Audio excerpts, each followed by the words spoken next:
See every coop.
started at a very, very, very low stakes, like low pressure, but very high like learning style. And because like for example, I went to this like festival of taster competition, and this is like such a simple thing. It's not a guy. This is actually just any kid did it. When we opened, or like the first night, there was like of 12 of us, like second night there were six that was second grade. The first night I was third, and so it was whatever, but we had a band before us, and the first person that came up to sing after that was just very slow, just very and it was funny, it was whatever, he did his thing. But like again I was third, so it was like whatever, I just did my thing. And then the second night I ended up first, like highest, yeah, like they just rearranged like microphones. And what I did again, this is such a simple thing, but this is something I learned, just in terms of like etiquette and stuff like that. It's such a simple thing. I was like, hey, give it up, like I want to hear like last levels from the band. The band's like fourth note, and then like it's like just the last like 15 seconds, and then just like play routine songs. It is such a simple little thing, but it's just like not only disrespectful to the band before, but they made her blow up on Instagram, and now they're going to because again, it's just such a simple thing, man. Just give them a shout out. If you're first, you have that opportunity. I took that opportunity. I was like, you know what? I feel like that's some respect to their name. Because then they're gonna put some respect on yours or mine, whoever does it. Right? It's like you see that, you know? The band's like basically like one of his like is very important. Or not nearly, but it's extremely likely that it's gonna affect the way that you carry yourself on stage. Having a gimmick is great, like stuff like that is awesome, right? But the truth is, like I've seen people flip things off just that, and it's like trash, dude. Like just like not being negative. That's not negative talk. No, but I mean like sometimes negative. I mean like this shit is not just about performance skills. I mean like the way that you can. Wait, nothing against you. You're doing fucking good, great. Like should matter no. If I am.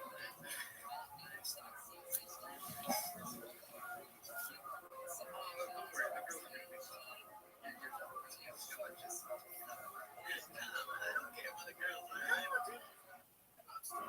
They care about you, you know. They will at least. Like, when they see, when they get to see you, you know.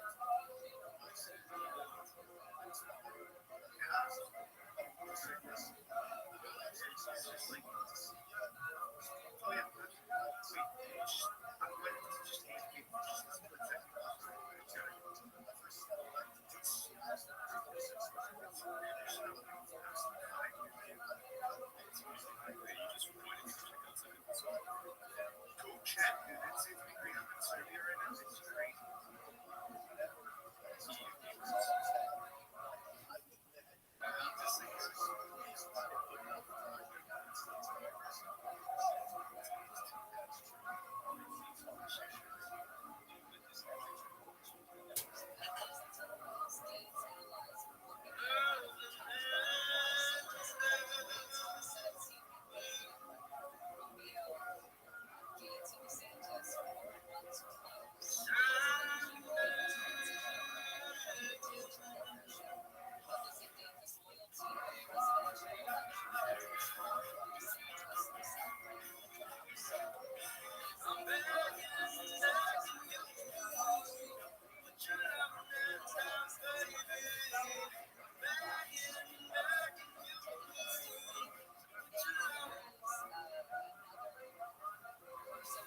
Yeah, I'm fucking here.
do my fucking contact, you sluts.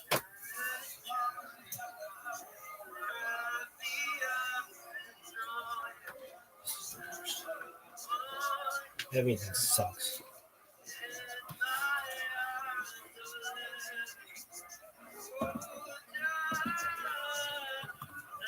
Joe Rogan podcast, check it out. Yeah. Trim my day, all day.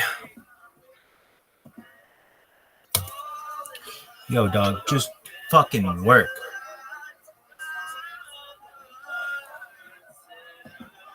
Who the fuck is this? Don't be a comedian.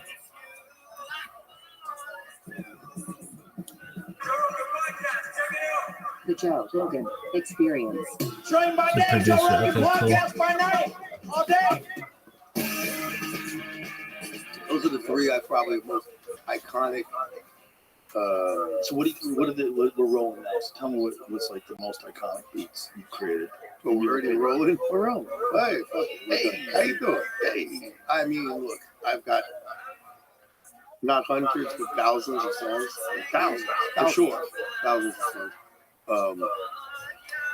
I'm told most often that Welcome, Travis. How you living, Pam? iconic or identifiable one is obviously still Dre. We got You all want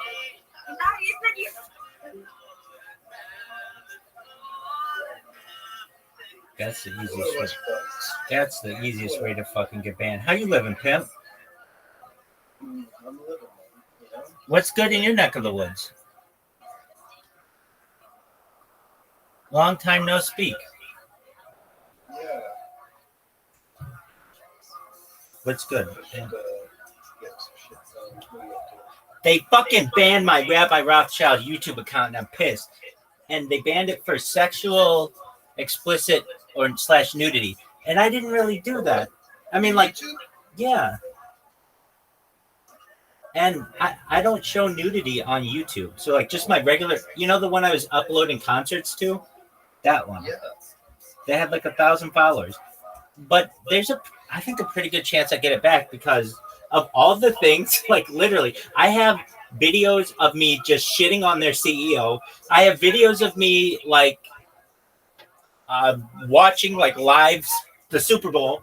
I have videos of me like of doing all kinds of stuff against their terms. So if they want to get me on nudity, it's like, dog, I wasn't naked at all during this. Like, I think it's a mistake. The worst thing that I said was that I eat pussy, which is like I say that on all the streams. So I don't know. Yeah, I think you're gonna get that back. I do too, and I've gotten it back before, but it's like, dog, what in the fuck? Like they're like, oh, sorry, we use an automated thing to be able to track this stuff, and it's like, you basically like endanger someone's ability to provide for themselves on a mistake that a fucking computer made. So I'm kind of pissed off about that, but it's not the biggest deal in the world to me because of all the things that they could say that I did that was wrong. Nudity is not going to get me on this one. And if anything, I could see them being like, dude, you're playing copyrighted material, but it's like I'm getting past their censors, so why? But it wasn't that. It was sexual. I'll read it. It was sexual. It was sexually our policy on sexuality and guidance. Like, what? Of all the fucking things, and nudity. And so I went and I read them, and it's like, oh, they either reported me for the wrong thing or they just made a mistake because it says, okay, community guidelines, what our policy says. Let's see here. We use a combination of automated services, yada, yada, yada. Let's see here. Sex and nudity policy. And it says, like, explicit content that's meant to be sexually gratifying isn't allowed on YouTube. It's like, dog, I'm singing fucking doo-wop songs. That's not sexually gratifying to anyone under age 75 years old. Like, what in the fuck? I literally, last night was doo-wop. Yeah, last night was doo-wop night. Like, So I thought, like, are you fucking serious? So I do have some confidence about this one. If they would have said, like, the big one that I don't want is you can get a circumvention one, which is the one that I don't want, because then they basically nail you on any other account that you use. But the hilarious thing about it is as well that like I'm still streaming on all my other streams, and all the shit that I uploaded there is all available still on my other YouTube streams and the one that I'm talking to you on right now. And on top of that, it's available on Rumble and all that other shit. So I'm not too worried about it. It's just that was my main account. But even that account, when you type Rabbi Rothschild, would not show up. So it's like kind of pointless why they would go after that one. I don't know. I'm excited for them to reverse it. And if not, I'm going to create 1 million fucking Twitter accounts and spam them so fucking much on their Twitter handles that they give it back to me. I'm getting this bitch back is what I'm saying. Exactly. And then, but I don't understand why, like, if they make a mistake like that in the future, they should give you a freebie. It's like, oh yeah, whatever. You should get a freebie because we fucked up once, we'll give you one on the house. But they don't do that. But I can tell you. Dude, I'll show speed shoot his cock to a whole audience, to millions of children. And fucking, he got his channel back. There you go. And he says what he accidentally pulled his cock out in a moment of whatever. I mean, come on now. You know what I mean? Oh yeah, it was nothing like that. No, I mean it was literally what I always do. The worst. No, yeah, you don't do anything that falls under that category. Exactly. That's the funny thing. Exactly. If someone were to, I'm trying to think of what category. I don't even know, man. You I do my best to. YouTube, if Kid wanted to try to fucking find a way to ban you, I wouldn't even be putting any thought into this right now. I'd be like, well, they're sick of you, bro. Right. But with YouTube, I don't know what I mean, exactly. But it actually kind of in its own way, I really mean this, is I think a good thing, because the fact that I lost that account means that I have all these other accounts that I can appeal. I'm not appealing them all right now, but it's like I'll appeal them slowly but surely and get them back. There was one that I appealed just to see if it worked, but I'm just like, of all the things I've never gotten that. Well, maybe when I first started. When I first started, like right at the beginning, I was literally showering on camera from the waist down. I was fucking in bed naked. I was like, I'm going to live my life like a human zoo. And this is what an animal would be in a zoo. Yeah, you can't do that. I get that. But I was able to do it for a long fucking time because no one watched my fucking content. And I wanted to justify it. Well, I think I could justify it because they do allow avant-garde art on YouTube. Like, they allow boobs on YouTube. If you go on the Playboy YouTube channel, they have it, and they just consider it like art. So I figured, like, well, okay, mine's art, I guess, like whatever art is. But yeah, that didn't work. So for the last like 3 years and 3 months or something, I've been very, very careful to never show any nudity on YouTube. The worst I ever get is somebody says that like a butt crack showed, like a little bit, but that's nothing. And that's not why they got me. I was on camera the whole time watching it. That's why I think it's a mistake. And if they give it back to me, great. If they don't, I really don't give a flying fuck, because I still have all that content. I still literally have the same video that I uploaded and all the other shit. So the only thing that it hurts is my visibility a little bit, but I'm not too worried about it overall. I mean, really, if they should be banning me, it's literally, I'm like, Sundar Pichai, you are the world's worst fucking CEO. Your shit doesn't work.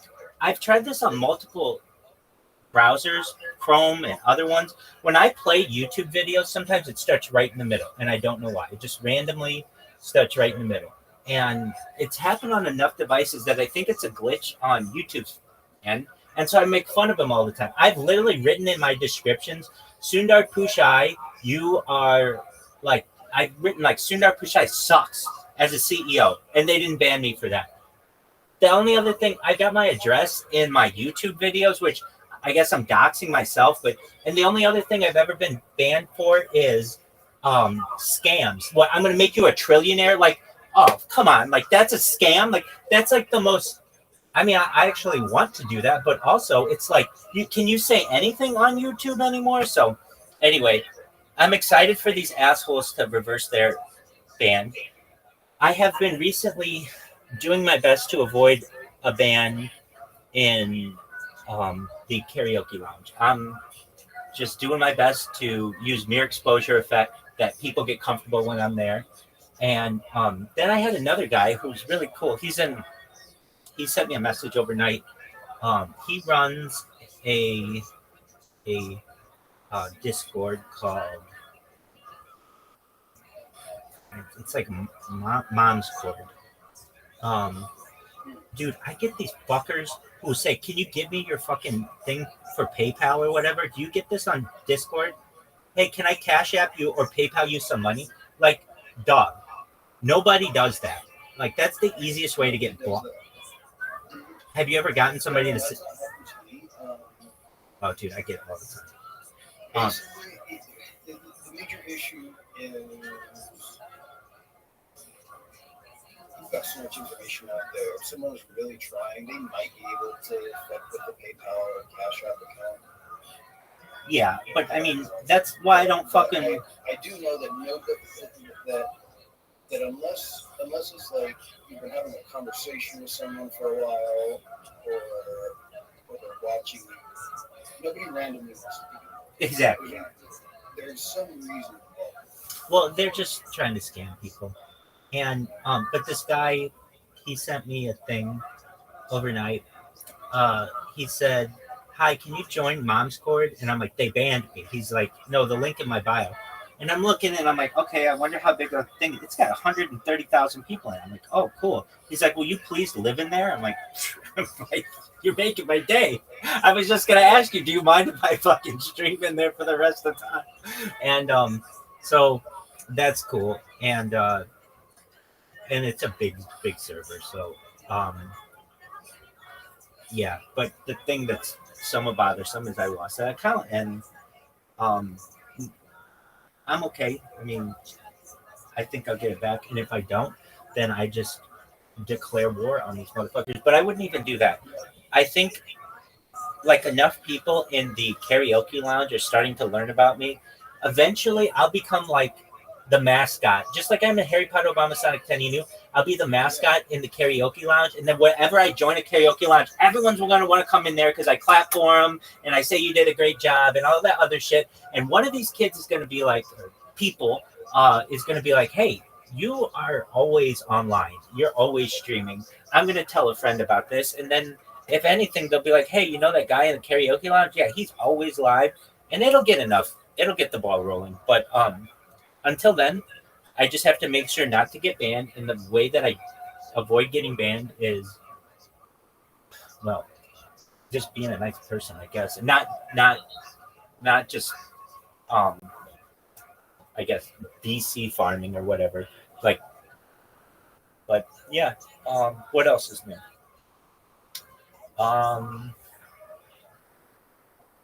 Not too much more. I mean, I've really just been. Oh, I know. I have a question for you. You sent me a link the other day, and I looked at it when you sent it to me, but I didn't sign up. Then I signed up for it. It's that like live streaming website called Player. Yeah. Yeah. Did you try it? It looks like you have to actually send them an email to become a creator. Oh, is that what you do? Okay. Because I created an account, but it was like only a viewer account, and then. Yeah, that's happened to me too. Okay. So I can do that. I don't like having to do that because they're normally like, "Dude, why are you sending us 8 different emails with the same profile picture?" But I get that. But yeah, I went through and I just started looking at like some of the things on which I stream and if it's still streaming on. Like a lot of them, they're not because the platform went down. Like, "Oh, sorry, we stopped streaming in June of 2024." So, or whatever. But I mean, all I care about is that I have like a complete version from all of them combined, and I have multiple complete versions. It actually makes me want to. It makes me want to be on more things. So if anything, I mean, I really mean this, Caspian. See, I think my days of not being on YouTube are done by any means. That's my bread and butter. But I'm gonna go viral with one of these motherfuckers on Discord. And when that happens, it's gonna be from Discord, is what I'm trying to say. It's not gonna be from Kick. It's not gonna be from YouTube. It will be from Discord. And I thought, well, of all the things that I could have ever had banned, the worst to me would be this Discord because I put a lot of work into it. People know how to find me.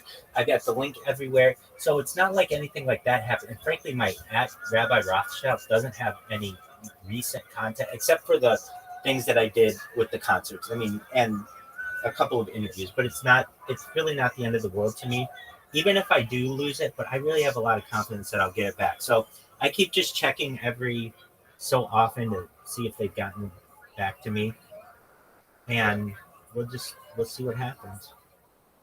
I'll tell you what, you've been missed. Rabbi's missed you, so I'm glad you're back. Wait, did you have a eventful time away? Yeah, just figuring shit out. Doctor's appointments getting canceled, making phone calls, trying to figure out life now. Monday morning, I gotta go down to the state to Tuesday, I've got an appointment, so Okay. yeah, there's stuff going on. It's annoying, but it's life. It's life, man. One moment.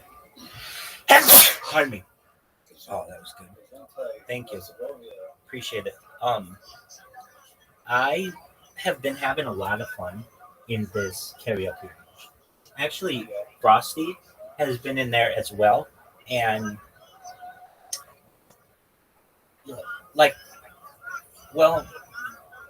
I just think that the people are very talented, and I tell them that, and then I do my little singing. I know my singing is not good, but there's a Yeah, I like it. thank you. There's a phrase that I've heard: if you can't sing well, sing loud. And so that's basically what I do.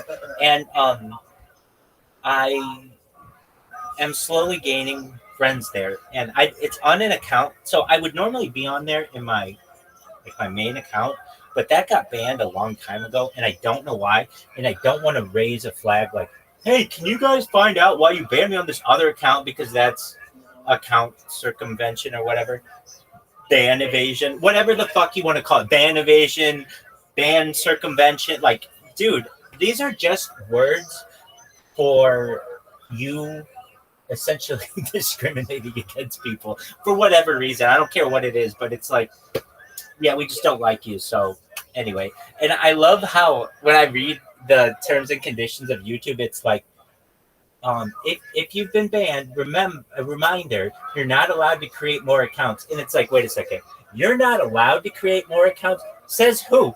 It's not like it says it's against federal law. No, it's like, what are you gonna do to me? Like, spank me? I mean, fuck you.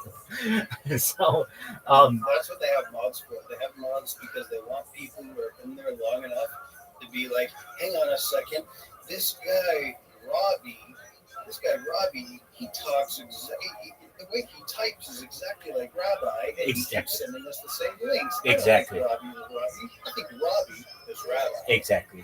Like, that's what they want mods for. People to be like human verification mods. That's right. The way that this one, when I got banned, I was watching it, and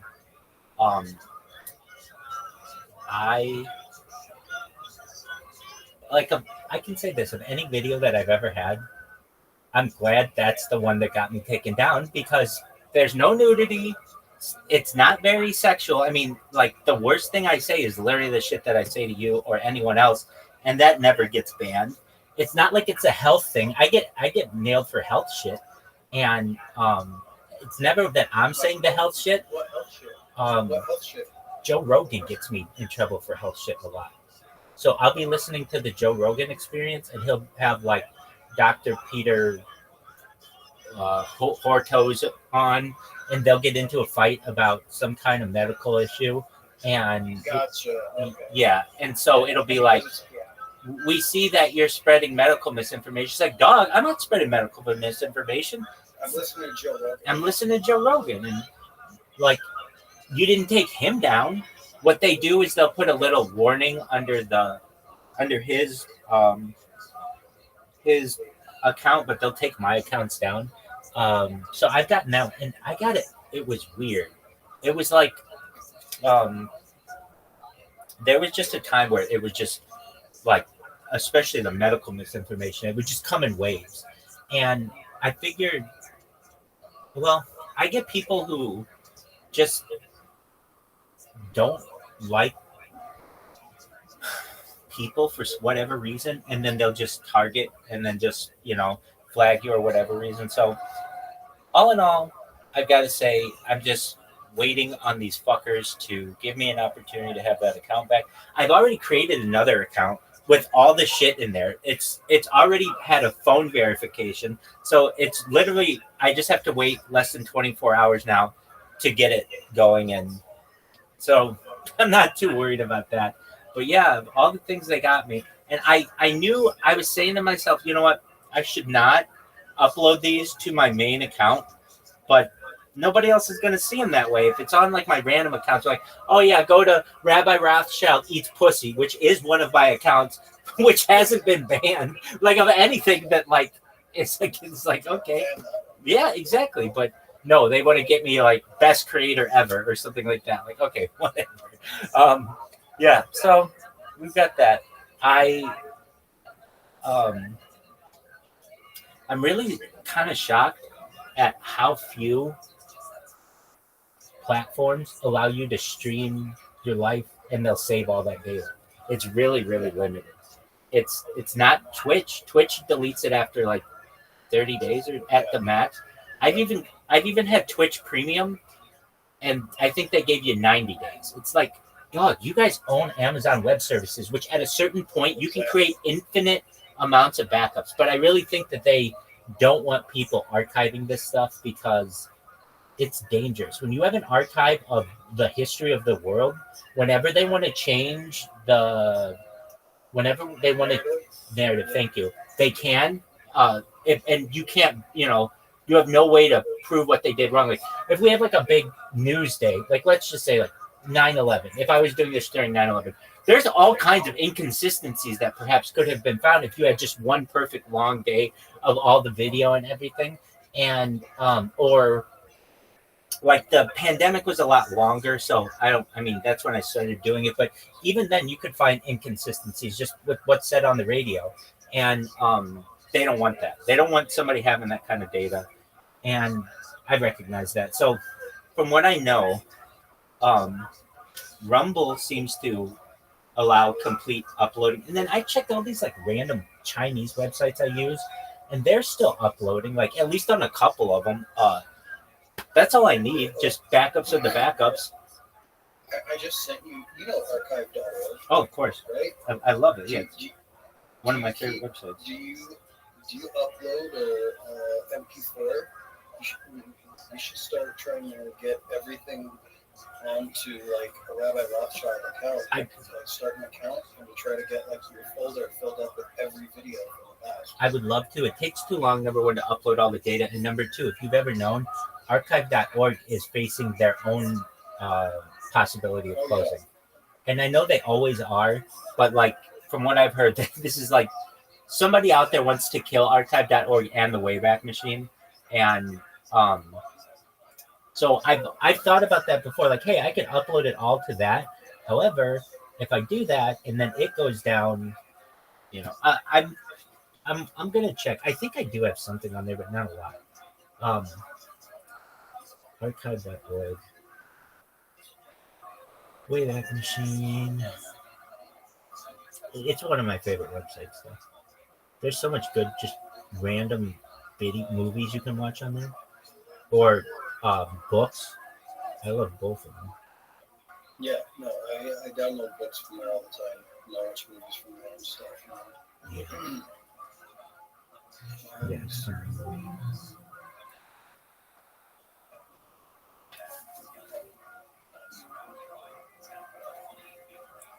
This one, this is an archive that is like it's a private cloud storage, but You get 20 gigs for free.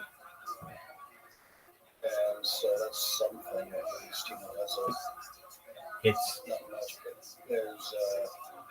there are other plans, but that's one thing that a lot of people use to bring up with the archiving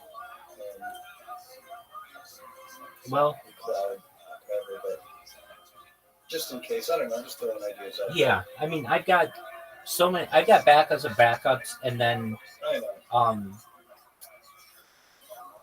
I Do you have a dedicated hard drive that has everything saved as MP4? not everything. No, I would have needed like petabytes, but I do I have was gonna say, from the early days. I have. When I first did this, I did not want to stream. I was just like, I don't want to be a streamer. I don't want to do that. So I have an entire summer of 2021. That's a very exciting summer. Meaning like I traveled like as far north as Santa Barbara, as far south as San Diego, and like I would go every single day after work and hit golf balls and in Anaheim and do a bunch of other stuff that is like me doing stuff. So I do have those, and I have approximately like 20 terabytes worth of that stuff, which is a lot of data. I mean, it's a lot. yeah, And then on top of that, additionally to 20 terabytes worth of data, approximately, where I really have a lot is on SD cards. So I would go around with GoPros and just put them on my chest or on my hat, and then just walk around. And I have an entire bag full, like a big Ziploc bag, just full of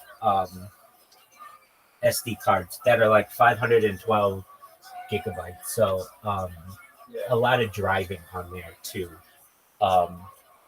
So like the second that, hey, I get more than 10 people watching me, I can grab one of those, plug it in, and be like, hey, so this is the very beginning of this, and now you're seeing like the very end, and now we'll basically fill in the gaps. But yeah, let me see. I even heard it's the thing that kills you when you want to start doing this is the uploads, the uploading, and yes, and then you get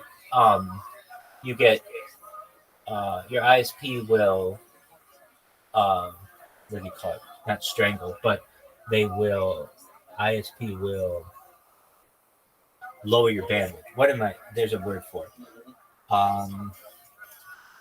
Anyway, so when they do that, they put you in a bottle cap or a bottleneck. yeah, there's a word that I use all the time for it. But Yeah, just I can't the remember what it's called. limitations are bothersome. And it's not strangled, but it's something like that. Your ISP will not restrain. Anyway, I'll think of it. Restrict? No, it's another word. I mean, it's close. No. They will ISP will. It's like strangle, but they just limit the bandwidth that you can use to upload, and once that's done, then all of your streams are slow and everything else. So I don't want to do that. What is this fucking word? I'll get it.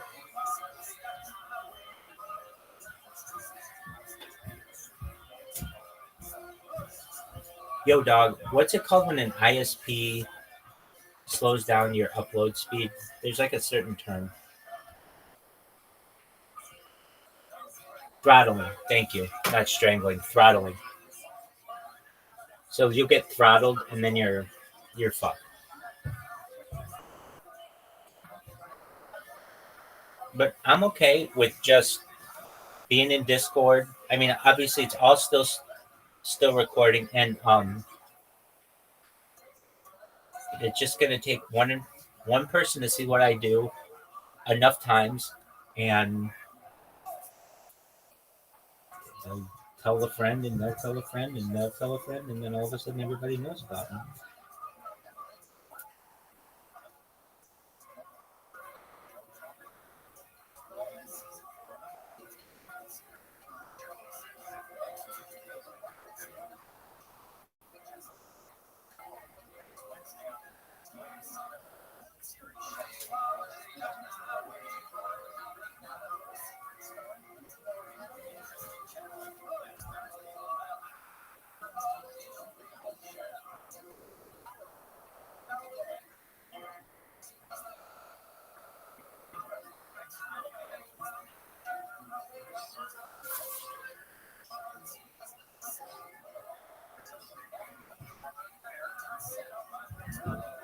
Oh, I know why they might have got me on the sexual thing.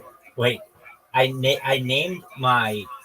I don't think this is wrong to do though. I named the video something like Rabbi Rothschild sings doo-wop for world peace. Rabbi has a kickstand. That isn't sex. That's not, in my opinion. You should be able to say Rabbi has a kickstand. That's you can have a kickstand on a bike, on a motorcycle. There's absolutely nothing sexual about saying that. No. Exactly. Dude, all right, seriously, like right now, the only thing you're left with trying to figure out why are absolutely like Right. BS reasons because these are such far stretches. I mean, that guy who's a known fucking he goes after little kids, and his name is EDP. It stands for Eat That Pussy. So I mean, if that guy's name is Eat That Pussy 440 or whatever, then I think if Rabbi says I'm a tripod, There you go. Yeah. You know what I mean? Like, Exactly.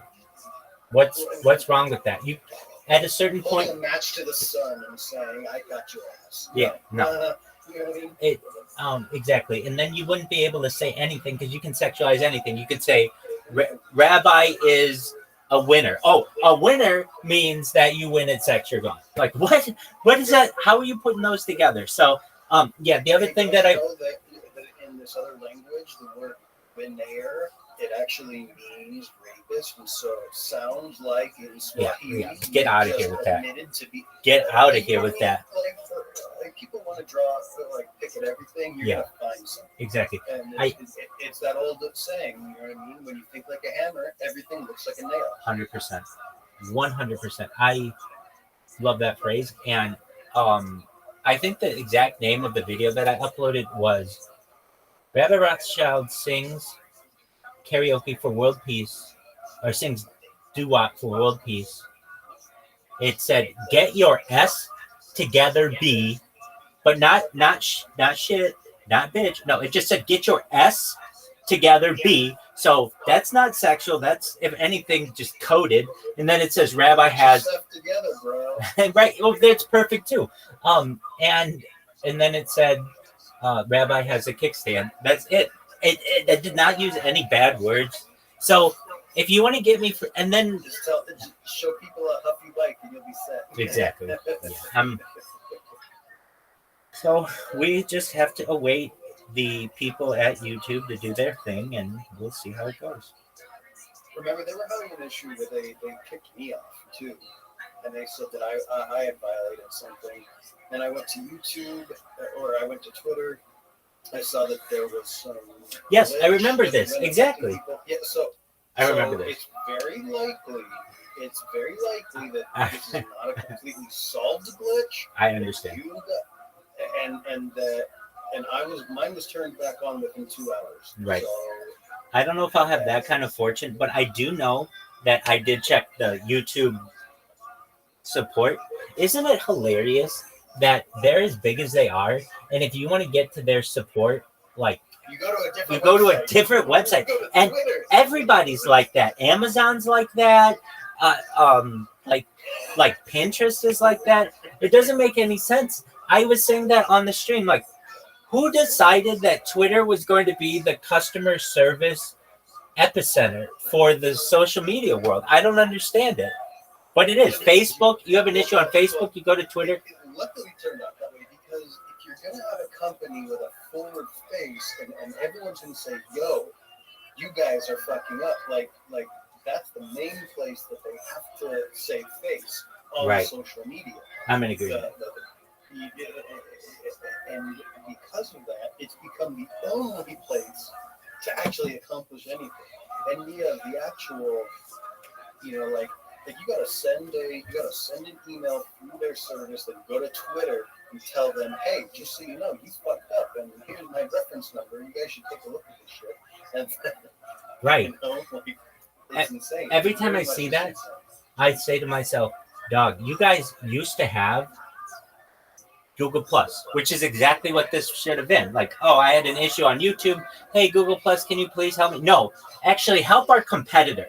basically is where it's at. And the only reason we respond to that is because we know that you will blast us publicly and they will allow it if we don't answer your questions here. It doesn't make any sense. It does not make any sense. So, but it's ingenious on the X side, on the Twitter side. You know, it is absolutely ingenious to have become such a fucking town square right. of the internet. I mean, genuinely, you know, Reddit's a place to go bitch and complain and moan. Maybe find a couple cool communities to, like, you know, dig into some mysteries or something. But for the most part, like, if you're trying to, like, accomplish anything, dude, it's all that. Dude, and I don't understand this. I really do not understand this. I actually think it should be an illegal practice, but what do I know? When they say, hey, we've got a 3 strikes and you're out system, but then we can ban you at any time for any reason. It's like, okay, well, why do you fucking have a 3 strikes and you're out system? Yeah, what's the point? Right. What's the point if you switch it out if you can just decide that I don't need 3 strikes. Right. If someone can arbitrarily say, fuck this guy. And then this one's my favorite. And I've thought about this, and I've done it for many years. I will have 2 accounts side by side. I used to do this on Instagram all the time. And one of them would get flagged, and the other one would not. And they were literally side by side. Everything about the accounts were the same. They were made on the same day. It's the same angle. And one of them would get flagged, and the other would not. And it's like, yo, dog, are you guys fucking serious? Are you paying attention? You're discriminating against me, and I don't know. I mean, is it discrimination? I consider any reason why you're picking on me, any reason why you treat me differently than anyone else, that's discrimination. It doesn't have to be because of any other reason than that. It doesn't have to be because I'm blue, because I'm green, because I'm short, I'm tall, I'm fat. It doesn't have to be on any of that. It's just if you're treating me differently for one reason or another, that's discrimination. And if I have 2 accounts that are right next to each other, and one of them gets flagged and the other does not, you're picking on the one that got flagged, and I want to know why. Because the other one didn't. What is it? So why are you treating me differently? I've never understood it. I don't think I ever will understand it. It's absolutely ridiculous. Now, I read as well. Discord, or not Discord. Well, frankly, the one that is probably the most bothersome to me when it comes to control of the internet is Reddit. Reddit is the battlefield of it's because all the forums have been put out of business because they are hate sites or because whatever. You can find bomb making materials, like some stupid ass reason, and they ban all that shit. So forums are very, very like rare. So everyone goes to Reddit and they use that, and then like it's ridiculous to me how it's allowed. I get that it's like a foreign company owns it. I get that it's a private company, but you're basically, there's an argument to be made that you're using some aspects of the public airwaves. You could make an argument. They may say it's in the cable, but then it's like, look, if your cable crosses a public street, then you are using public land, and there's an argument to be made. Basically, I don't think it's right. I see this one all the time. Okay, if you, like people with bumper stickers, the name of there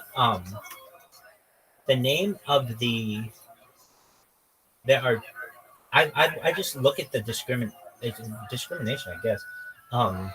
Okay, one of them is called, what is it? How would I find it? I'm a member of it.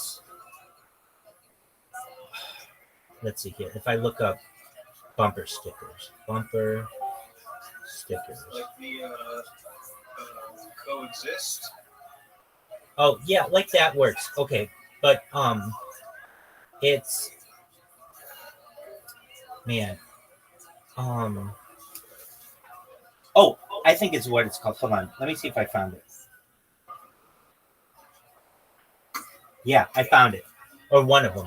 So yeah. If you support anything towards the right, they call them schizophrenia rides. Okay? Anything on the right is called a schizophrenia ride. This is when people have like bumper stickers all over their car. However, if you support the left, they call it informed warrior rides. Meaning, they're basically saying like we're The making right is wrong and the left is right. exactly, and we're making it very clear. We're not just going to say that it's bad. We're going to take a mental condition that people have and attribute it that. And I just think that is absolutely wrong. And I agree 100%. and another thing that Reddit does that's very interesting, it's very, very sexual sometimes without trying to be sexual. Like what? Um, okay, so if you want to join like the NFL, there's like the official NFL Reddit, but then they have like other they have other subreddits, and like one of them is called like NFL Circle Jerk. Like the term circle jerk is a sexual term that, Yes. and yet that's fine. Or they call it like if you're in art, they call it art porn. Or if you're in like I don't know, books, they call it book porn. And food porn, exactly. And it's like this isn't porn. They attribute very sexual terms to unsexual things, and they don't make it not safe for work. And it's just confusing to me why it is that way. And try. I mean, like Reddit is, I think, one of the absolute worst websites when it comes to their banning policies. Like I know people who have whatever 10,000 karma and tons of karma, all this other shit, and they make one post and they lose it all because some asshole somewhere doesn't like it. I mean, they many times have put years of work into these comments and things like this. Oh, another thing that I heard about Reddit that may be happening soon. I think I told you this, but the whole thing might be going behind a paywall, except for the last 7 days, which really gives people an advantage because Reddit has become like you said, the town square for much of the internet. Well, I mean, I think X is the town square. I think Oh, Reddit you've said is that, where yeah. people are starting to go to become more of the schizo busters. I think that that's kind of, and again, not to be the person who, I use that term when I talk about myself. When I say sorry for schizo posting, I text you too much. So I mean, it's not like I don't take it in a super negative way. I don't tell other people that they're schizo posting and maybe listening to me though. But you know what I mean? I'm only saying that as the goal about it. But, Yeah, I understand. That's like a medical condition that people have, and oh yeah. I don't associate with it at all. So I don't even like. I get what you're saying. You're just playing on yourself, like, oh, I'm being stupid. You're not stupid, the whole thing. But for a website to, I think, allow for some of the things that they do. I mean, like the big one was, I think it was the subreddit. What was it? I think it was Real Donald Trump or something like that. That subreddit that was the Donald Trump one that got banned for being like a hate place. Yeah. And it's like, oh, okay, so that's like a. I mean, frankly, don't you have moderators and admins to make sure that it doesn't get filled with hate? Isn't that what their job is? But what do I know? I don't know. I just think that websites should treat people equally, and it's obvious that they don't. And it's almost at this point like they know that they don't, and they don't give a shit. And I don't know. I'll be fucking happy once I get an answer on this fucking YouTube account. You I did. think that you'll get an answer today. I mean, I don't know if you have a way to go to Twitter, but if you do, then that'll help speed it up. But if I- not, I still think that you'll get it by tomorrow. I'm not gonna fuck with them on Twitter yet. I will, yeah. Once it's there. I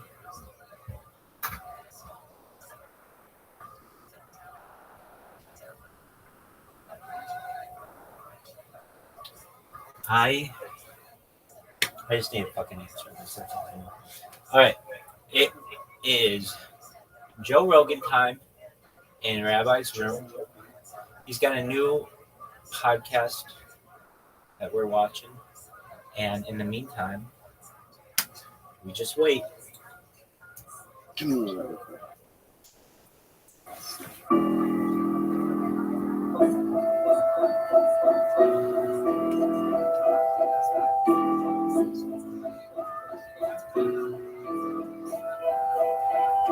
Now, if you watch my fingers while I'm playing that, if I was just like a fucking sterile, like just basic mother everything, but I wanted to do it like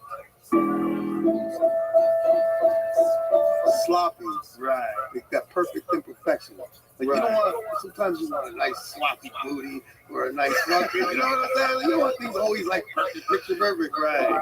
You like a little grit on your hardwood floor. Yeah. No, that's where that perfect imperfection. How did you get started? How did you get started making beats? What started you in music? What started me in music? Okay, all the way back. Listening to like Ozzy Osbourne and Cheap Trick in the mirror with a tennis racket, thinking, wow, I could probably get some girls to like me if I knew how to fucking play this shit.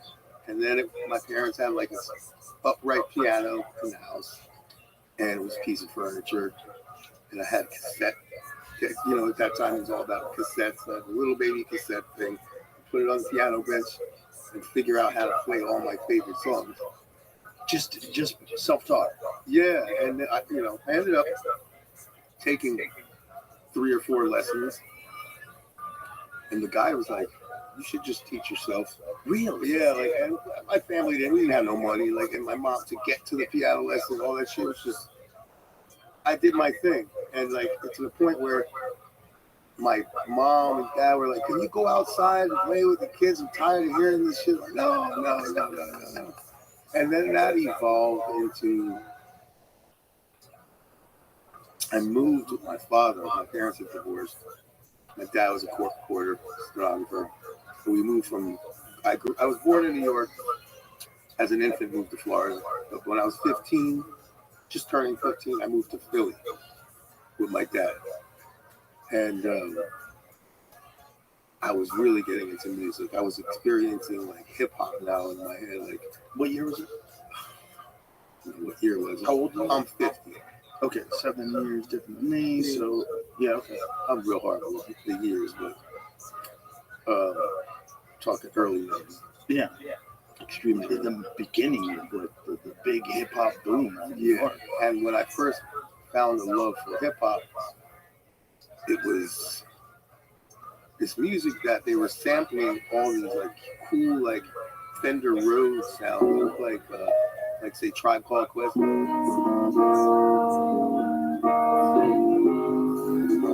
That's not what I'm on, but it was that like Relax Yourself, girl. Right. That like native tongue, the De La Soul, right. All that type of shit was heavy, and like I was like, wow, music is really great in this. It was different than like. I mean, I love NWA, and I love like, but that was like hardcore shit. And then like this musical guru and jazz, and like all this shit was coming around. So I got into that, and I couldn't really afford a keyboard. I'm living in Philly. My dad was like, I was cutting school and going into the city from the burbs to like get in the music scene at this young age, and it was like, yo, go back to school and start that shit or get the fuck out. He was trying to do me a favor with tough love, but I decided to get the fuck out at 15. And now I'm like couch hopping at homies, and that led to moving into the fucking hood in West Philly with this guy who was an aspiring manager that was a videographer that I met at my dad's court recording firm. Kind of like halfway against my dad's will, he took me in, and we started hitting the pavement, and I joined your Roots. They were called the Square Roots at that time. You know, the band on Jimmy Chop, Questlove.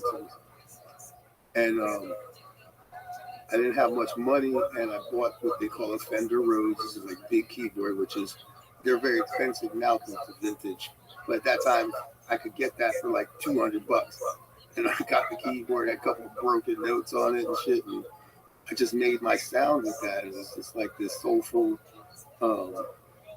thing, you know what I mean? And joined the Roots. And now I'm a band member. You know, simultaneously, I'm doing construction in Philly for a friend of mine who has like these like shell houses. I got to live in one for a while, and I got my first place. I'm like living in this thing. He lived across the street, kind of a nice one. This is like super horrible neighborhood, but he's got almost like the whole block. And like there's a construction site on the first floor. I could walk up, and this was like semi-finished one, no electricity, but he ran a cord across the street and a power strip for my electricity. I ran everything on that one power strip. Like I had fucking a space heater like this because it was freezing cold. I had like a keyboard set up like so I could do my thing. And it was just, I made my existence. And wow, if I had never made it, I was like, man, I'll just play at bar mitzvahs and weddings and fucking call it a day. But I'd rather do that than be a court reporter or some other shit. Right. And school wasn't for me. Couldn't focus on anything but the music. It always bums me out that there's so many people out there like that they have intelligence and ability, but the system just wants them to plug into normal jobs. You don't realize, like, hey, there's other jobs out there. There's other things that you can do. It's not conventional. The path's not clear. You know, you want to get into music. If you really fucking love music, get into music. Yeah. Get into music. And nobody tells you that. Nobody tells you. And they don't tell you, like, you don't have to be a McAllister to know that the holidays are prime time for crime. But these days, the wet bandits have all gone digital, stealing your bank logins and credit cards over unsecured Wi-Fi is so easy, even Harry and Marv could do it. That's why you've got to protect yourself with ExpressVPN. ExpressVPN is an app that reroutes your online traffic through encrypted servers, keeping your data safe on any network, whether you're sprinting through an airport or just home alone. Anyone trying to hack their way in will get hit harder than a paint can to the face. ExpressVPN also keeps your browsing history truly private. Even if you use incognito mode, third parties like data brokers keep track of every website you visit. With ExpressVPN, no third parties, not even your internet provider, can monitor or log your online activity. Just tap one button to connect, and when the app turns from red to green, you're clean. Rated #1 by top tech reviewers like CNET and The Verge, ExpressVPN is the digital security system you need this holiday season. Right now, you can take advantage of ExpressVPN's Black Friday Cyber Monday offer to get the absolute best VPN deal you'll find all year. Use my special link, expressvpn.com/RoganYT, or scan the QR code on screen to get 4 extra months with the 12-month plan or 6 extra months with the 24-month plan, totally free.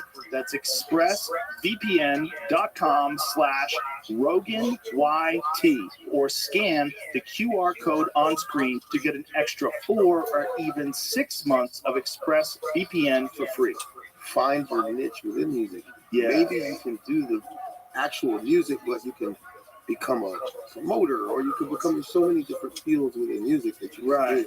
If you're an expert, if you have no talent and you have no business doing music, at least be honest with yourself, because we know we're doing that. Like, you know. But what makes talent? What do you passion. There's no talent. Passion. Yeah, if you're a passionate person and you love something so much, you're gonna end up being good at it, I think. If you're doing it to get money or something else, it's like, it's questionable. You just want to be cool because you like music. But if you're so passionate about this shit that you're showing results and you're growing, and you're seeing that, when you watch people's reactions, I still do to this day. If I'm in the studio, I'm playing some shit. Like, I have this like weird thing where I start receiving satellite, and I'm like playing, and I don't even Receiving know satellite. I So like the swear to God, muse. I'm not even there anymore. I'm just like all of a sudden I'm just doing this thing. I've been doing it for 30 years, and I watch the room like, okay, like this one. Okay, let's use this. You know what I mean? That's how I know if I'm moving people. Right? Receiving satellite is a great way to put it, because that's what it feels like. I always say that, like, there's sometimes I write things and like I didn't really write that. You That blacked out and it got written. yeah, that came from somewhere else. I didn't have any effort involved in this. It just came to me like a gift from the gods. That's why they always call it the muse, you know, because the people that were, you know, like Shakespeare and those people, they really did kind of feel like it was being given to them. Yeah. We all do, though, right? Really? Yeah. But doesn't everybody kind of say that when they're being honest? Like anybody who writes anything, whether they write literature, whether they write music, comedy, whatever. It flows through you. Yeah. If you have to work for it, it's contrived, sort of like. I feel Right. somewhat. Like if something doesn't come, I push myself, yes, because there's technical stuff that you have to. That initial light bulb that goes off, which is Right. in that zone. Yeah, downloading satellite. And it's the thing about it is it's so hard to control. It's just it comes, it goes, it's there, it's not. What's that water you're drinking? What is this crazy? You know what? This bag water. I'm gonna tell you what it is. I get like inflammation if I'm playing piano or whatever. Like I sometimes get like a little bit like, Okay. and this is like hydrogen water. Okay. And I fuck with it. A friend of mine, my boy Adam, like, he's like, hey, listen, I think you should try my water. He's investing all kinds of things, and he's been one of my best friends my whole life. This guy Adam Lindbergh, fucking cool guy. I've been down and out and fucking take me in. And, you know, both some sugars, but you know, he has this fucking water, and him and randomly enough, my boy was a big songwriter, Pooh Bear. They're giving a go at this water thing, so but I like it. It's H factor water, dude. Yeah, I've heard of that stuff. It's really good. So when you say you're getting inflammation in your hands, like carpal tunnel type? Yeah, kind of like that. Sometimes, Yeah. like sometimes it's cold and my hands, it's like freezing or something. I can't really like go in and like. Do you ever use CBD? Huh? Do you ever use CBD or turmeric? The turmeric, yeah, like I do that type of stuff. I do like the little shots. Yeah, you should do that all the time. Raw ginger. Yeah. Yeah. There's a place in LA that I like. They don't have it in Miami. I'm real tight with them. I don't know if you know Rick Solomon. He owns this thing, Sun Life, and it's fucking. They have great shit there. So I do that. Oh, the Sunlight place in California. Yeah. Yeah. Oh, I do. Yeah. Rick is fucking. He's been an inspiration to me, and like, you know, everybody knows my story. And, you know, I look up to him because he was able to walk away from drugs Right. very easily and stay there. For me, I have a hard time with it. I still struggle, and like, it's not drugs. It's, to put it bluntly, it's pussy and drugs together. Okay, it's a hell of a combination with drug, sex, and all that shit, and like. You know, you get caught up in that wave, and like it starts glamorously in your career of doing drugs, and it's just just turns into something real ugly. So he walked away from me for a while. He was like, "Bro, you're fucking up again." But I'm in a great place now, man. I got good people around me, and I smoke, and you know, I make my music, and I chill these days, man. Well, that's great. I graduated. I was trying to tell you about your hands. Like if you're getting inflammation and you're taking hydrogen water, like hydrogen water would be great.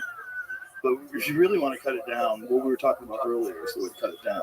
Stop eating things that give you inflammation. That's the big one. That'll change everything. Yeah. Cut out all the sugar in the bread, and you'll be amazing. Bread. Like, I'm not really like a sugar guy. Like some people eat sweets and shit. Like me, I'll go. Lately, because I'm trying to lose like a lot of weight, I've been eating fruit, like constantly eating. Fruit's great, and I feel so much better because, like, I can drink water until I'm blue in the face and I'm not hydrated. I eat fruits and shit like that. I feel like it just sticks to your organs and like just. Well, there's a lot of watermelon. Watermelon's fantastic. I love watermelon and apples. Do you take any sort of electrolytes? I do. I mean, regularly? I'm just Gatorade. I'm just trying to help you. Yeah, Gatorade, but there's other stuff. I don't even know what it's called, but it's like a powder. It's like supposed to be less Like caffeine, and you just put it in with water. Mhm. And it's like an accelerated hydration. Like liquid IV or something like that. Something, yeah. Yeah. I don't even know. There's a bunch of those. But yeah, that's you could take care of that. Like obviously your fingers are still working, but if you're starting to feel like real discomfort, there's some things you could do. CBD is a big one. Yeah. CBD helps so much. My friend Dave Foley, he had arthritis to the point where his hands were like totally curled, couldn't straighten his hands out. Yeah. He started taking CBD and it all went away. That's crazy. Yeah, The benefits of and it's incredible. It really is incredible. Yeah. The diet is a big one. I think I'm getting my fair share of CBD and THC. From the queen. Well, not just that, not from the flower, but I like edibles, but not like distillate. I know what you're saying. I'm into rosin edibles. The difference is the CBD, you can isolate just the CBD and they can make it much higher concentrates. Oh, really? Yeah, like this shit, when I have muscle soreness is a CBD. I'm no affiliation. CBD MD has this product called Freeze. It's 3,000 milligrams CBD. It's a roll-on. It's a roll-on. So if you have like sore muscles, yeah, it's fucking great. I love it. But they have great gummies and oils, and the CBD is fantastic. Anytime you can eliminate inflammation in your life, that's good. Yeah. Whether it's your personal life or your body, just eliminate all the illness. So many people tell me this wave of like sea moss. Sea moss. Yeah, like people like the benefits of. Are you hearing about sea moss, Rob? Yeah. Are you hearing about people eating it? I don't know. Yeah. I don't know. I haven't tried it, but I'm a big believer in ribeyes. yeah, ribeye. Medium rare, I love that. salt. Butterfly with a char. Yeah, I'm not really into your sea moss. No, I've never tried the shit, but I feel everybody's like like you should do sea moss. most of that shit is starvation food. Really? Yeah, people eat it when they couldn't find fish. If you could find fish, you ate a fucking fish. Why would you eat that stupid moss? I think that's what most vegetables are. Most vegetables are starvation food. Yeah. I think I fuck with salads. Actually I fuck with enjoy salads, salads. but I do. I'm gonna put dressing on it and shit and like destroy it. right. Some ranch. A little Caesar. I just like Extra oil and vinegar. Olive oil and vinegar is all I like on salads. But I like salads, so I eat salads. Yeah. Like I'm not like religious about it, but I know that when I'm only eating like meat and steak and eggs, I feel way better. It's just like everything feels like it's in tune. My brain works better. My body feels more relaxed. It's a tangible thing. When I eat a lot of bullshit, I feel it. Dude, I met these coming from like being a fucking middle of nowhere kid, like not a rich kid, not part of like some socialite type shit. I came up to a certain level of people that was like pretty insane, like Russian multi-billionaires. What is that like? Hanging around with those cats. That's fucking bizarre. But That must be weird because they'll get you killed. Right? It could happen, yeah. But like I'm hanging out with this one guy who was probably one of the richest men in the world, and we're eating borscht. I was like, Scotty, you should eat soup every day. It's good. I know what I'm telling you. I'm like, okay. I eat a lot of soup. Soup's good. Soup is that's basically vegetable I'm juice. saying like the hot broth and shit like that is super good for It's you good. to live longer. Bro, I used to live in Los Angeles. I used to go to Jerry's Famous Deli and get their chicken noodle soup. They had It's the good. best. Matzo. Oh my god, their chicken noodle. No chives, though, I'll tell you. Do they put chives in it normally? The Jerry's does, yeah. But I like No, chives kind. I like dill. Dill. Yeah. Okay. Like I got like a Russian nanny and different things like that work for me. And they put that fresh dill in. Oh my god! And that just changes everything. That's like mama never made. A good, if it, like you think about how cold Russia is, of course they make a good soup. Yeah. Anywhere that's cold, they're gonna make a good soup. Yeah. You don't hear like soup from Texas, right? You hear chili. You don't hear soup. You don't hear about their soup. Queso. That's kind of soup. I had the butternut squash soup where you put me at last night at the Four Seasons. And that's just not my kind of soup. It's good, but it's just not like not my favorite. It's basically vegetable juice. Yeah. That's where you're drinking hot vegetable juice. It's very Of course like it's good for you. table cream all over. Right. Oh, that kind of stuff where they make the white swirls on the top Yeah. like it's a latte. Yeah. Fancy. Very fancy, Scott. So yeah, music. We started like talking about how my music career evolved. Pull up to that line. So earlier we were talking about where did it start, and I went all the way back. So now I'm hanging with this guy Richard, the videographer I was saying that I met in my dad's office. He took me and started making an attempt to professionalize myself as a musician. Joined the Roots. We got a record deal, and I loved it. I was now like a very like lucky guy to be involved in something cool, but I was bringing something real major to the table within the group. And I just felt like after a while I wasn't appreciated. And that I was just going to be remembered as the guy who played keys for the Roots. And I wanted more than that. I left the group for a multitude of reasons.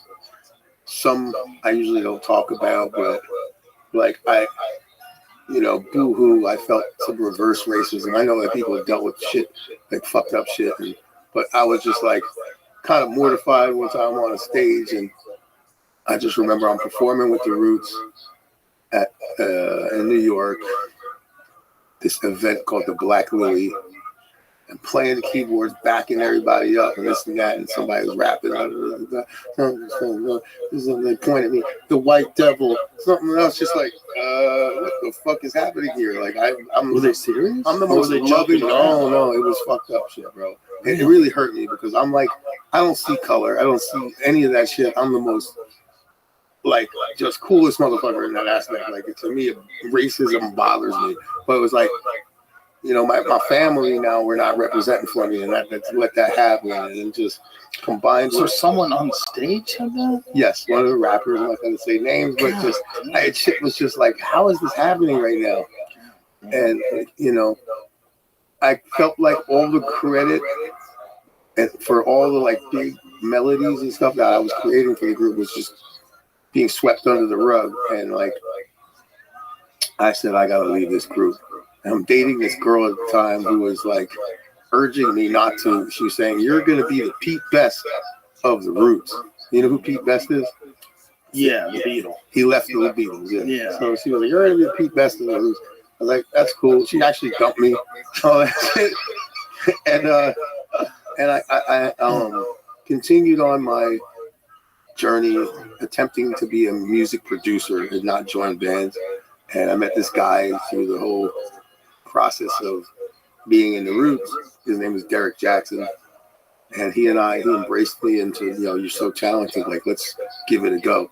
And we would take these trips from Philly to New York and just go to every A&R, every fucking label, trying people that contacts that this guy Derek had in New York. He was from New York. Like, he would just use them. And then the first week we were doing that, we got a couple of bites. And one was my first client, was Busta Rhymes. Wow. I'll never forget it. Busta, like, believed me. He's like, all right. And I went to the studio. We made a record. One shot, one kill, baby. That's how it is. Like, you get one shot. It's not like, and we made Blot Out, which was on his album, Anarchy. We also got that same week, maybe 3 days later, Capone and Noriega. And CNN album, Nori's got his whole world of podcast now, so he's proud of that guy, great guy. But yeah, they believed in me, and the day I went in, I'll never forget it. Capone, whose partner, was coming home from jail that day, and the theme of the day was, I guess he got him some girls, and like on the way to the studio to come work, and now he's like, all day he kept saying, it's nothing to come home from jail with these girls in your limousine and come work with me and Scotty and this and that. It was just an amazing day. We made music. We made like 3. And then I was off to the races, man. I was making music. Wow. And a whole bunch of cool stuff in between there. And then still ain't making no money, but I'm now like doing shit. Is that you? Yeah, let me shut this off. Isn't it funny that fear of like the Pete Best type thing, that's such a real thing? In the beginning, you don't have any idea what your future's going to be. Like, and I would see shit on, like, they're appearing here, or doing this and that, and be like, what the fuck? But what did I do? Right. I held in there. And then I always, a lot of people say this, but I'm a fucking very harmonious person. I always do good for everybody. I never like, you can accuse me of being a lot of things, but being an asshole, I'm not. So when I was in my first trip to LA, all right, I went to LA to perform, and I did this open mic at the Martini Lounge. It was my first time ever going to California, and it was a roots event. I wasn't in the group anymore, but like whatever I had to do, I was going to make a few $100 to go play background on this thing. It wasn't the roots. It was like an open mic with random people coming and this and that. So I did this thing, and who do I see come up to me? A chick I knew from Philly. And she's like, Storage, what up? She's like, you're not going to believe this, but I signed a record deal with Dr. Dre and Aftermath. And I was like, wow, that's crazy. So she's like, I'm going to hook you up with Dre. You're always fucking good to me in Philly, and you never tried to smash. You let me go in the studio, and we did cool stuff together. And like, it was a platonic thing. Like, she was my homegirl. And sure enough, I go and I meet up with Trey. I'm waiting for him to come out and come in the lobby, like nervous as hell. I don't have anything to play for him. I have my fingers. That's about it. And I go into a room, and he sits me down. He's like, I heard you good at them keys. I start playing for him, this and that. He's real quiet. I'm just like listening. I'm like, nothing's coming from this. I'm gonna go home sad today. He leaves the room. I'm still sitting in there. I'm like, I don't know if I should be just leaving or I'm supposed to stay in here. And this dude, Larry Chapman, is like one of his like head dudes, comes back in. Dre wants you to stay here for a long time. We'll get you a hotel and here's some money. And I was like, really? Okay. Dre wants you to stay here for a long time. Yeah, he was just like, let me know that Dre wants you here, man. Like, you can stay. Because I was going to get on a plane back to Philly that night. And I remember I went back to the hotel. I got all my shit, and now I'm being switched to like a fancy hotel. And I'm like chilling. I got some money. I went and rented a fucking 5 Series BMW. And I was like, wow, I am in LA for the first time. I have money. I just met Dre. I'm about to make a fucking album with Dr. Dre. The next day I go to the studio. I meet up with Dre. And he's telling me all kinds of cool shit, man. Like, he accepted me into his world. Like, it was like it was surreal, bro. It's a movie scene. It's surreal. Dre wants you to stay for a long time. I got this rapper that is really talented. I believe in him. Blah, blah, blah, blah. He's a white boy and this and that. And in walks Eminem. Wow. And like, he let me finish up some record that he was doing with him. It was like one of M's first releases, like just the two of us. You know what I'm talking about? And I played a little keys on that a little bit. The next day, me and Dre went in to work on his project, and we made Big Egos, which made it to, that's like that one shot, one kill thing. Like, that first day worked out. It led to me being along Dre's, side and in his camp for a very long time. But there's just a handful of dudes like you out there in the world that I call like a musical magician. There's people that people call upon. Like, you gotta get Storch. I'm a producer. Right, but like, what is that? Like, what separates you from other musicians? It makes you this savant. Do you think about it, or would that take Bro, away I the can magic? barely tie my shoelaces. But you know how to bang out some beats. This shit. Right. I was telling you about that Russian oligarch. Okay, he looked at me one time and he said, Scotty, you're not playing this keyboard.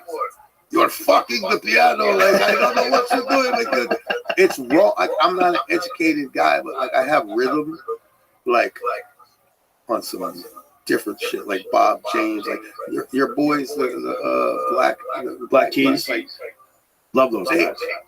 Look, not to jump around too much, but working with them was the first time like I feel like I did anything good. I can't explain it. And I have all these hits, like the Candy Shop, right. This, that, Beyonce, everything. I feel like the first time I really got into it on some real, touch the culture, real shit, not what people like trap music and dumb shit like that. Yeah. this is like real as it gets. And I got to use these vintage keyboards. I'm playing shit with a wah-wah pedal on a keyboard and like going crazy. And like, if you look at my Instagram, sometimes you'll see some of the shit that like I'm doing. Like, in their studio, I do. I watch it all the time. Their studio is insane, man. Like, and those toys, like I was really tapping in. Really? Yeah. It was so much fun. But I just love those two guys. And they're so fucking talented, man. We saw them out here at Stubbs. Yeah. Fuck, it was so fun, man. Yeah, man. And something about Nashville is a great place to make music, man. Yeah, well, think about how much great music has come out of there, and then the memory of that shit is burned into the city. Yeah. I believe in that. I believe that places have memory. Mm-hmm. You know, I really do. I think there's an element. I mean, it's not everything about a place, but I think places have memory. You know, I think that a place like Nashville, I mean, and also it's small enough because it's kind of a tight community. Everybody kind of knows everybody. There's so many musicians there. Kid Rock's there. Black Keys is there. Yeah, Kid Rock. He told me Yeah, I read into it at the UFC. Kid Rock's my favorite fucking thing of all time is going to his giant tract of land in Nashville and seeing his fucking White House. Like with the rotating dining room and the fucking crazy. He's out of his mind. He did well, man. Yeah. He was one of. I know. I met him. He used to come up to the studio when we were making the Chronic album. That's right. And he was like visiting. I think with a lot with Eminem. And I don't know, doing some other stuff. But he was there quite a bit. Cool guy, man. Yeah, he's always at the UFC with Trump. It's hilarious because Trump comes into American Badass. The crowd goes nuts when they know he's there, and then Kid Rock's behind him. It's like the Republican Avengers. Dude, I performed at Mar-a-Lago not long ago. No way. Yeah, I jammed out. I did a Blacks for Trump thing, and it was cool, man. Jeff Dye was telling me he's done stand-up at Mar-a-Lago. How crazy is that? Yeah, he's a genius. I really love it. He got a sick operation over that. Mar-a-Lago is insane, bro. I need to check it out. We thought about we do this podcast called Protect Our Parks with Shane Gillis, Ari Shafir, and Mark Norman. It's a crazy podcast. We get hammered and drink beer out of like this giant Freedom Bong. It's like an eagle's asshole you're drinking the beer out of. And we talked about doing one from Mar-a-Lago. We might do that still. That's cool. I'm supposed to go there. I think I'm going to go there first on the 13th. They're doing some kind of event, like a Roaring 20s vibe dinner, and then like a whole weekend. A Roaring 20s? Like you wear the outfits? I'm not going to, but like, bro, I was wearing one of them outfits. That'd be badass. What did they wear? What's like a Roaring 20s outfit? Zoot suit. I would imagine that's like double-breasted. Yeah, like the Peaky Blinders. What those dudes wear. Yeah. What do they wear in the 20s? The Shelby. Zoot suits, man. What do they wear? Roaring 20s men. Oh, yeah. Oh, that looks slick. Those hats. They all wore hats. Isn't that crazy? Luciano shit going on. Isn't that crazy that, like, nice hats just went away? We were talking about that the other day. We were watching an old school fight with Jack Johnson. And every man on the street, like, waiting in line for the fight, all the people in the audience for the fight, all of them had fancy hats on. Men used to just wear fancy hats. Something happened. Fancy hats just fell apart. Like, if you were in the fancy hat business in 1920, be like, bro, we got it forever. Like, fancy hats ain't going away. But fancy hats completely fucking went. If you wear a couple companies, a friend of mine was wearing a hat. Like, this hat's like $4,000, right? It's like some fancy company. I'm sure there's companies, but it's not like everybody's like baseball hats. Everybody buys baseball hats, you know. But fancy hats, they just went away. If you would ask those fancy hat people, do you think one day the president would be wearing a baseball hat or a fancy hat? They'd be like, a fancy hat. He's the fucking president. Nope. Make America great again. Yep. Baseball with a suit on. It's crazy. You know what? Fancy hats just fell out of style. Yeah, I think you can't bring it back either. It's become a much more casual world, I believe.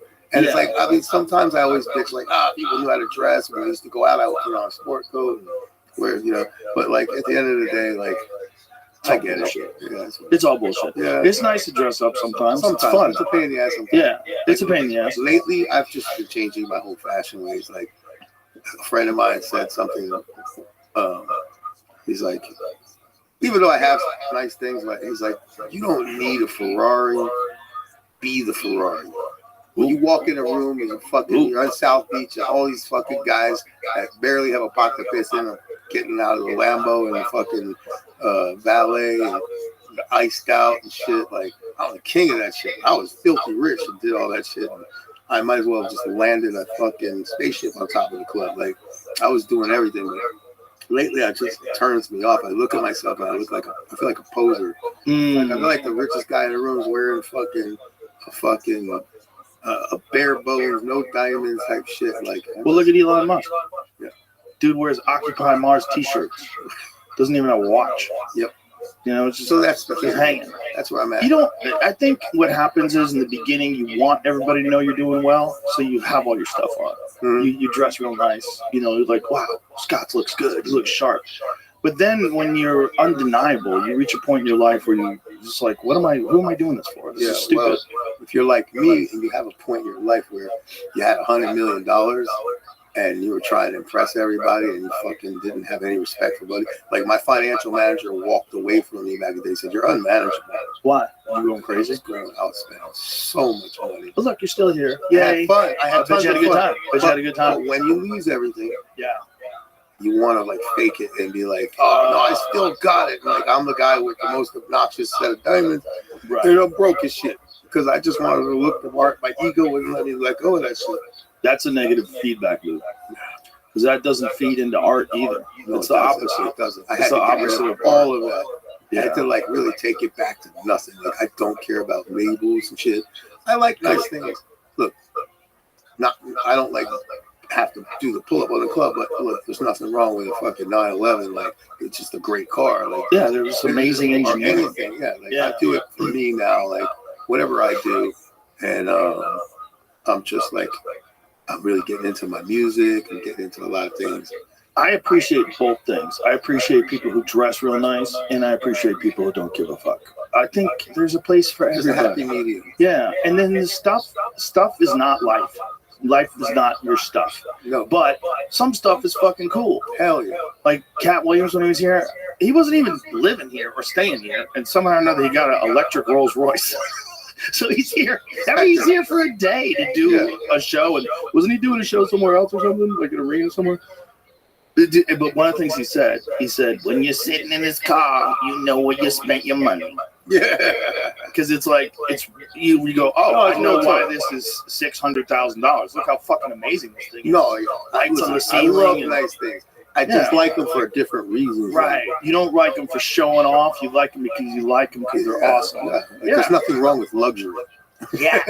There's nothing wrong with luxury. You work hard, but The problem is you trying to show everybody your luxury instead of just enjoying it. Like, look at my car. or prioritizing it before your children or before things anything. like Before anything.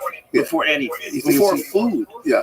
It shouldn't come before anything. It should be just a fun thing. And when you get to the level of success that you're at, if you don't figure that out, that's when it's the saddest.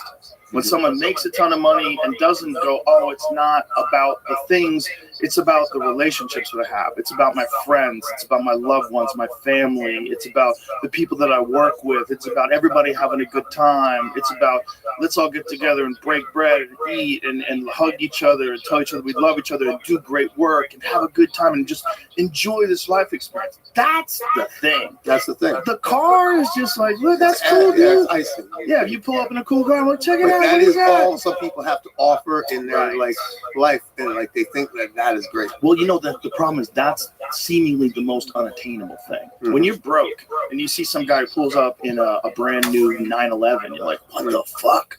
This is yours? It's mind blowing. I had Bugattis and all kinds of shit. I mean, those things. I had everything. I won for the best car collection on fucking MTV Cribs. I had like 26 cars, bro. If you name, I had like $10 million cars. Wow. Like crazy shit. Like, I'm an idiot. But at any rate, Yeah, but those are fun too. If you can afford it. no, yeah. But I lived a billionaire's life as a millionaire. I had 100 million. I thought it said 100 billion in the account. I thought there was an extra zero. But recently, I met a guy. You just met Kevin. Kevin is a fucking like just a great person. I had met him years and years ago. He was the head of security for 50 Cent. And when he brought 50 to my house to do the candy shop, Okay, and that's when I met him. I lost touch with him for so many years, and just not so long ago, just re-met him at the studio. This guy BB at Circle House said, "Yo, you got this guy wants to. You met him before, but he wants to meet you." He's now the owner of the Platinum Security Group, which is like one of the largest corporate security companies in the nation. Like, this guy owns so much real estate, he owns half of Boca Raton. He's like a major freaking guy. And he wanted to initially hire me to do some music for some artists, and he had a record label, and we ended up partnering on that record label and partnering on these different type things and different projects and shit that we're doing. And he is like, "Yo, first of all, you need to get the fuck out of Miami, and I want you to move an hour north to Boca so you can focus and really make the music. Stop worrying about," because Miami starts slipping into my old ways, and girls are every day. It show up and it's a cesspool, bro, and it's so much fun, and it's so fucked up, and there's so much there's so much drugs, and there's so much everything. And it's like, fuck that. You should have to have a passport to go to Miami. Right? That is not America. That's a new thing. That's a new thing. Miami's wild. It's good to go there if you need to fucking be there, but the energy in that place. An hour down the road is beautiful waterfront living, right? Normalcy, and just far enough to where you can get there. Garbage is not gonna hit you every day. You can get there if you want. Yeah, but you're outside. That's what he's like. He's like from the outside. Move up here. And since I did that, and that's why obviously so many great things are happening. Yeah, even just like unlocking. You block your blessings. Mm-hmm. Like I was blocking my blessings, and now they're starting to come. I'm here with you, talking and telling my story, and like things like that are happening. Great things. I have an artist that I'm working on. I have my album. I decided Khaled makes an album. He's got all these different people, and I'm like, what? I'm gonna I've made my whole life of this making hit records for labels and for their artists. Why not develop artists and do my own album and use some of those artists for my projects? And I'm putting out a slew of singles. This girl Abby Stair that Kevin introduced me to is so amazing. I think there might be a picture somewhere that I was told because I'm using her for my first single. Even though we're gonna be developing her album, and but I'm doing my single featuring her, and then a whole bunch of other ones that I'm gonna be putting out. I have one with Young Blue, and I have tons of singles.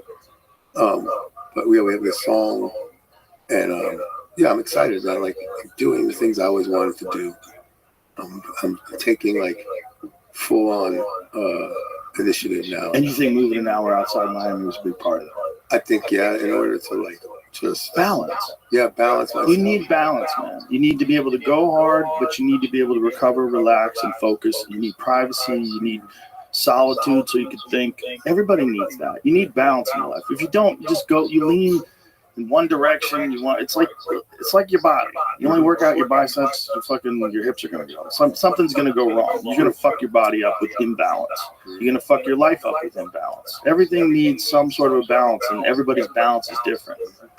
Now, for a guy like you who goes hard, you probably should get the fuck out of Miami. You probably should be living in Boca, right? With all the quiet people. Yep, and I'm loving it.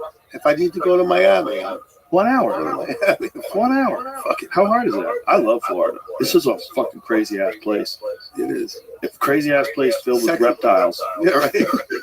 And they literally walking around on your dock. There's so many. Iguanas, giant iguanas falling out of trees when it gets cold out. It's funny as shit. It's just such a fucked up place, but it's so fun. There's so many good things. And during the pandemic, I think people started to really appreciate Florida. So many people moved down there. They're like, hey, you can just live here. You don't have to just be under the tyrannical control of the government. Look, the Northeast was a great place to, as a young guy, to build strength and the changing of the seasons, scraping the ice off your fucking windshield, and just learning about being a man, wearing Timberland boots because you're fucking freezing cold. Right. And I think every young person should have to like experience that, 100%. not just like sunshine. Bro, I grew up in Boston, Yeah. and you know, it's cold as fuck in the winter. When I was a kid, we made money by shoveling snow, and that, you know, that's back-breaking fucking work, shoveling long, steep driveways and shit for $100. Yeah. You know, but if you could do that and do that all the time, like, you build resolve. You're out there freezing, your hands are numb. You know, we play outside in the snow. Your fucking hands would go numb. You come in, you can't feel your feet. Makes you stronger. It makes you stronger. Scraping the ice off your windshield before you go to work. Yeah. Salting was fucking the walk. I feel bad for people that don't grow up in those environments, because I really think it gives you a little extra edge. And those changing seasons. Yeah. Different feelings, different moods. All my favorite comedians, for the most, well, that's not true. I was going to say that, but then Kinnison, he was from Texas. Sam. Yeah. But that was different. That dude was, that's a different thing. I always think about back to school. I think about this. I don't know why my mind just goes right there. Was he right? Was he right? I was there. That dude is awesome. Yeah, he was awesome. I have an appreciation for film. I have an appreciation for comedians. I really like. I grew up like, I was buying like Richard Pryor albums as a kid, and Eddie Murphy albums. And, you know, I spent a lot of time. I became good friends with Mike Epps. A lot of comedians. Comedians are tortured souls. You guys, like, I think a lot of like that whole comedy tragedy thing is like very serious. Well, there's something to that. Yeah, there's something to that, but it's, you just got to figure out how to balance it, like we were talking about before. For me, I balance it out with exercise and saunas and cold plunges and yoga and shit like that. That's how I balance it out. That's how I keep my mind straight. But if I didn't, I would be spiraling, just like all of them. I think you need something in your life that's more difficult than your life. Something that you do, that you choose to do, that's more difficult than regular life, because then it makes regular life way more manageable. Well, it's kind of cool. I'm 50, and I'm like inspired like when I was in my early 20s, and just like doing the music. And it's like sometimes I get reminded of like the fact, you know, like when you try to like keep up, like there's a session like, and you're gonna have to go meet Little Baby at 3 a.m. It's like, Hey, you're 50. Okay, fuck it. I just do it. I have to compensate for it. I could have just went for days back in the day, Right, without drugs. You know what I'm saying? right. Like now it's like, all right, I'm gonna sleep real late because I'm gonna have to go at 3 o'clock in the morning. So is that like a standard thing? Like what? Like when rappers come and they want to work with you, do they generally want to work late at night? Rappers? Yeah. Yes. They all want to work late Yes. at night. And my biggest problem is I know I can't always tell them that. Like sometimes you should just send them CDs and shit. But I know when you get in a room and you make some shit right there on the spot for somebody and you're feeling their energy, that's when the best records happen. Yeah. These dudes, like a lot of dudes are not like with it, but there's some are. That's the extra magic, right? Yeah, I think the best artists want that. The ones that aren't really artists, they just want some bullshit to rap on, some more bullshit. But there's something, you're exchanging something as human beings, right? You're with that person. You're experiencing them. They're experiencing you. The music, the song, everything together. The lyrics. That's a human experience. That's why I refuse to do Zoom podcasts. Like some people in other countries, they wanted to be on a screen and just sit in the living room. Like, you gotta fly here, bro. You gotta be in the room. I'll give you a perfect example. I got a call a week ago, FaceTime, and it was J. Cole. I see it on my phone, and like I was chilling, like I was like, oh shit, it's J. Cole. And he says, yo, Storch, I figured out a way that I can harness that Storch thing. You're in Florida. I'm flying there. So I'm going home from this tomorrow. He's going to be there the next day. We're going to be working at a hit factory. But he gets it. Like, we were just listening to Neighbors in the green room last night. And we were all going, motherfucker, I am. I'm excited. I'm excited when somebody wants to get in the room and they have an idea of like what they feel like out of the Scott Storch bag of tricks. Like they want to like harness and encompass them. Well, you're also a guy that like you find out you're working with Scott Storch that day, everybody gets fired up. So there's like a feat because you've had so much success that there's this like excitement about you, and you're in the room, and that creates like additional like inspiration. Yeah. I give my all clients, because if somebody's going to be in a room when I'm not there and they're like, this is the one Scott Storch did, that shit had better. If I like the artist, or I don't, like whatever the hell it is, they have to be like, yo, that beat is fucking flame. Like, so I give my all the shit. And for some reason, man, like I said, like this is one of the few things I can just do over and over again. I do it good. I give results. Nothing always sounds the same. If somehow I manage to pull it off. And it's like, I just remember Dr. Dre telling me, yo, because his work ethic is crazy. He says, you don't have to be on every day, just most days. It stuck with me, and I was like, yeah, man, like, you know, you got to be known for being the guy that hit home runs almost every time. Not every time, but almost every time. But when you're dealing with something that involves creativity, it can't be every day. It's not possible. You're asking too much of the muse. Yeah. You know, but that's also the problem with like being a workaholic. You're going hard all the time. You're constantly working, and you're gonna have your hits and you're gonna have your misses, and that's just a part of the process.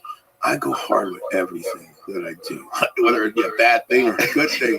Yeah, like most people do. I got like, you know, the same energy I give to that, to the music and shit, I was giving to like the wrong things for a while. A good friend of mine, we were talking about a buddy of ours that died. He died from pills, and he was super clean. He was a professional pool player, like a really like world-class pool player. Super clean, never did anything, never drank, never smoked. Got in a car accident, fucked his back up, started getting on pills. And pain pills, to him, he chased pain pills the way he chased being the best in the world at pool. The same thing that got him to be a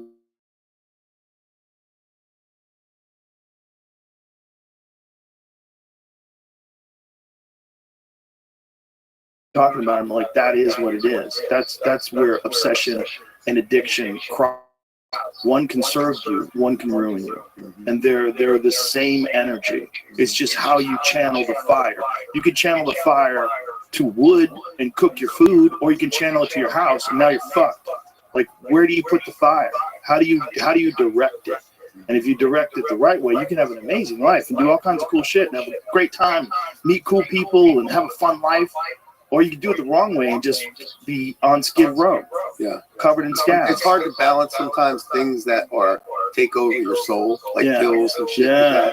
Later on, I'll talk to you about. I got into like the business of rehab, not for money. I got into the business of rehab to help people, but that's later. Honestly, like I got my whole life was just all music. I loved music. I loved going in my fucking car and just listening to the things I love. Music. I love music of the 70s.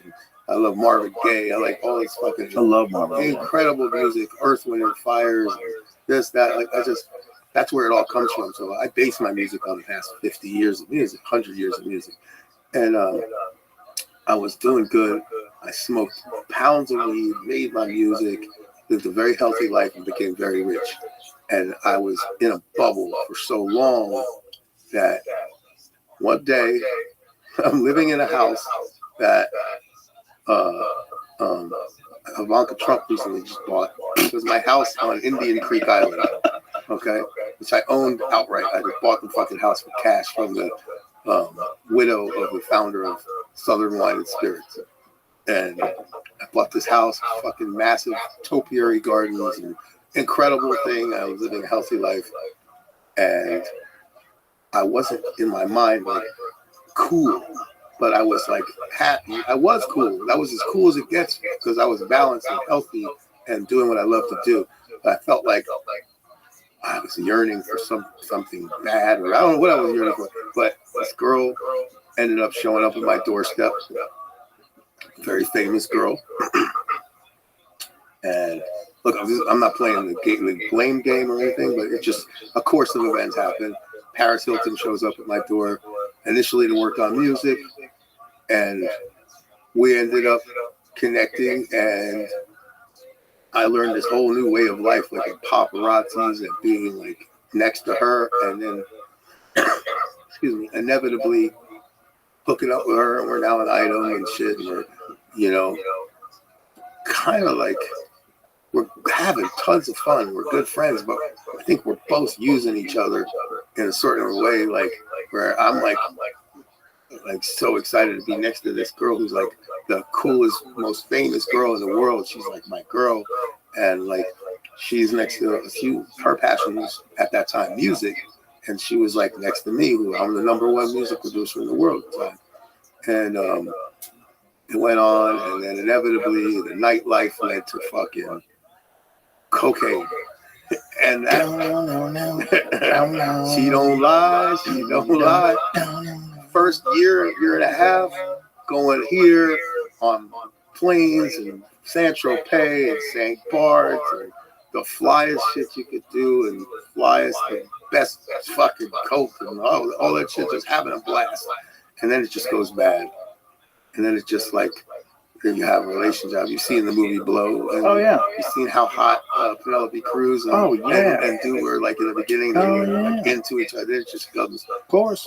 all like, there's no happy ending. Your foundation gets rotted out under you. Yeah, and like my A-list life was like, was born there, and like I was now like in that situation, and then it ended up with Kim Kardashian and all these different things, and like she wasn't even famous at that point, but like she's cool, man. She's always been a great person, and like just I gained a lot of respect for her when she started working for criminal and prison reform. Yeah, it just shows like that fits from the heart too. She Advocacy for people that are wrongfully accused. Yeah, man, she's done a lot of good things. That lady's gotten a lot of people out of jail.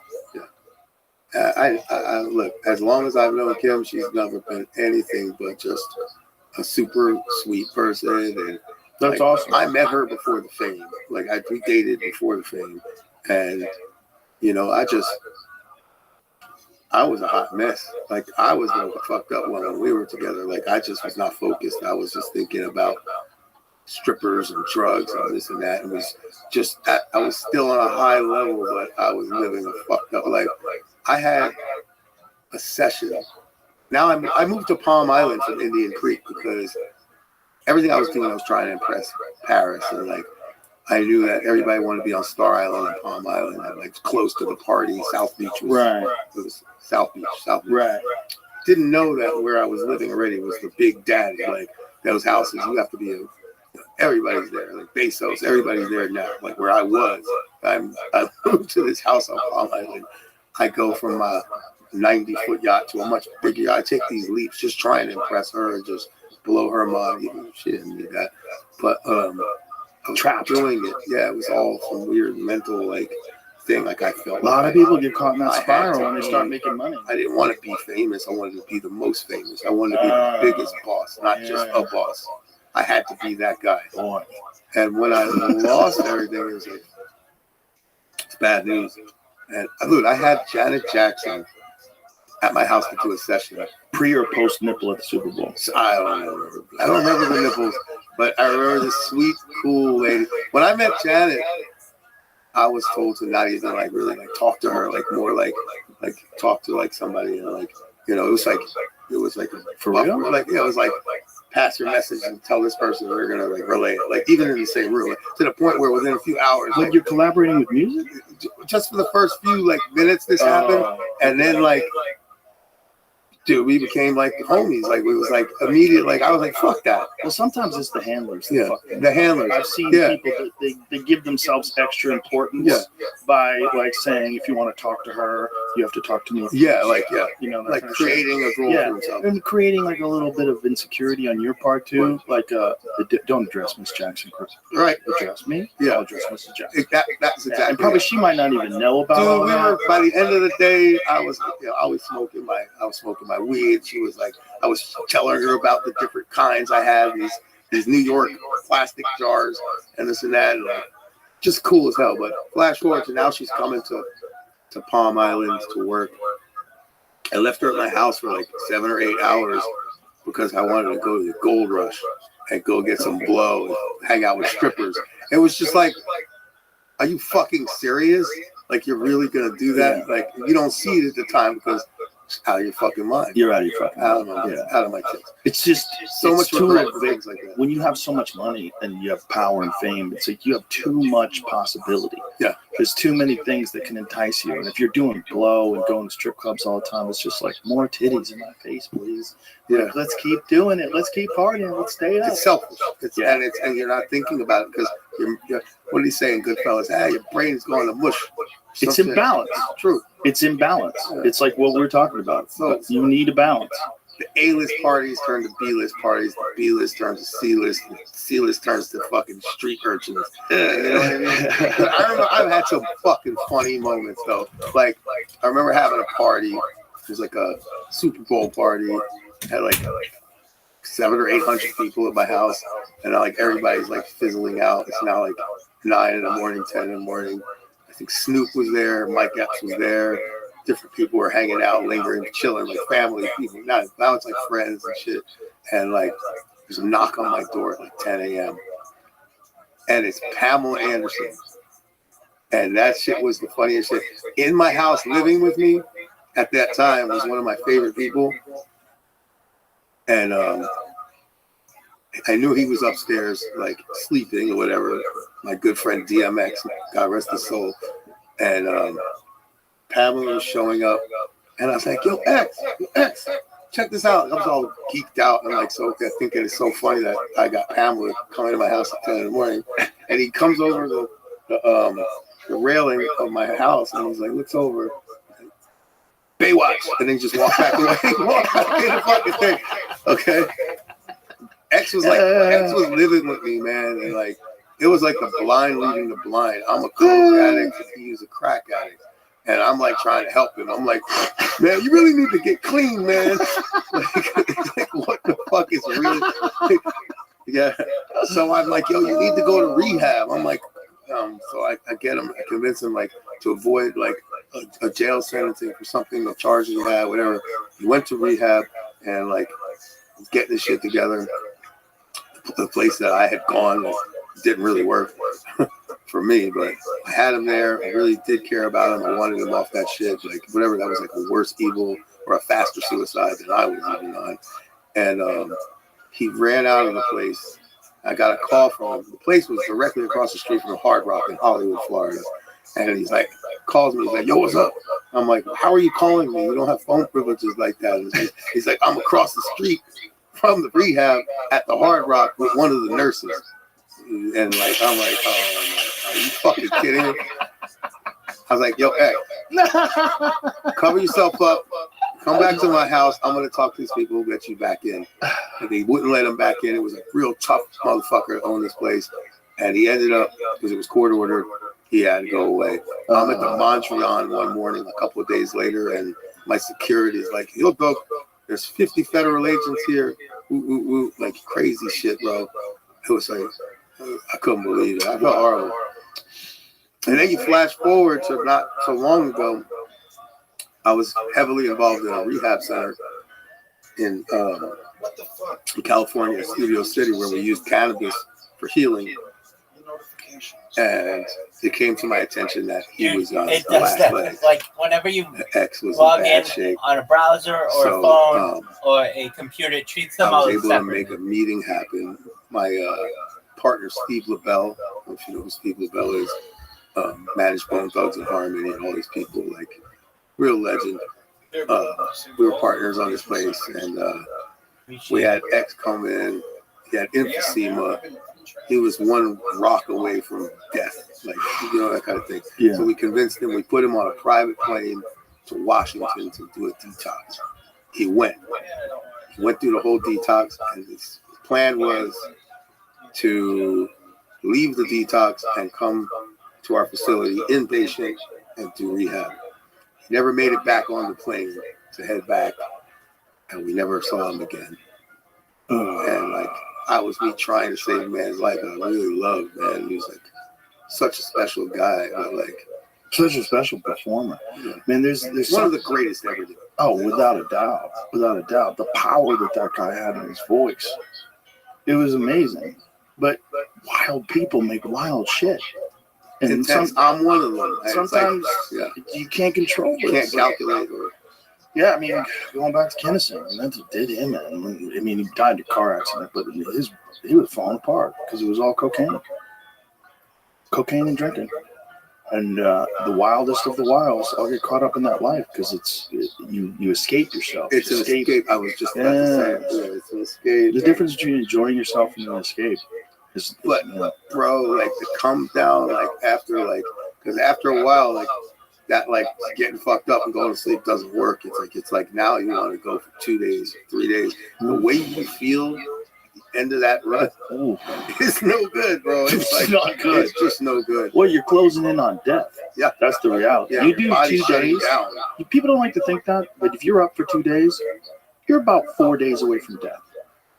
You keep that up for 4 days, you're gonna die. You'll stroke out. You'll have a heart attack. Something will go wrong. You'll pop.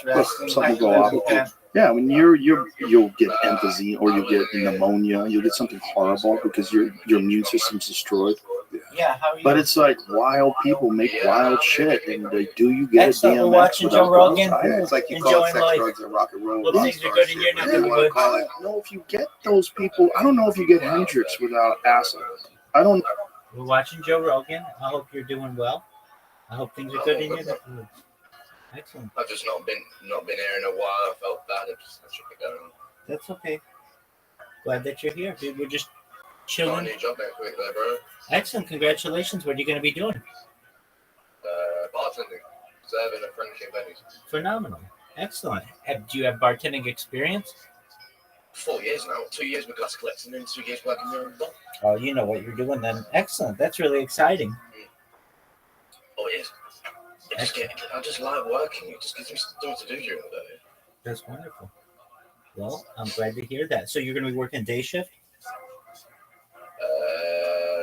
Yeah, day shift, night shift. Oh, okay. Night shift as well? Yep. Anything Excellent. I can get, that's what I told them. Are there any hotties who come in there? Did you say parties? Hotties, like cute chicks. Oh, hi. All right, calm down. Put your dick around. Dog, I'm always wanting to know where hot chicks are in the world.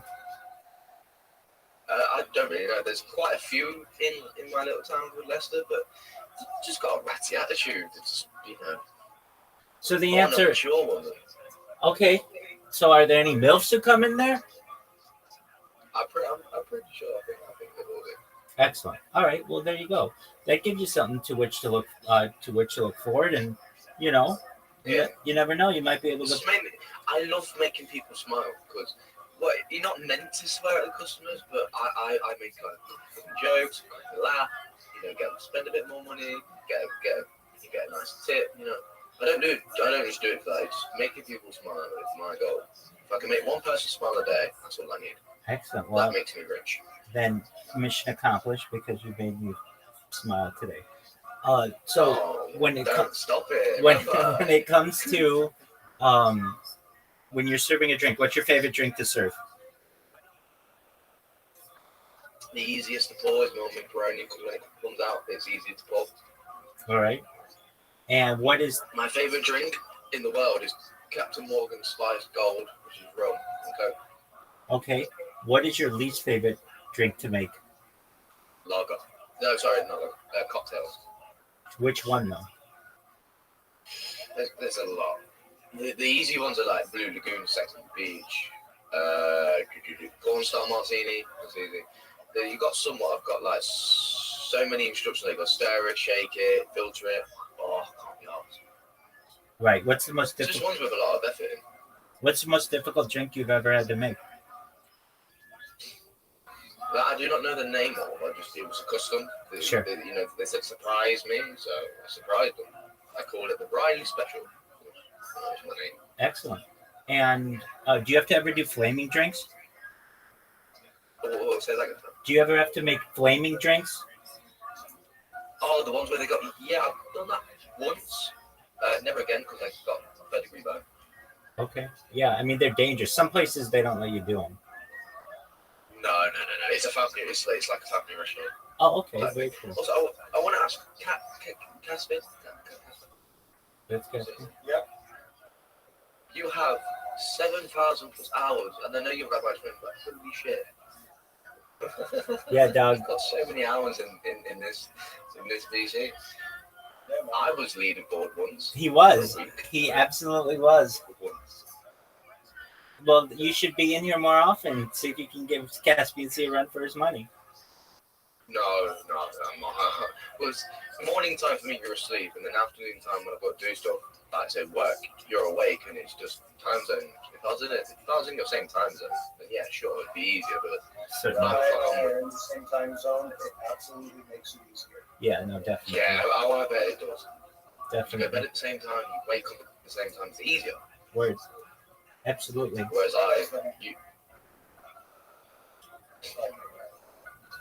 Well, what are you playing? Zelda? Oh, me? Oh, yeah, I'll play Zelda. I'll play some stuff. I don't know. I try to play it, but I played it for about 3 minutes today, and there are days when I, just by touching a video game controller, I start thinking about how old I am and how non-productive it is to explore the world of Hyrule and that kind of budget. So, I'll save the princess another day. Yeah, there's always something one needs to. I'm always on Discord in Socialize in the very bottom in a custom VC with some of my mates because it's chilling there. And if someone comes in and starts ear raping, we say execute order 66, Grinson 123, then kicks them out, and it's just peace and quiet. All you have Order 66, Order 66. Yeah, that's the code we came up for. And then half the time they ask, what's order 66? I'm like, you'll find out in a minute. Bye. Go. Yeah. does it kick them I out? was asleep. And some guy came in ear raping hardcore, like, It's like, Yeah, we kick people out when they do that, especially for LA sleepers. Definitely. It's annoying as fuck. Do they do that? What you just said when you execute Order 66, does it know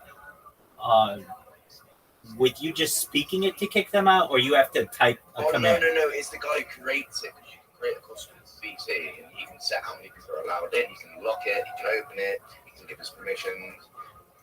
He can kick people. He can ban them as well, so they can never enter again, even if he's recreated the VC. I got you. It's my mate, Grinson. Excellent. But he has I've to. recently- Does he have to execute a command like /ban, or No, just verbally? He's the host of the VC. He has access just to kick any one of us at any point. He can do it. He could use us all for instance by the click of his button. It's just through Discord. It's not through any third party things. Right, I got you. Okay, so when you say execute Order 66, that tells him to kick out the person. Yeah. Gotcha. I Normally thought. just mute some, but if it's like up to my phone dead slow, and when I'm normally on my phone, it's just by the time it takes me to mute, I've already gone deaf.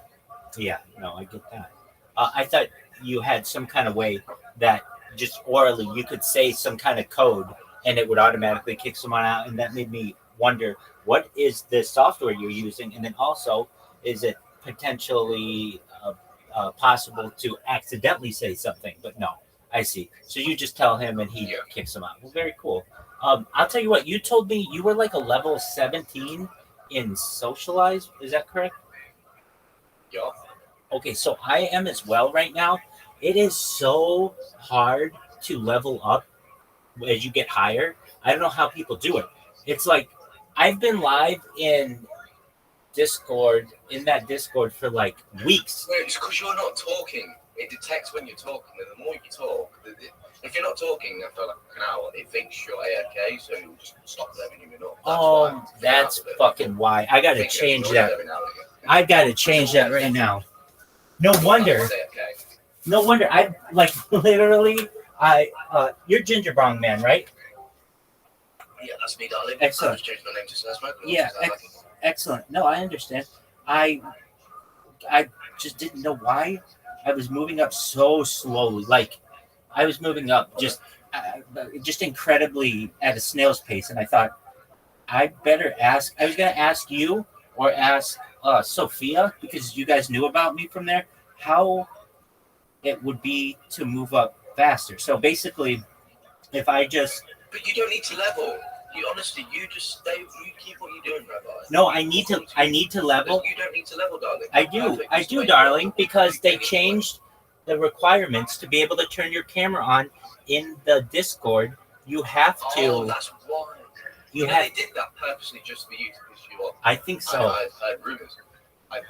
They are going to update it to 11:30 now because you are being a nuisance, quotation marks, being a nuisance. I'm friends with one of the mods and they tell me everything. You are a nuisance, not me saying this, it's them saying this, because you're promoting your own, you're promoting what you know, which I've had to argue against some of this. I've been having conversations with the owners and I'm like, why are you trying to get rid of him? He's just promoting world peace. We are so close to a nuclear war as we speak with the whole shadow missile situation we've been giving the Ukrainians. I'm shitting myself right now whether to not build a shelter or whether not to carry on with my life. World peace is needed. I agree.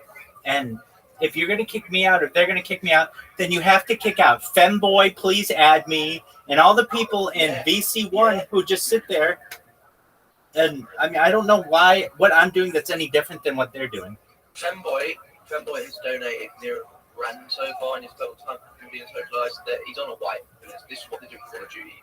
The streamer gives so much money to the game.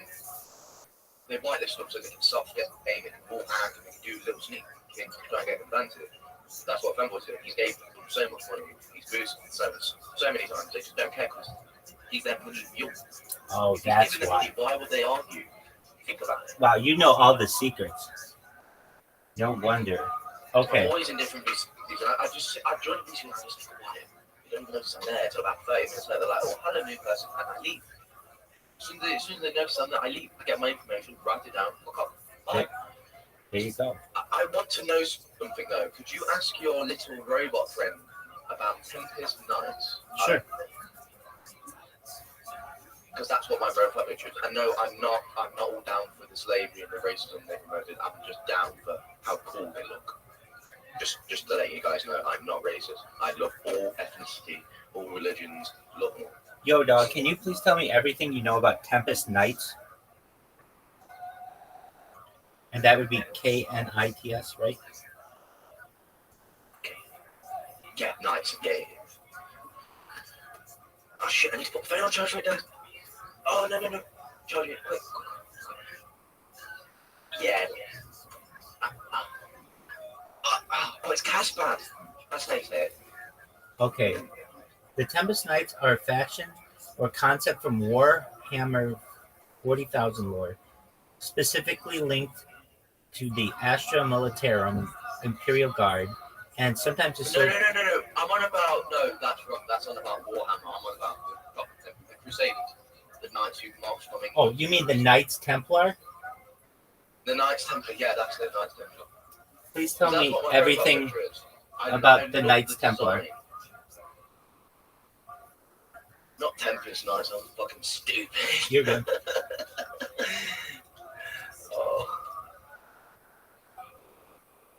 Oh, really? This is twice now. You've stolen my motorcycle. Are you playing Grand Theft Go Auto? away. I'm just playing a bike game on Roblox. Okay, the Knights Templar were one of the most famous medieval military orders, originally founded during the Crusades. Here's an in-depth look at the history, role, and legacy of the Knights Templar. Origins and founding: early 12th century formation. The Knights Templar were originally founded around the year 1119 by French nobleman Hugh de Payens. The order's primary mission was to protect Christian pilgrims traveling to the Holy Land after the First Crusade, 1096 to 1099, which had captured Jerusalem from the Muslims. Papal approval. The order was formally recognized by the Catholic Church in 1129 by the Council of Troy. The Templars took monastic vows of chastity, poverty, and obedience, but were also given the right to fight in battle. Unlike most monks, they were both religious and military. Role and growth. Military role. Now I get it. So they're not bad. They were just doing what they were told. Got you. I got called a racist from someone in socialized because they saw my. They were like, "Was that a temple nut?" I'm like, "You're a racist. You hate all blacks." I'm like, "No, I just like the design. I think they're really cool looking. That armor, especially. I'm into medieval stuff." Sure, but what does that have to do against black people? See, that's what I tried to figure out because originally they were fighting. Look up the Templarist movement. It's not anything to do with the old Knights Templar. There's a new thing called the Templarist movement. It is neo-Nazi adjacent.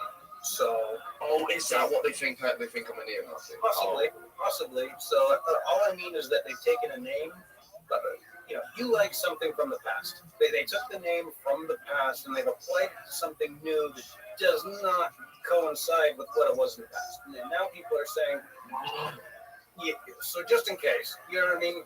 Like, yeah, but I can. You guys don't know me, but you've met me. I'm not screaming the N-word. I'm not saying hi. No, don't worry. Like, my name is Caspian C. If somebody comes in here and starts wanting to say something about Ukraine or something, someone's gonna find something no matter what. I mean, Rabbi's a rabbi. That's what I'm saying. Yeah, I'm like the big lightning pole in here. Shit to Rabbi, and then they get kicked out because just for being, I'm the type of guy to say, I mean, they ask him if he's a Rothschild. Are you a real Rothschild? Are you part of the family? I mean, check my DNA, dog. Someone's gonna try to find something to fuck with you. Yeah, but I've got such a good background because of all the bar training and all the bar stuff I've had to deal with and all the fights I've had to break up and all the bottles and the chucked it now. I've got that much of a background. If Rabbi was to tell me to go away, I'd respect it. It's PC. Yeah. But if okay, I don't know if you guys get this in the UK, but at least in the United States, there's this movement of like, they name all kinds of things: Antifa, Proud Boys, whatever. Yeah. But here's the thing. They're the ones with the shaved head. Is it the ones with the red nappy? Hold on. No one knows what the fuck these people look like half the time because they're wearing masks.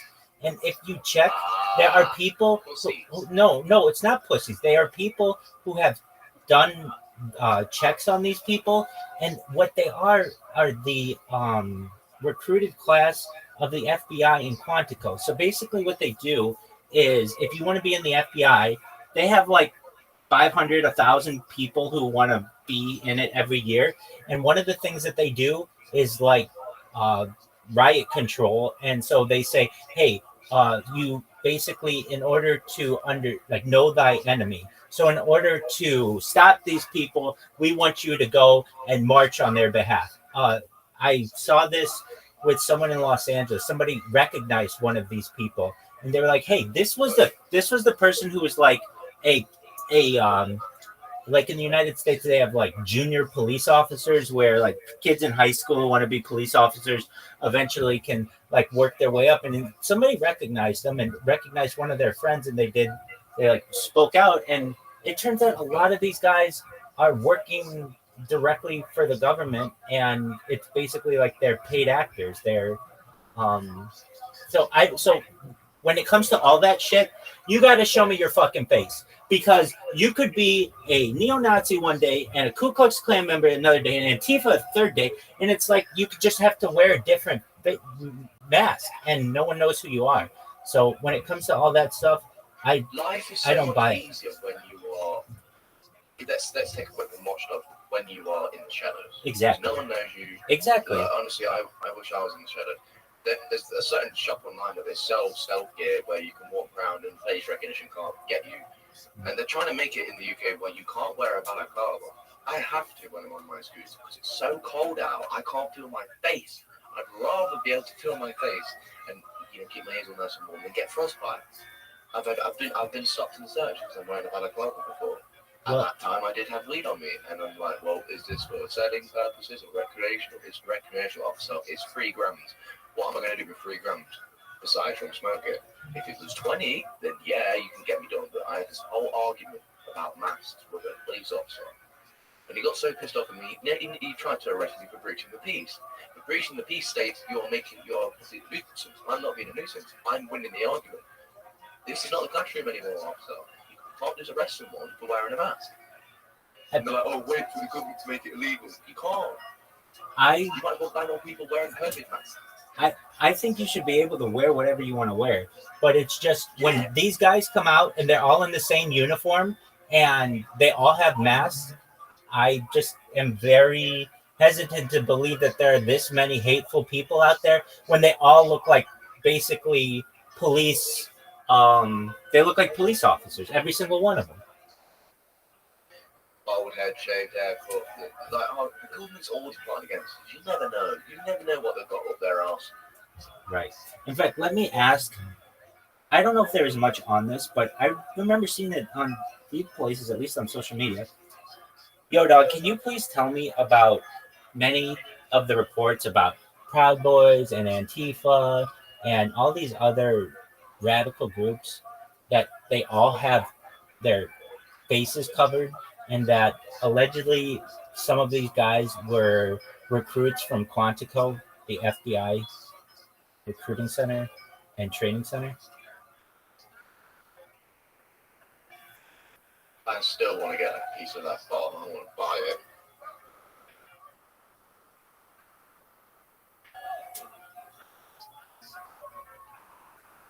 Oh, don't get angry.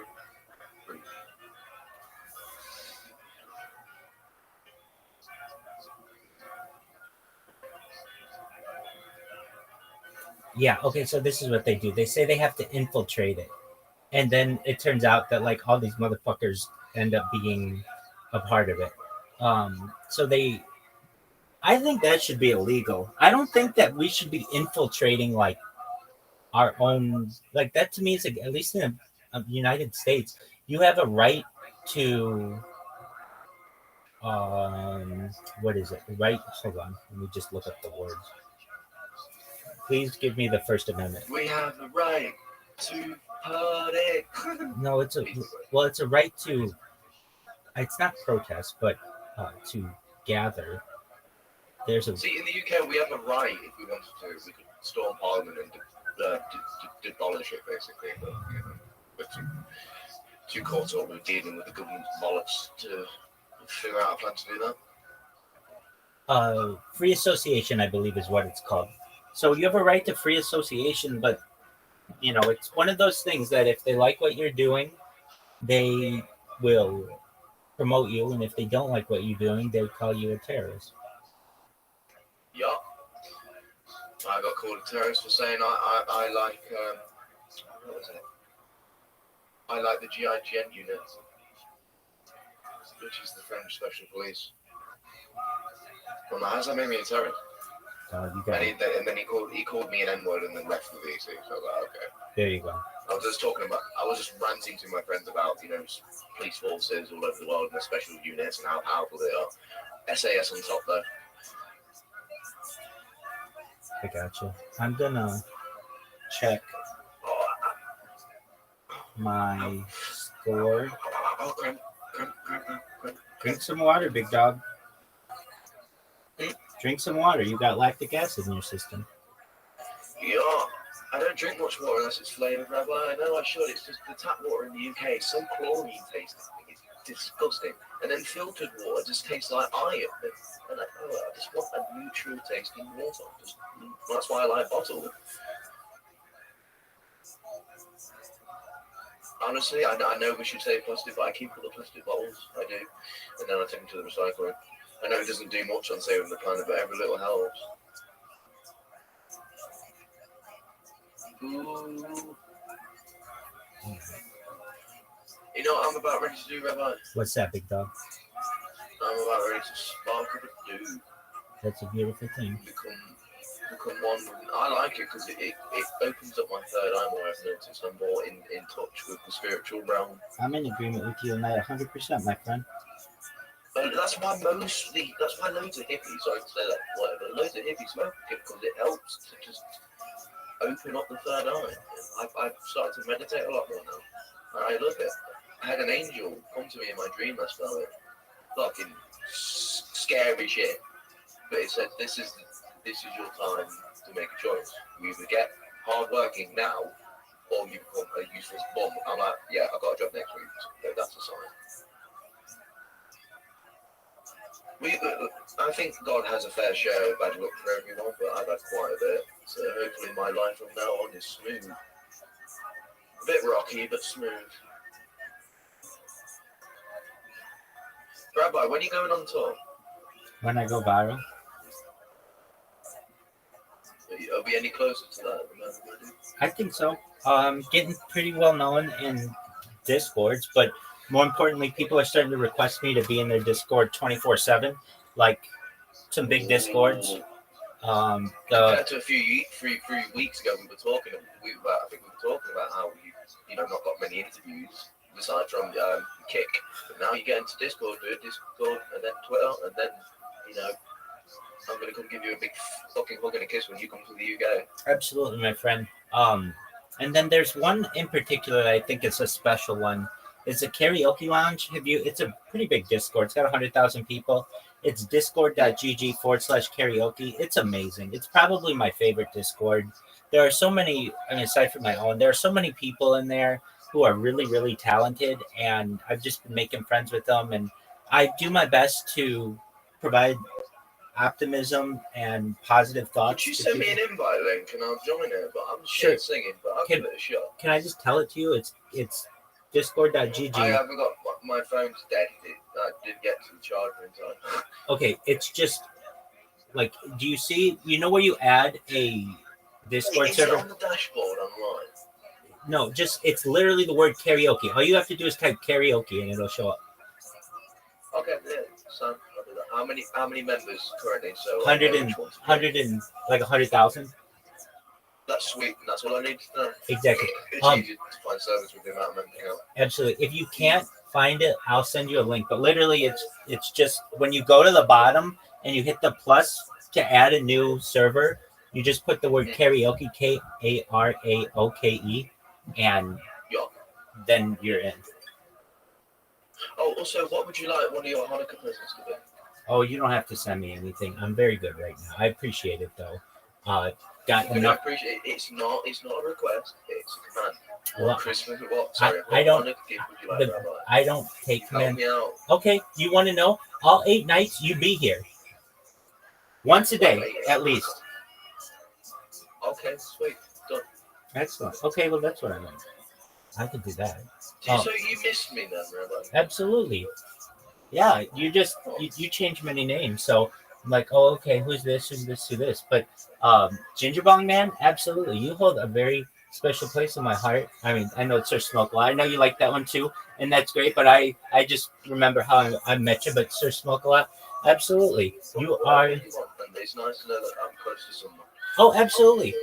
Absolutely. I mean, I remember I was kind of waiting on you because I wanted to ask you, hey, well, firstly, thank you so much for advocating for me in the socialized Discord. That was so nice of you. And then also, I was going to ask, like, dude, what is going on with gaining, what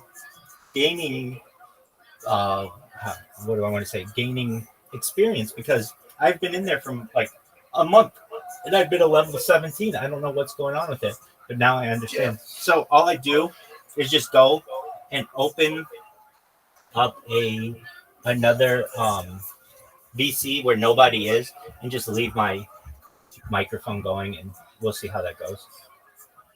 You might get banned though, because people are going to report you for being a nuisance as well with your mic on, because they're going to report you for ear raping and stuff. But if no, I don't ear rape. I don't ear rape. If I'm in there and I've got my I don't ear rape. No, it's very quiet. It's actually like basically silent. A lot of people in the top VCs are very, very good friends with the mods. I mean, and they'll just listen. They won't ask two sides of the story. And if I've got my software running where I can record what you're doing, not in a weird way, just to back you up, to say, look, he's not being ear raping. I've got the evidence. He's just his videos playing. Why go be dickhead? You know what I mean? Yeah, but I mean, you can't even hear that in it, so it's just it would just be quiet. It's just social pods used to be where you could just sit in a VC, not even talk, just your account being in that VC, level. But what I figured out, I think a year ago, on my other Discord account, what got banned from there, because I was in there so much, and I was kind of a immature little twat. I got banned, but you leveled up a lot quicker than you do now. Oh, yeah. And they're so focused on getting rid of you. Yeah. Why? There's so many racist people, homophobic, like people screaming, terrorism and stuff like that. What need to get rid of? But you're focusing on a guy promoting world peace. I don't get you, lot.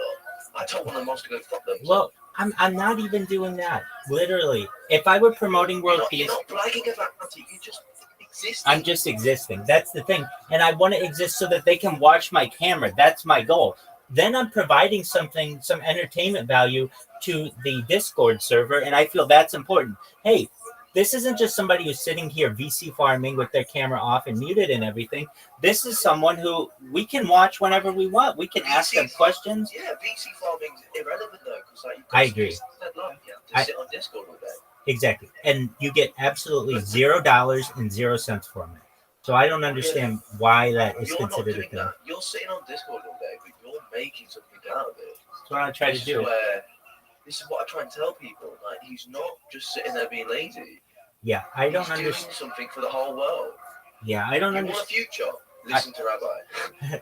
I appreciate that. I agree. Wow, you move up so much faster when you unmute. It's unbelievable. Like You just unmuted. oh yeah. I mean, when I unmute on, I mean, it was moving so slow. Like I said, for the last month, I've been like a 17, and I've been wondering, like, well, when Soph comes back, she was back. But I didn't get a chance to ask her, but I thought, well, when Gingerbone Man or Sir Smokes a Lot comes, I'll ask him what's going on. Why is it so slow? And now I Check understand. my level, right? Sure, I'll do it right now. What is your? I think I'm just smoke a lot in there. Oh, no, it's smoke a lot. Sorry. you know what? I don't know if I can because are you sure you can add? You can do someone else. No, you can search in the little hotbar. And you can. Oh yeah. There you go. Good move. So smoke a lot. Oh, I do smoke a lot, darling. Yeah, it's smoke a lot. Okay, cool. And you are. Oh wow, you're huge. Okay, so I'm searching. Oh, it's flaccid at the moment. Calm down. Okay, so it shows that you're a level 30 at least. Yeah. Oh, that's really good. That's right. Amazing. You have your own Spotify, or do you have a podcast or something? No, it's just because I do some gigs, so all my software, all my music playlists are on there. I've got it categorized like 90s, 80s, 70s dance music, R&B, cheesy hits. That's baller as disco fuck. hits. I love it. So Smokes a Lot. That's amazing. And you get to notice what my real name is.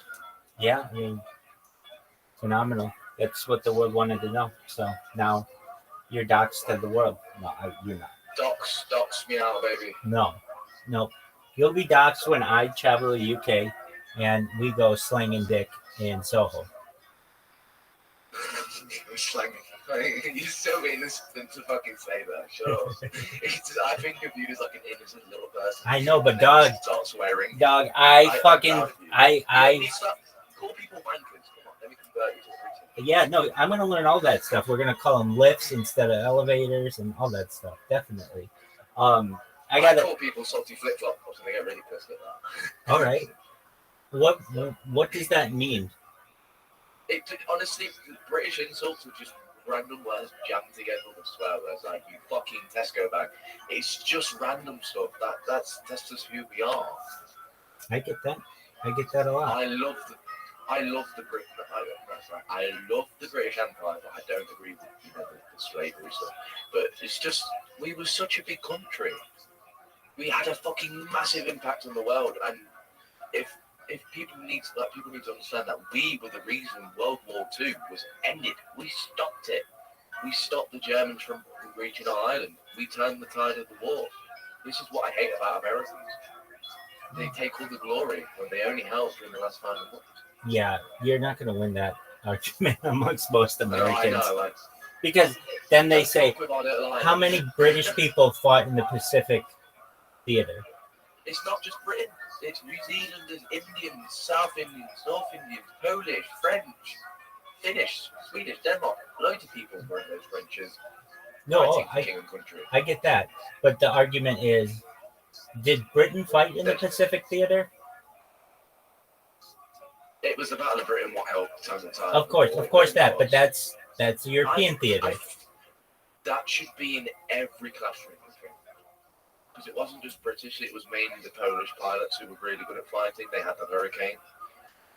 And they would rinse Germans for every Spitfire in America that went down. 10, 20 Germans went down. I'm going to ask ChatGPT this question. In comparison to the European theater, how many British fought in the Pacific theater? Oh, I love talking with you, Rabbi. You make my brain itch in a good way. Well, thank you. I think it's a great question that I've never really thought of. I don't think it was many because, frankly, you were too busy protecting your own island. Yep, we were. Oh, you on about with Japan and USA? Yeah, the Pacific theater. Oh, yeah. So it was really British, India, and Commonwealth. The British forces in the Pacific primarily consisted of the British Indian Army, which included, like you said, Australia, New Zealand, Royal Navy. The Royal Navy was heavily involved in the Pacific, with naval operations in the Indian Ocean and Indian subcontinent, Battle of the Indian Ocean, and support for operations. Okay, comparison with the European theater. The bulk of British forces were concentrated in the European theater, especially from 1944 on, yada, yada, yada. Approximately 3 million personnel served in the European theater. In the Pacific theater, it was 100,000. So it was like 1/30th as many. Yeah, that's nothing.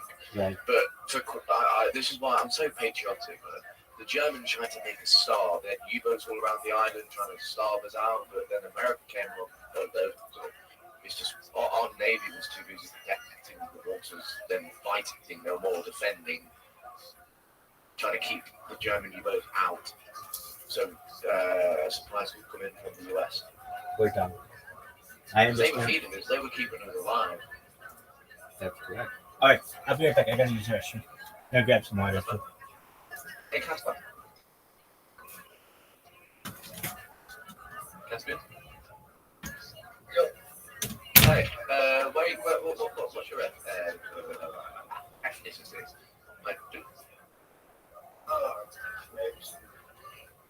Are you like American, Denmark, Sweden? Yeah. Hey, and at least you're not. At least you're not a stupid American. Like you're actually quite chill. Most of them just horrible. A little bit stupid, but just a touch. Oh yeah, I'm a bit crazy.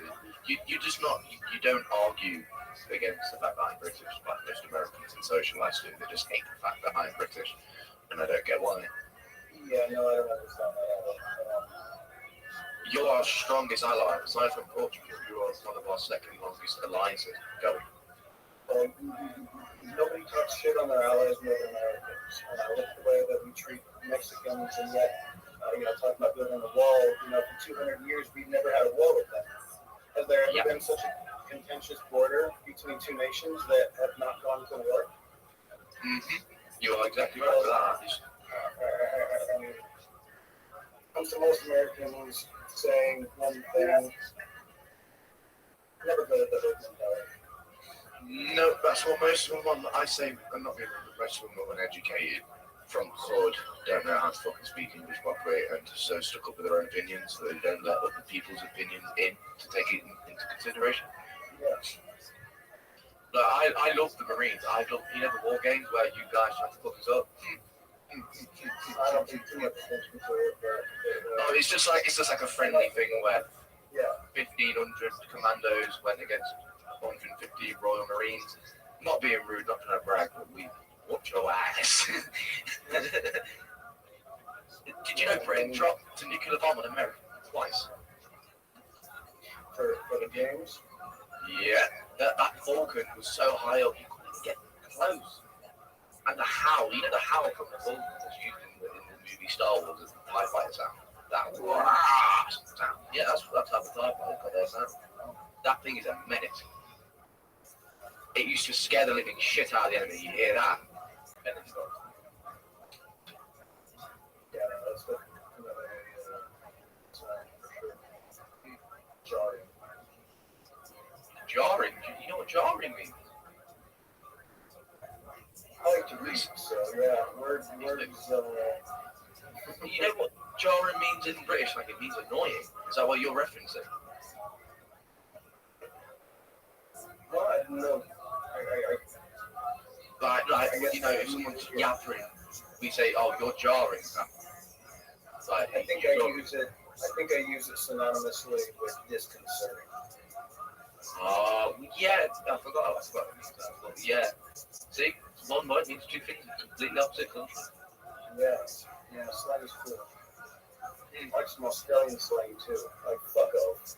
Means I agree with you. Yeah, it sounds like fuck off. Yeah. Do you know what a top? Like an oath. Like if you take an oath. Like I take an oath. Fuck off. Fuck up. Fuck oath. OATH. Got you. Like if you vow, if you give an oath to something, if you say fuck an oath, it means I agree with you. But it does sound like It does, yeah. That's a it's yeah. But no, do you want to know what a tot means? T-O-T, tot. a tot. Yeah. During World War One, before the boys went over the line, God bless them, they'd all have a tot of sherry, just a little bit of sherry iron, small bit in there. It just means a bit of sherry. It's like a net. Yeah, just a tot. Can I have a tot of sherry, sir, before I go over and die?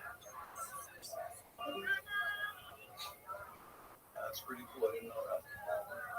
What I will disagree with is the fact that they take down British flags when it's Pride Month.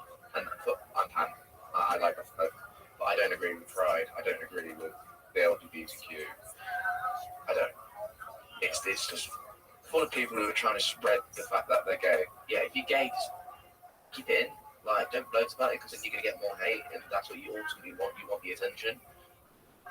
It shouldn't be anyone's defining characteristic, whatever you want to put. Mm-hmm.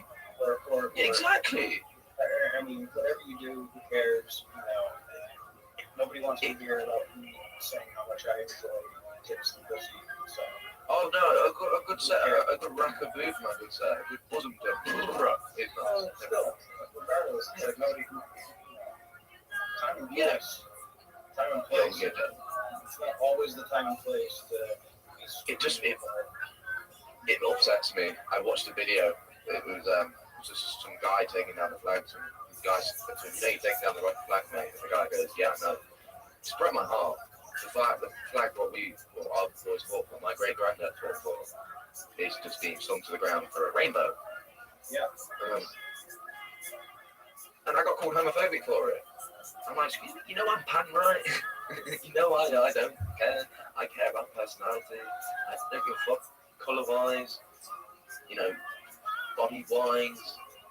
As long as you've got a good heart, that's what I'm in for. Yeah, people just want to yell and scream. Mm-hmm. Is Rabbi going to come back, or is he still here? Or that was his other account. He's here. Just see what happened. The bike's up here a bit. That's fine. He's off on his computers again. Weird dog. If I had a technical issue, I'd just Rabbi. Not a bad move. He's very knowledgeable about all that stuff. The first time I met him, I stayed up till 5 in the morning. We chatted for a good 4 hours straight being it. Weird dog.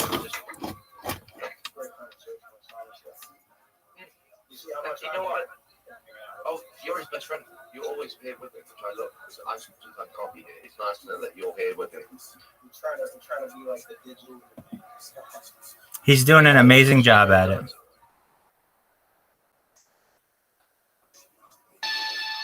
Actually, I thought I was going to smoke a doob, didn't I? Yes, you did. Dude, smoke a doob and watch Joe Rogan.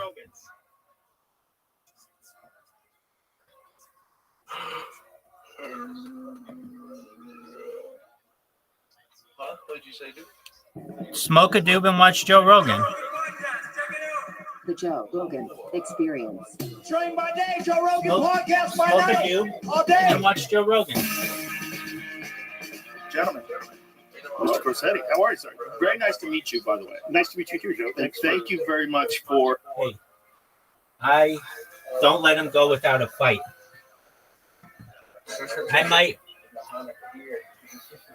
I'm Oh, yeah, sorry, I keep forgetting that it's kind of different. I'm just so used to saying Christmas. Sorry. you're good, dog. It happens. I'll tell you what. Have I won't even rent him out. I don't want to loan him out. I want him here for as long as I can keep him here. So just know that you'll have to put up a fight if you want him. Oh, so you cheating on me now, Rabbi? Hey, dog. I'm always here for you. Whatever you want. Absolutely. Sir Smoke a lot. Did you smoke your doobie yet? No, I've not gone out yet, mate. It's a bit cold out. All right. Well, quit being such a badge. Go smoke your doobie and then come back in here. No, I'm going to take you lot with me. Okay, that's even better. We're watching Joe Rogan, baby. My grandparents. Dude, Sir Smoke a lot. I know I said it earlier, but I really mean it. Congratulations on the position. Thank you, dude. Absolutely, man. It's never See, easy. what I love about Rabbi is when I tell him something new, he asks me questions, follow-up questions. Well, no one else would ask. So he's like, oh, congratulations on the job, that's it. He asked me, like, what position? Are there any hotties? You know, what's the pay?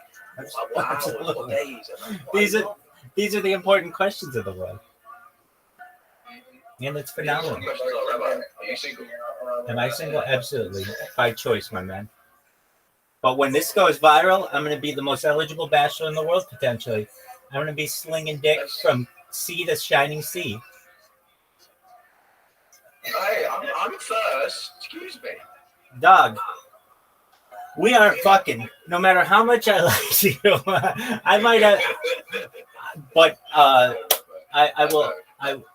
will make sure that you are taken care of, definitely. All right. Well, if you do you have your joint already rolled? No, I've got the roll. Hold on, motherfucker. You have to roll it? Jewish pants on. Wow. You have to roll your doobie still? I mean, I'm a man who has priorities. It's like, dog, I can do two things at once, but these hands are never ever still. They'd be rolling that bad boy up, licking it tight, lighting it up, and I'd be on cloud 9 by now. But that's just how I roll, no pun intended. See, I can't roll because I have a condition with my hand. I'm really good with a controller, but when it comes to like nitty shit, nitpicky shit, I have to be very, very, precise with my hands. I can pour a pint, but when I can do 2 pints at the same time. I just use my head to fucking flip the pumps. I can't roll, and I'm so terrible. All right, do you smoke joints like with paper or blunts with tobacco? Paper. Okay. I don't. Blunts are not so much heard of in the UK, but let me put my smoking gear on. I understand that. Because it's so cold out, I need to put my overalls on. My snuddy, as I call it. I'm going to take my perfume out as well, so I can spray myself and come back in and not smell like alcohol. I've started smoking cigarettes. I only use tobacco for my weed. But I'm on nicotine pouches, what you put in your gum. They're called Velo, they're from Sweden. And they're very, very nice. Okay, so is that like similar to I don't know why this account keeps dropping. Yeah, like snus, okay.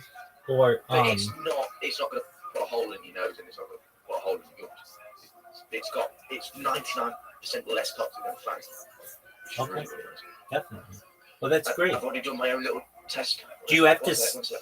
Okay, take your time. I'm gonna adjust this computer. You good, big dog?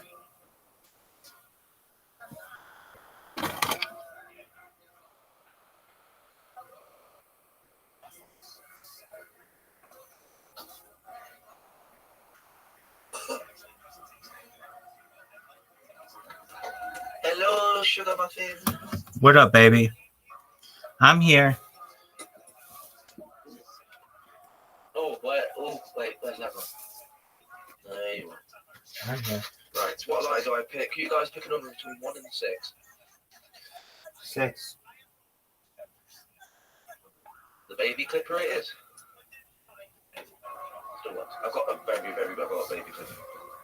I need to take my headphones out with me. I'm going to hop on Discord on my phone, so 2 seconds. Take your time. I'll do that. Okie doke.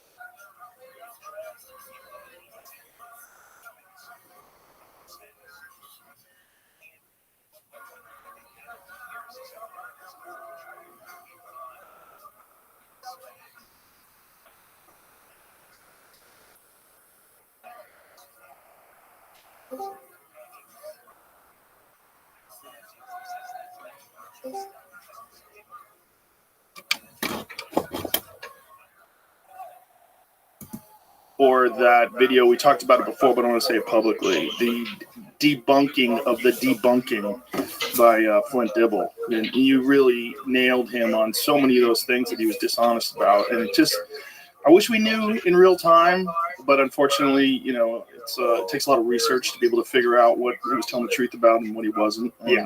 You know. Thank you. That was Tell everybody your site, too. debunking the past. That's my email. Debunking on YouTube or on Twitter. That's with 2 Ds. Look at that. Look at that handsome man. Not debunking. Sorry. Keep this. Hello. Keep this. Sorry. Look at you, just Sorry. enjoying life. Good on you, my man. Yes, Dan Richards. Dan Richards. Thank you. The thing with Flint, it was actually funny. The moment that I knew that he was lying about the science was when you asked him about the fertilization of plants. It's when they roll back into being no longer domesticated. He was, it just take thousands of years. It's like, no. I've researched this and I know better. And he was just knee jerking straight in. Just thousands of years. And when you pressed him, he's like, well, I don't know for sure. Well, that's a bummer because that's his field of study, which is really kind of crazy. It's a really fascinating thing that seeds do adapt to agriculture. They adapt to the fact that it's better for the survival of the plant if when you develop agriculture, if they're more robust and they stay on the plant, it's better for the wild if they break off easy and they can scatter better and they can, proliferate. Yeah, it's really basic if you think about it. I mean, if it stays on the plant after it's ripe, it's just sitting there waiting for the first thing to come along and eat it. But that whole natural selection thing when it comes to plants is so fascinating. But the question was so simple. If you stopped having agriculture and these plants just grew wild, would they go back to the same characteristics of wild plants? And he was like, no, there's no evidence of that. But then I saw your video and then I looked at some other stuff and there's quite a bit of evidence of it, particularly with wild rice, right? Yeah, particularly with wild rice. Yes, there's that one. It looks like out of any of them, if there's a possibility that one was domesticated and then went back to the wild and then was domesticated again, it would be rice. That shows multiple types. There's different ways the seeds can break off, right? They can break in different points of the plant or they can just fall straight out. And rice shows numerous paths there, where wheat only has one genetic pathway to that seed shatter when the seed falls off. That's ready So to it's go. they get pretty complicated, but rice does have a lot of genetic possibilities for that. Now, I'm not a geneticist, so I'm sure that somebody's going to come and say this is pseudo crap. But ultimately, at the end of the day, Flint was treating it as a debate, whereas you and Graham were both trying to sift to the truth. And that's why he was not going to give Graham one little corner, one little shred of possibility of being right anywhere, when in reality, it's a lot of, just like everything else in life, it's a lot of gray. Well, it's also this whole subject of the past it's so obviously confusing. Because when you look at, I watched your video today, the Baalbek video, just looking at the enormous size of those stones, there's no reasonable explanation how people, like, what is that dated to? Like, what year do they believe it was made? This is where it gets fun, is because they credit it to the Romans and the Phoenicians. However, it goes beyond the sophistication, the capabilities of the Romans were known to have, whether it's the existence of the screwjack lifting the stones. But Baalbek, which is located in Lebanon, and I had the great privilege of going there in September of last year, exactly 1 month before things kicked off in Israel, with the whole Hamas thing. And if I hadn't got there then, I wouldn't have no chance. Like right now, Israel's bombing Lebanon, and so it's a dangerous place. But Baalbek, if there was one example, one ancient site on Earth that is evidence of a lost, ancient, advanced civilization, And by advanced, I'm not talking about space lasers here. I'm talking about more sophisticated than what we were taught in school for the known capabilities. And Baalbek has the largest stones that were ever quarried in human history, the largest stones that were lifted, stacked, and transported in human history, and the largest stone columns in all of classical history. And we're talking, so the trilithon stones, 3 stones, 900 tons apiece, or 800 metric tons. And they were moved a half a mile from the quarry. They were lifted and stacked approximately 30 feet off the ground. And when I say stacked, they were perfectly lined up. And Jamie, it's in my folder of Baalbek if you want to show some of these. And they're absolutely massive. So let me tell you right here, and I of course have the gentleman there who I'll tell you about later highlighted just to kind of show you for perspective. Like that's someone right there, it's 5'11". Those stones that are highlighted in red are the trilithon stones. But these pictures do not do it justice because it's taken through an ultra-wide camera lens. From the top to bottom of the red highlighted stones is 14 feet, and they're 62 feet long, or 62 feet, excuse me. Like, there's me. And it's hard to tell because of the perspective, and people need to kind of understand how a wide-angle lens sort of distorts things by showing you this enormous field of view. But when you're looking at something that's 14 feet long and 62 feet long and 14 feet high, like what is the weight of that? What's the overall weight? 900 imperial tons or 800 metric tons. And to anyone listening, a metric ton is 2,200 pounds, 1,000 kilograms, and an imperial ton is 2,000 pounds. So that's 1.7 million pounds. Each of them, there's 3 of them. And if you were to go to the quarry, there's ones that are 1,200 tons and even 1,500 tons that are 20 feet tall. This is mind-boggling. Like, Jamie, if you want to just scroll through some of the other photos to kind of give Joe the perspective and the audience the perspective. Those are clearly cut stones that were moved into place and moved 23 feet above the ground. Right. And technically 30 feet because there's stones that are actually below the ground there that you can't see because it's submerged under the earth. So technically it was 30 feet, but 23 feet off the ground today. And right there, this highlights, so not only is that 14 feet from top to bottom, which you would never realize when you're looking at this. And these are confirmed measurements, by the way. This is right out of encyclopedias. But notice how they're completely flush, nice and even with each other. And this exceeds the known capabilities of what the Romans had. And it's worth mentioning that this site is some 2,400 miles from Rome, the capital. And if they're going to say that this was created by the Romans, one, people need to understand that the Romans were renowned for documenting everything, yet this site is not credited to anybody. They don't know exactly who did it or when, but the academics conclude that it had to have been the Romans or the Phoenicians because, of course, there was no one before them. And with this photo right here, let me say something else. There is evidence of at least 2, but arguably 3 different architectures that were done at this site. And I would conclude that this is evidence that this site existed in prehistoric times. There's also, I could show you encyclopedias that talk about Baalbek being prehistoric in nature, dating back 11,000 years of human history. And what I argue is that it was built up, it was found by the Romans and the Phoenicians and built upon later. And right here is evidence for all that have eyes to see. Look how they obviously use broken stones and constructed on top of it. Why would you go from making the most advanced stones in history that far exceed anything you see in Rome? For example, if you were to go to the Colosseum, as magnificent as that is, it is an architecture of mathematics and just brilliance. But this right here, why would they for all the feats of Roman history, why would they have the most impressive feats over 2,000 miles away from the capital? In fact, let me just say this. When I'm talking about 900-ton stones, the largest stone in all of Rome is 53 tons. It's the Trajan's capital block to make up the Trajan's column. 53 tons. This is 15 times heavier. There's a number of things, too. Now, I'm not a huge believer in ancient technology. I'm sorry. I know you've heard me talk about AG1. It's an awesome way to improve your whole body health and just feel better in general. But today, I have a new special offer for you. If you try AG1, you also get a free month supply of AG's omega-3 supplement. These once-a-day capsules have high-quality omega-3 fatty acids to take with your AG1. Just that easy. Over 80% of people are not consuming the right amount of omega-3s in their diet, and AG's capsules ensure that you'll get the essential fatty acids you need. These nutrients provide additional support for brain and cardiovascular health when taken together with AG1. And if you've ever taken fish oil before, you know that taste. Well, don't worry. AG's encapsulated fish oil actually has a nice lemon taste. Not bad at all. If you're looking for a simple and effective investment in your health, try AG1. And if you've been thinking about it, try it now. This November, you'll receive a 1-month supply of AG Omega-3 when you first subscribe, in addition to the welcome kit with 5 AG1 travel packs and a bottle of vitamin D3 plus K2. So make sure you check out drinkag1.com/Joe Rogan to claim this special offer. That's drinkag1.com/Joe Rogan.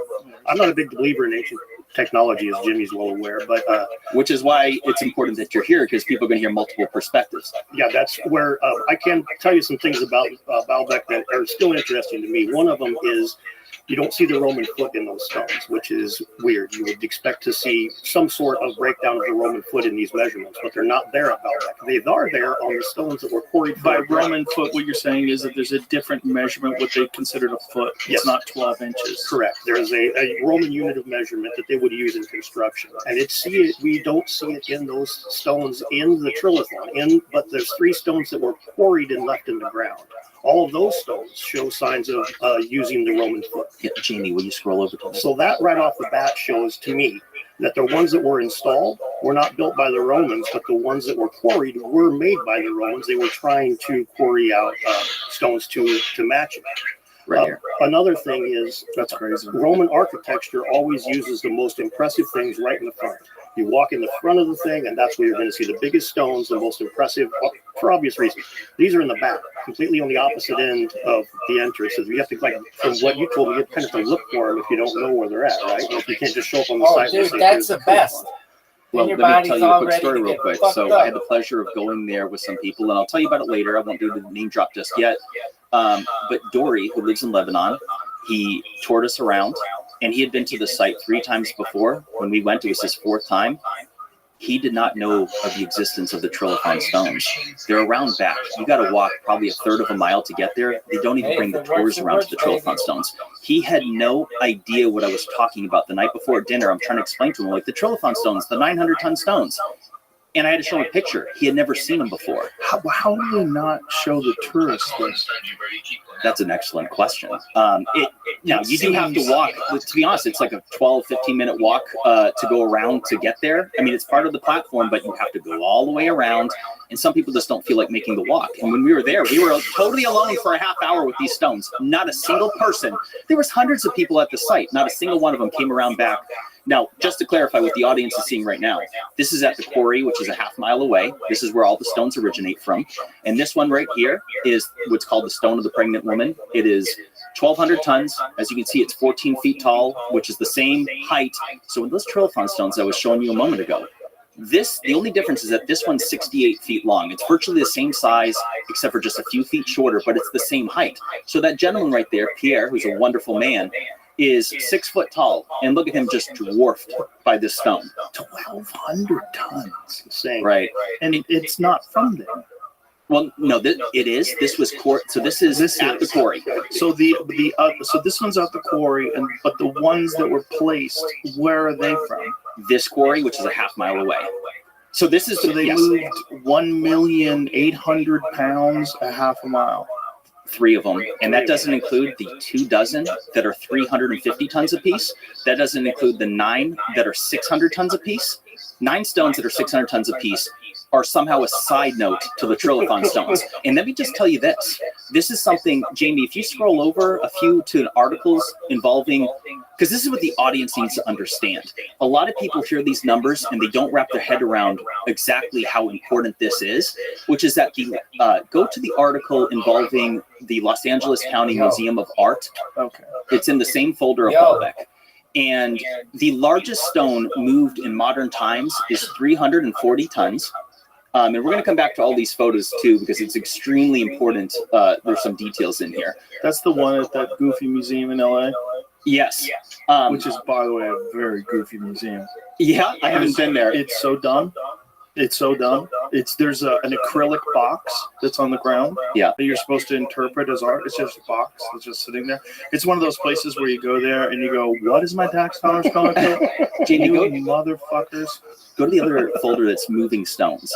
So let me just, while he's looking for that, let me explain to you. So, I saw the video on that, and so what this is there was a suspended stone.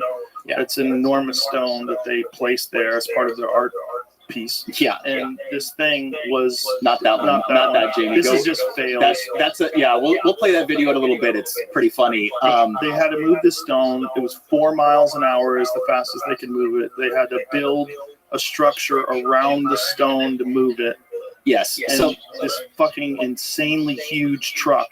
Let me tell you. So the details, it is a 200. So they had to custom build a trailer truck around the stone itself. Tell Jamie what. Jamie, look under the moving stones folder. It's not a folder, it's just a video. Go to, let's see here. Scroll down a little bit. Go to Ramesseum statue. Man, these silly. You're using a Mac. It doesn't show you the preview of the pictures. Keep looking until you find a big red truck. But I'll tell the audience while you're looking for it exactly what we're talking about here. So yeah, keep going. All right, back. You're on it. Go back a little bit. Go back to the article 3. Go left like 3 times. Right there. Go back. Or right there. So this one stone, 340 tons, they call it the largest operation of its kind since the Egyptians built the pyramids. They had to custom build a 260-foot long trailer truck that consists of 196 semi-truck wheels. It has 44 axles, it's 32 feet long. It took a year of planning. It cost $10 million. It took 9 days to move this 340-ton stone. What a great use of taxpayers' money. $10 million. There's no way they needed that money for LA. Yeah, who cares about potholes and homeless people? No way. I mean, this is more important. And so this is what's so important, is that the largest stone moved in human history is at the Ramesseum. It's the Ramesseum statue in Egypt. It's 1,000 metric tons, which is 2.2 million pounds. That was inexplicably moved 170 miles from the quarry in Aswan. And here's the significance of this. Brother, this stone at the Los Angeles County Museum of Art is 1/3 the weight. The stone at the Ramesseum is 3 times heavier. And how far did they move that stone? All right, this one at the museum, the Ramesseum, 170 miles, and the other one was moved 106 miles. 170 miles, and it's 2 million pounds. And so this is where things get really fun. Is that they say, the academics, they say that the stones would have been moved on tree logs, because that's their best guess. And it's not an unreasonable guess, but when you look into the nuanced details, so I really nerded out hard on this. There's a lot of people, are you familiar with the Mohs scale of hardness? No. So it's the measurement of stone, and it's often used by alternative ancient history buffs to say that, hey, copper-based tooling could not have been utilized to cut granite stone that's been claimed. And there's no evidence that the Egyptians never told us they used bronze tooling to cut the stones and make up the granite stones within the pyramid. And so I started asking, I'm like, wait a second, if they're going to say that they moved a 2.2 million pound stone on tree logs, well, they say that it was the cedar, the Lebanon cedar trees. Well, I nerded out on this, and there's something called the Jenka scale of hardness, which measures the hardness of wood, and it's often used for if you're going to pick wood flooring in your house. It's one of the softest on earth, not the softest, but it's so soft that it would never even be considered for flooring in your house because your furniture and your heels would dent it immediately. And if you were to put significant weight on it, whatever that weight is, it would either crush it, crumble it, or at least dent it out of a circle, or being a circular nature to roll on. And so when you look into the nuanced details involving the mysterious accomplishments of the ancients, it becomes abundantly clear. Like if I had one thesis, it's that the true history of mankind was more advanced than what we were taught in school. Now, how advanced? That's the fun topic. We'll dive into that here in the next couple hours. But the reality is that there's evidence for all who have eyes to see that there, I mean, again, brother, 1,000 metric ton statue, and this is right out of encyclopedias. Show the statue. So this is the statue. It somehow or another fell. Yeah, so it was a seated statue. That's me in front of it, and it's broken into multiple pieces. There's some images, Jamie, of what it originally looked like. Look, so that foot, it's up to my belly button, like the top of the foot. That's just the foot. There's another picture that would an illustration that would show you what it would have looked like when it was full. There it is. Go back one. So that's what it looks like from an aerial shot now. It's completely toppled over. God knows what would have taken to knock this thing over. They say probably an earthquake. It was a seated statue. If it was a standing statue, so that's what it looked like originally. That's what yes. And again, 1,000 metric tons is 2.2 million pounds. How it got knocked over in itself, to me, might be indicators of some sort of cataclysm, but that's a side point. But the point is this: it was moved 170 miles. The Egyptians did not articulate, illustrate, or describe how they would have done so. And isn't that part of the problem with like the burning of the Library of Alexandria? Is all that information was lost forever? Yes. Here's the thing. Let me say this real quick, brother. The Library of Alexandria was like thousands of years before the Great Pyramid. Like the Library of Alexandria was just after, was it 47 AD or BC that it got destroyed, is believed, something around there. So 2,000 years ago. This statue is 3,000 years old, according to the academics. So this is 1,000 years before the Library of Alexandria. So yeah, it's not unreasonable to suggest that they would have had information about how they constructed these things. In fact, I want to believe that they did. But it's gone. Yeah, they might not have. What were you going to say? When you're talking about we look at the way that they move the stones, like you're talking about the cedar. They moved one stone in human history that was really big. The biggest stone ever moved was the Thunderstone. It was moved by Catherine the Great's people.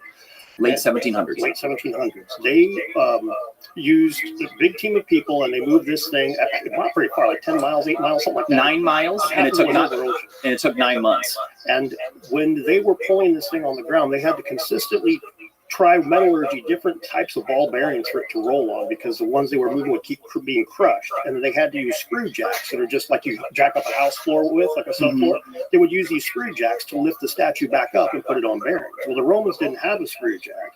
Metallurgy, we trying different kinds of ball bearings and shit. That's something way outside. I mean, the 1700s. The 1700s, we're talking right at the cusp of them actually making structural steel. You know, this is the beginning of iron bridges and shit. They were actually making good metallurgy then, and it still took trial and error to move this stone. And that stone is basically the same size as the ones at Baalbek, a tiny bit bigger. But the same kind of issues where they would have had to have jacked that thing up, they would have had to, which would have took steel or hard metal. They had to have some highly advanced metallurgy for the time. Not as good as we have now, but 1700s level of metallurgy. That's what it would have taken. And the Romans did not have that level of sophistication. So that's the thing. So there's something that you informed me of, Dan, and this is, let me just give you a shout out. Hey, everybody, go subscribe to Dedunking on YouTube. Your channel is a gold mine that is you are bridging together the facts that the alternative theorists are presenting, as well as the academics, and you're differentiating the truth. And your channel is so valuable. And what you taught me is that the invention of the screw jack was utilized in order to lift that thunderstone, the bronze horseman, on top of those metal rails. So with the Romans didn't have that. That wasn't invented until thousands of years later. So without that screw jack, they would have never been able to lift it in the first place.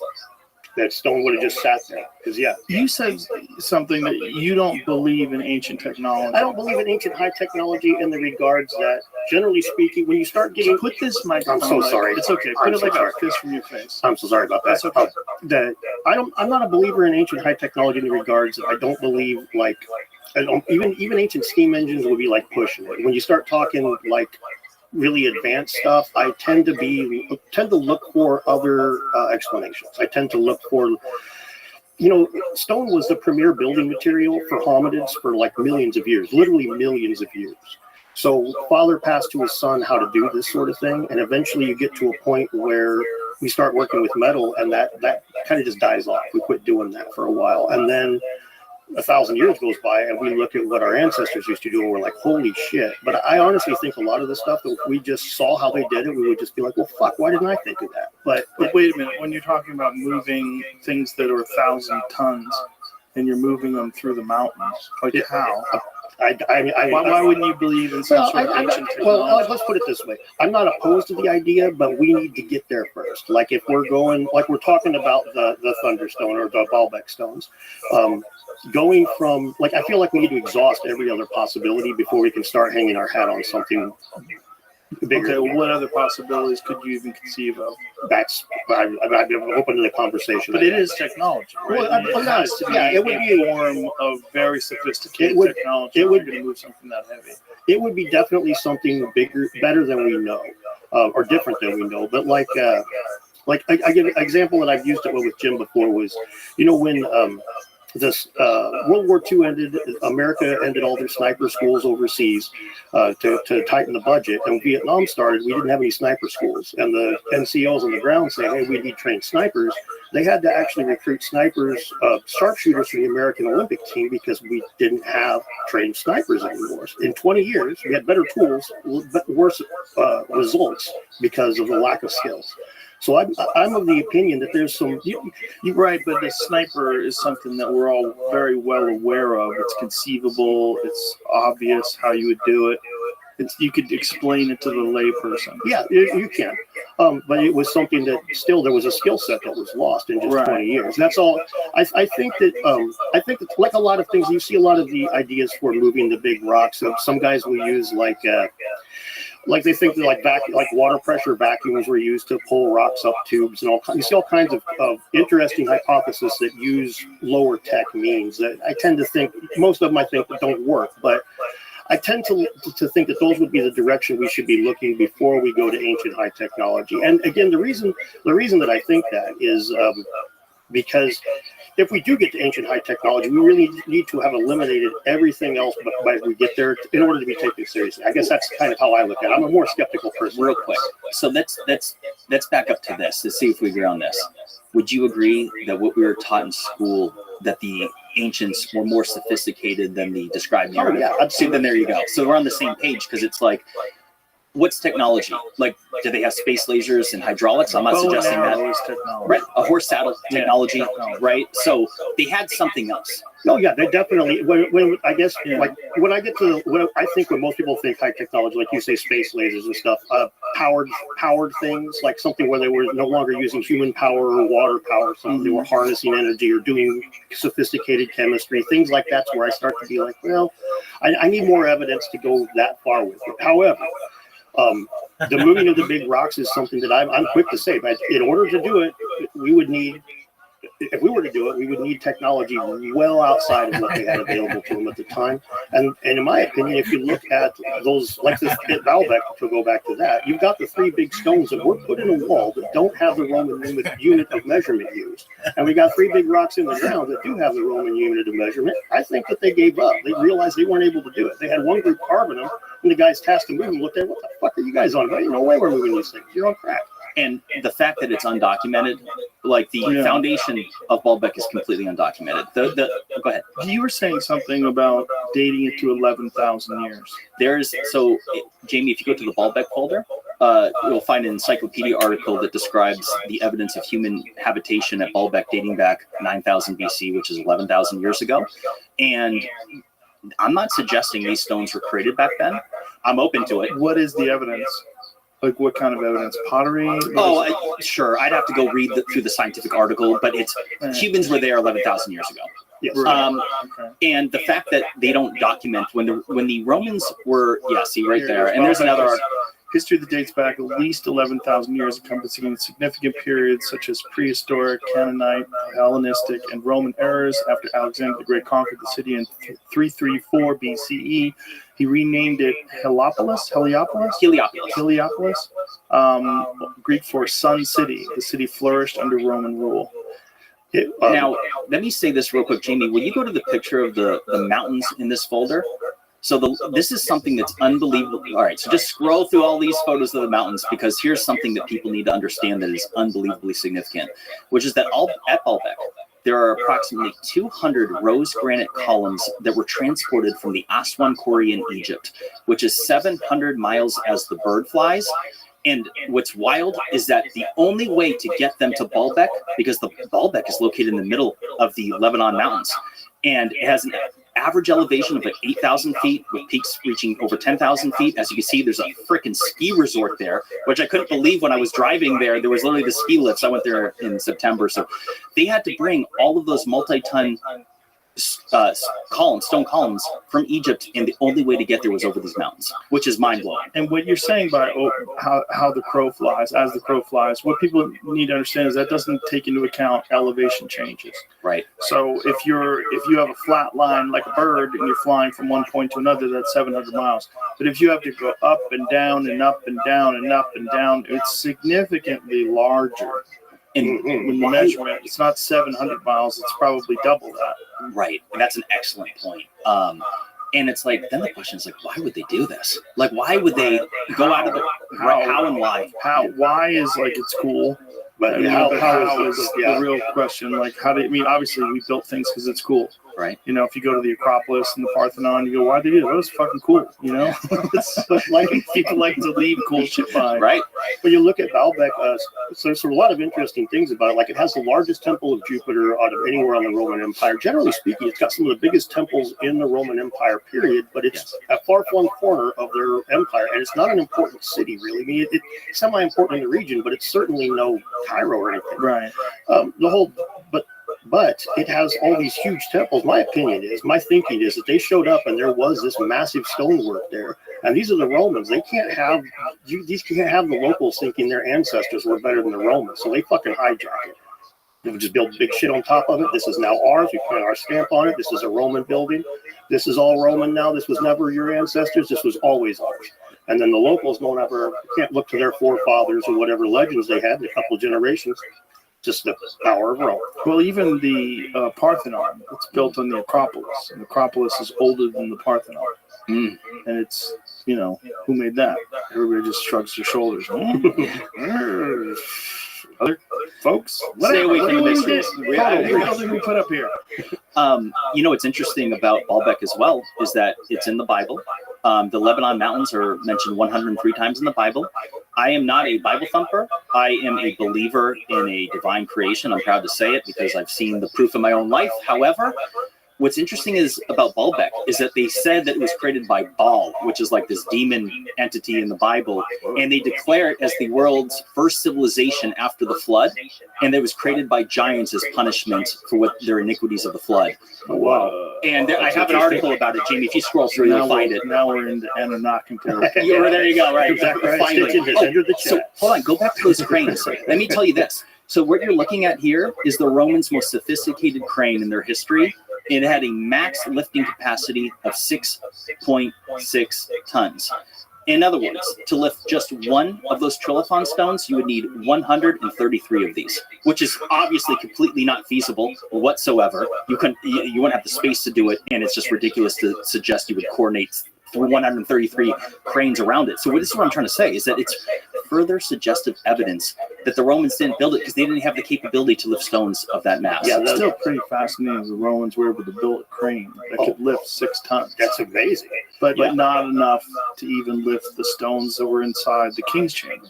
Right. So let me put this into perspective. So the largest stones inside the king's chamber of the Great Pyramid are approximately 80 tons imperial. So actually 78 tons imperial or 70 tons metric. Were moved some 500 miles from the Aswan quarry and lifted and stacked hundreds of feet above the ground. But here's what's wild is that those stones, the largest stones in the Great Pyramid, compared to the trilithon stones are 15 times heavier. Not twice as heavy, not 3 times as heavy, not 10 times as heavy. As a guy who's skeptical of that stuff, ancient high technology, there's a couple of things that make it where it's like I straight up can't explain. Baalbek is one of them. You could use those cranes and lay them on their side and drag that stone across the ground. That's exactly what they did with the Thunderstone, Catherine the Great stone. But then you are tasked with lifting that son of a bitch, and all of a sudden you're right back to where you started. You can drag it across however you want, but when you get to picking it up 14 feet off the ground, and they dragged it on those rails, though. Yeah, sophisticated rails. More than 23 feet off the ground. Oh, yeah, 30 feet, right. Yeah, it was 30 feet, is documented. I have 23 feet illustrated because it's where the ground is now. Right. But it's the foundation of it goes subsurface. So it's like, you know, with these details, like there's a reason why there is a growing interest in the mysteries of lost ancient civilizations, because smart people of all kinds of walks of life are looking into the nuanced details and realizing like, oh, wait a second. Like when Graham Hancock says that there's a missing chapter of human history, like this is reality. We don't know how they built the Great Pyramid. It is a fact that the Egyptians left us with no explanation of any kind. Out of the tens of thousands of hieroglyphs all over Egypt, not a single one of them describes how they constructed the pyramid or how they cut granite stones. Not one. Yeah, there's big gaps in the knowledge is where we end up having these kinds of discussions. And I think to go back to where we first started, we mentioned Flint at the beginning, that we have a problem, in my opinion, that most people that see things kind of like I do, as opposed to like Jimmy or yourself does, where they're looking, where it's, I kind of need to take my steps to get to that ancient high technology. Right. They end up going that just straight deep. I'm digitizing VHS tapes right now, and it's like sometimes, like right now, apparently this was recorded off of the Lifetime show, right? So television for women. And I'm not trying to actually capture the movie. Let Lifetime archive their stuff. I'm fast forwarding through the actual programming to capture 1994 commercials. I gotcha. So I mean, I just got like, you know, all these old. I got like a Sprint telephone. What I want more than anything is an MCI commercial with like Candice Bergen. What? With Candice Bergen? No, she did Sprint. Oh, she did Sprint. Actually, I just got that one. Oh, okay. No joke. All right. Captured that one. All right. You got a good fucking memory here. Seriously. Yeah. She absolutely did. I knew she did one of them.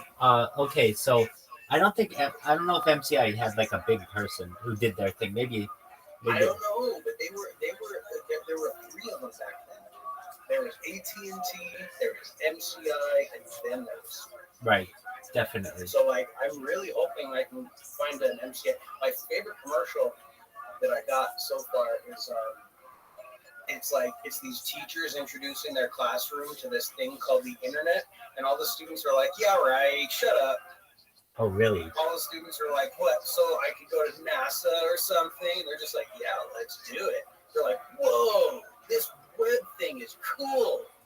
I love that retro shit. Dude. It is probably the coolest fucking commercial. It's like, you're telling me there was a time when adults were trying to explain the internet to kids.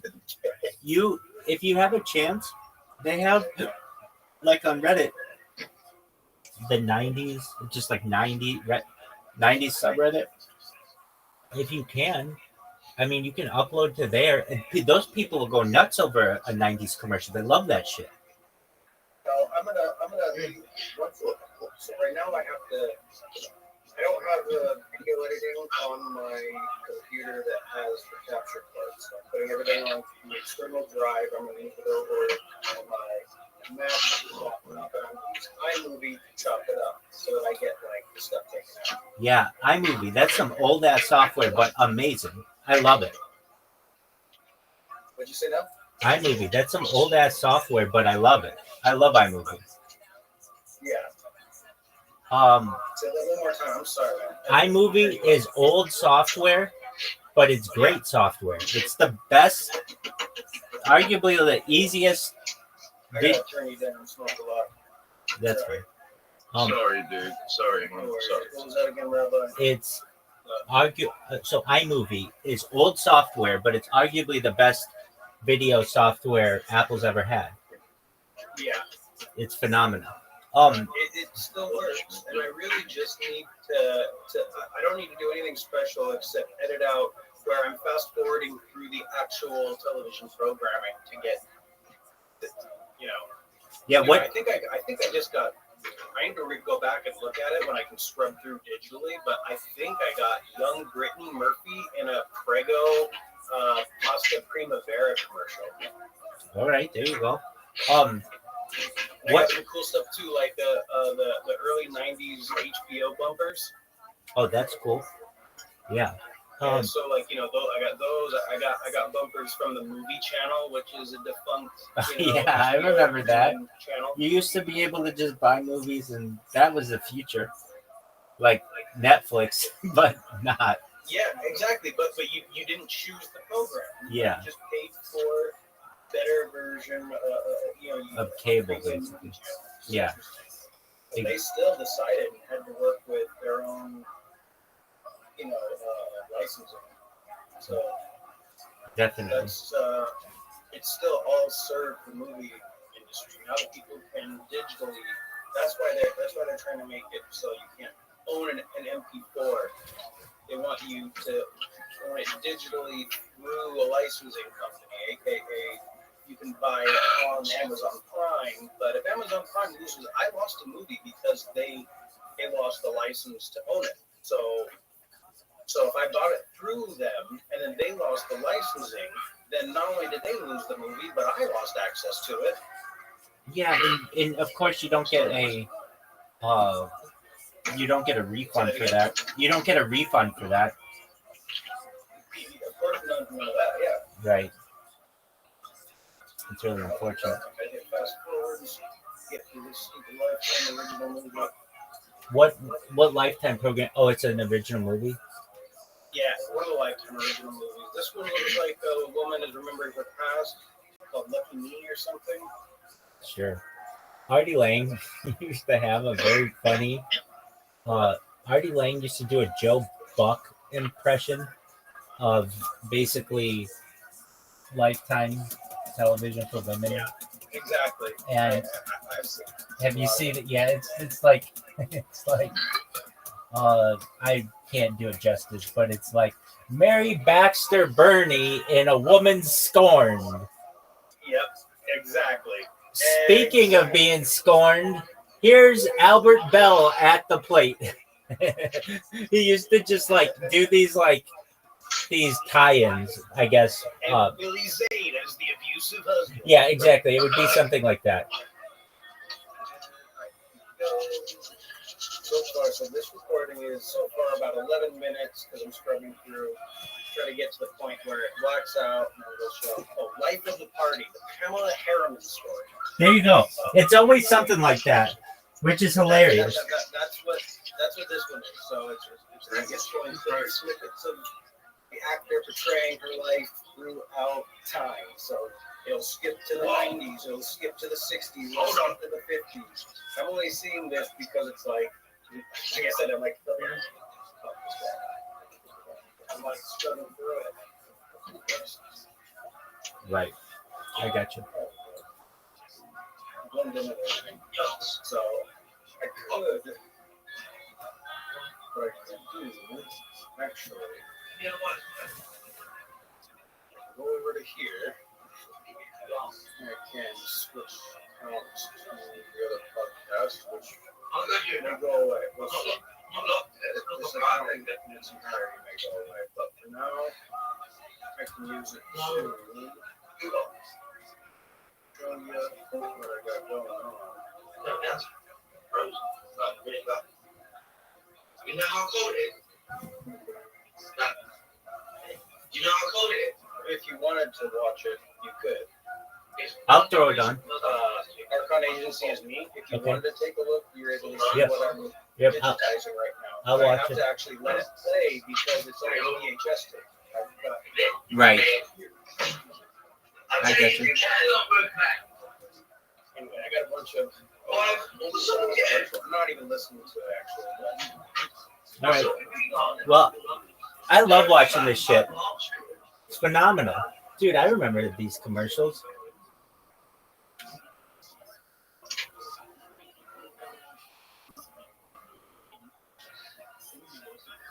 All right. I'm going to get some sleep. And then they get skeptical. Not skeptical, they get cynical. They turn into assholes. They're looking for ways to go to authority. Shoot this down. I just fuck your idea, right? So your idea is wrong. So I know what the implications are. Instead of saying, well, maybe there's other implications. Let's have a discussion about it. They just go straight to no, this is impossible, this is stupid, make fun of the person, compare it to flat eartherism, compare it to aliens. Oh, and Nazism, even worse. Yeah, Flint's case is even worse. He somehow or another connects it to white supremacy. It's not just Flint. It's that fucking John Hoops, man. He's the one that started that shit. He's that guy. Wikipedia. And we could talk about that for a quick second. John Hoops is a professor for Kansas University, and he is been one of the earliest editors of Wikipedia consistently. Graham Hancock's page, Younger Dryas Impact Hypothesis page, all kinds of pseudo-archaeology and all pyramids in Atlantis, all that shit. He's got locked. It's not just that he edits it. Him and his buddies edit it, and you can't go in and edit it. There's a scientist from the Comet Research Group that tried to edit the Younger Dryas Impact Hypothesis page and was told he can't because it's a conflict of interest. A fucking scientist that works on this shit's a conflict of interest, but a scientist from outside the field isn't. By the way, John Hoops studied at Harvard and Yale. He got his undergrad, I believe, from Harvard and his PhD from Yale, or vice versa. This is significant because he's controlling the information, and he hides this stuff too. If he'll tell you that he'll tell. I watched him tell Forbes, "Hey, you guys need to cite Wikipedia instead of just," because they said the Younger Dryas Impact Hypothesis, and they just made a real quick article about it with no skepticism. He says you need to cite Wikipedia as well. He edits the Wikipedia page and doesn't mention that he edits it when he tells people to go look at the fucking text. What's his motivation for debunking this stuff? He doesn't like Graham Hancock. He thinks same kind of thing. He thinks pseudo-archaeology is all the isms. If you believe in ancient high technology or you believe in Atlantis, you must be a white supremacist, a racist, a misogynist. But let's forget about Atlantis for a minute, but I definitely want to talk about it. But what you're seeing is impossible. It's essentially impossible with today's technology. When you're talking about those stones that were moved 700 miles through the mountains, if you tried to bring some engineers together in the United States in 2024, the best and the brightest, and said, here's your project, they would say, fuck you. You need Elon Musk levels of money. You would need super billionaire money. And even then, I don't know how you would do it. I just don't. I can't conceivably think of a way. And that's what's so interesting about this stuff, is that whatever they did was not just complicated for the time. It was so beyond our imagination of what was possible at the time that it's beyond our imagination of what's possible today. Right. So it throws these facts, the physical facts about the size and the location they were brought from, that fly in the face of logic and credibility and our understanding of what's possible, not just then, but today. So for anybody to say, oh, we figured this out, hey man, fuck you. You definitely haven't. And the problem is that you have these fucking names attached to you, Harvard and Yale. And you've decided, because there's a group of people that have been studying this stuff and they fucking wrote some shit down and you studied what they wrote down and you did your own studying, you got a degree, you're the guy. And you're the only one. And it's these same fucking weirdo weasels that put their pronouns in their Twitter bio, and they're just crackpots. They're crackpots masquerading as intellectuals. Yes. Because the things that they're saying are completely bizarre. They're all, 100% of them are captured by this woke ideology. 100%. They're weird people, man, because they exist in this structure that's been completely compromised. And that's our education. Our higher education systems have been completely compromised. And this is not to say that they don't teach you amazing stuff about medicine and science. Of course they do. But they are also in a cult. It is a total cult behavior, and honestly, it's their religion. That when you ask like the motive behind, mostly atheists. Yes, they are. Let me just share this. So, with the biggest critics and the naysayers of alternative theories, there's a common denominator. Like when you mention the pronouns in their profile, almost all of them have it, and they're not trans. And if you look at their political ideologies, it is extremely left. And these people are visceral, they're toxic. And let me just make a side point that I almost forgot, is when we're talking about Wikipedia, a lot of people say, well, that's why you don't look at Wikipedia. You don't trust it. Who cares about Wikipedia? I'm like, excuse me, it shows up at the top of Google on anything that you search. So it cannot be ignored. And when you were talking a moment ago about the impossibility of the movement of these stones, I want to just emphasize this point one more time, which is that movement of that 340-ton stone at the Los Angeles County Museum of Art is 1/3 the weight of the largest stones in ancient history And when you look at what it took to do it, so it's like when people, when you're using the word impossible, it's like, listen, what it took for us to do that, and it was a third of the weight, and he had to custom build this 260-foot long truck with 196 And wheels. we have internal combustion engines, hydraulics. And we have roads that are flat and Far better smooth. metal, far better roads. Yeah. Hold on, the Thousands of roads. years of experience. The roads. One reason why they had to go 106 miles is because they had to go around different roads because most roads couldn't support the weight. like this one, people that look into this, like, don't listen to Jimmy the YouTuber. Like, look into the details on yourself, and you realize, like, this is completely inexplicable. And it's so important now because we're living at a time where people are starting to realize that not everything we were taught was true. In fact, a lot of things you see in the mainstream media nowadays have been utterly debunked. It's all propaganda. And about history. Yep. About recent history that's easily proven, and the mainstream media will tell false narratives. Absolutely. And so we know that people lie. So we know that people lie, and we know that people love to be in a position of authority, to be the only people that are allowed to distribute the truth. We know that. Do you want to get provocative real quick? Sure. So nowadays, there's a lot of conjecture about the historical accuracy of different things involving World War II. And Jamie, if you were to go to the Baalbek folder, or in fact, go to the folder called swastika. So this is something that I got tremendous heat for. Whereas that when I went to Baalbek, I noticed that there were swastikas all over the place. And I'm like, well, that's interesting. That's an ancient symbol. What a lot of people are not aware of is that the swastika is prehistoric. It's found on 5 continents around the world and dates back approximately 10,000 years. It is found in Europe, Africa, Asia, North and South America, all before transoceanic sea travel was thought to be possible. If you scroll through the images, Jamie, you'll kind of give the audience an understanding. Now, let me preface this whole conversation with this. Fuck Hitler. Of course, Nazis. Right? He stole the symbol, which was a symbol of peace, and he bastardized it. So this right here, I took this photo. You'd almost think it's photoshopped in. This is a photo. This is real. And I'm like, well, this is fascinating. I put this up on Twitter and I said, did Hitler know something about ancient history that we don't? And the reason why, and this was a sincere question, everyone started calling me a Nazi. I was spreading dangerous Nazism for it. No, this is a grown-up conversation. Right. Hitler was he was evil, but he was intelligent, and the Nazis were arguably the most technologically advanced country at that time in World War II. The jet engine, rockets, and for reasons that I cannot find a definitive answer on, is why was Hitler so into archaeology? They call it Nazi archaeology. And the mainstream people will say, oh, well, he weaponized, he was trying to get this Aryan thing going to unite people and just create an enemy. They'll kick it to Himmler a lot. They'll say that Himmler was the one that was really into that shit. Yeah. And so that's Peru. Like 800 years ago. You'll find the Native Americans, the Pima Indians, the Navajo, the Apache. There's actually a Hindu temple in Los Angeles that was near my old house, and we went to visit it. You could actually have weddings there, and they had to have a sign up explaining why there were so many swastikas in the building. Swastikas all over it. I went to Japan, and it's the same thing there. They have swastikas on different shrines. Okinawan karate, when I was a kid, one of their patches was a swastika. Yeah. And this was when I was a kid. So this is in the 80s when I was studying when I first started studying martial arts.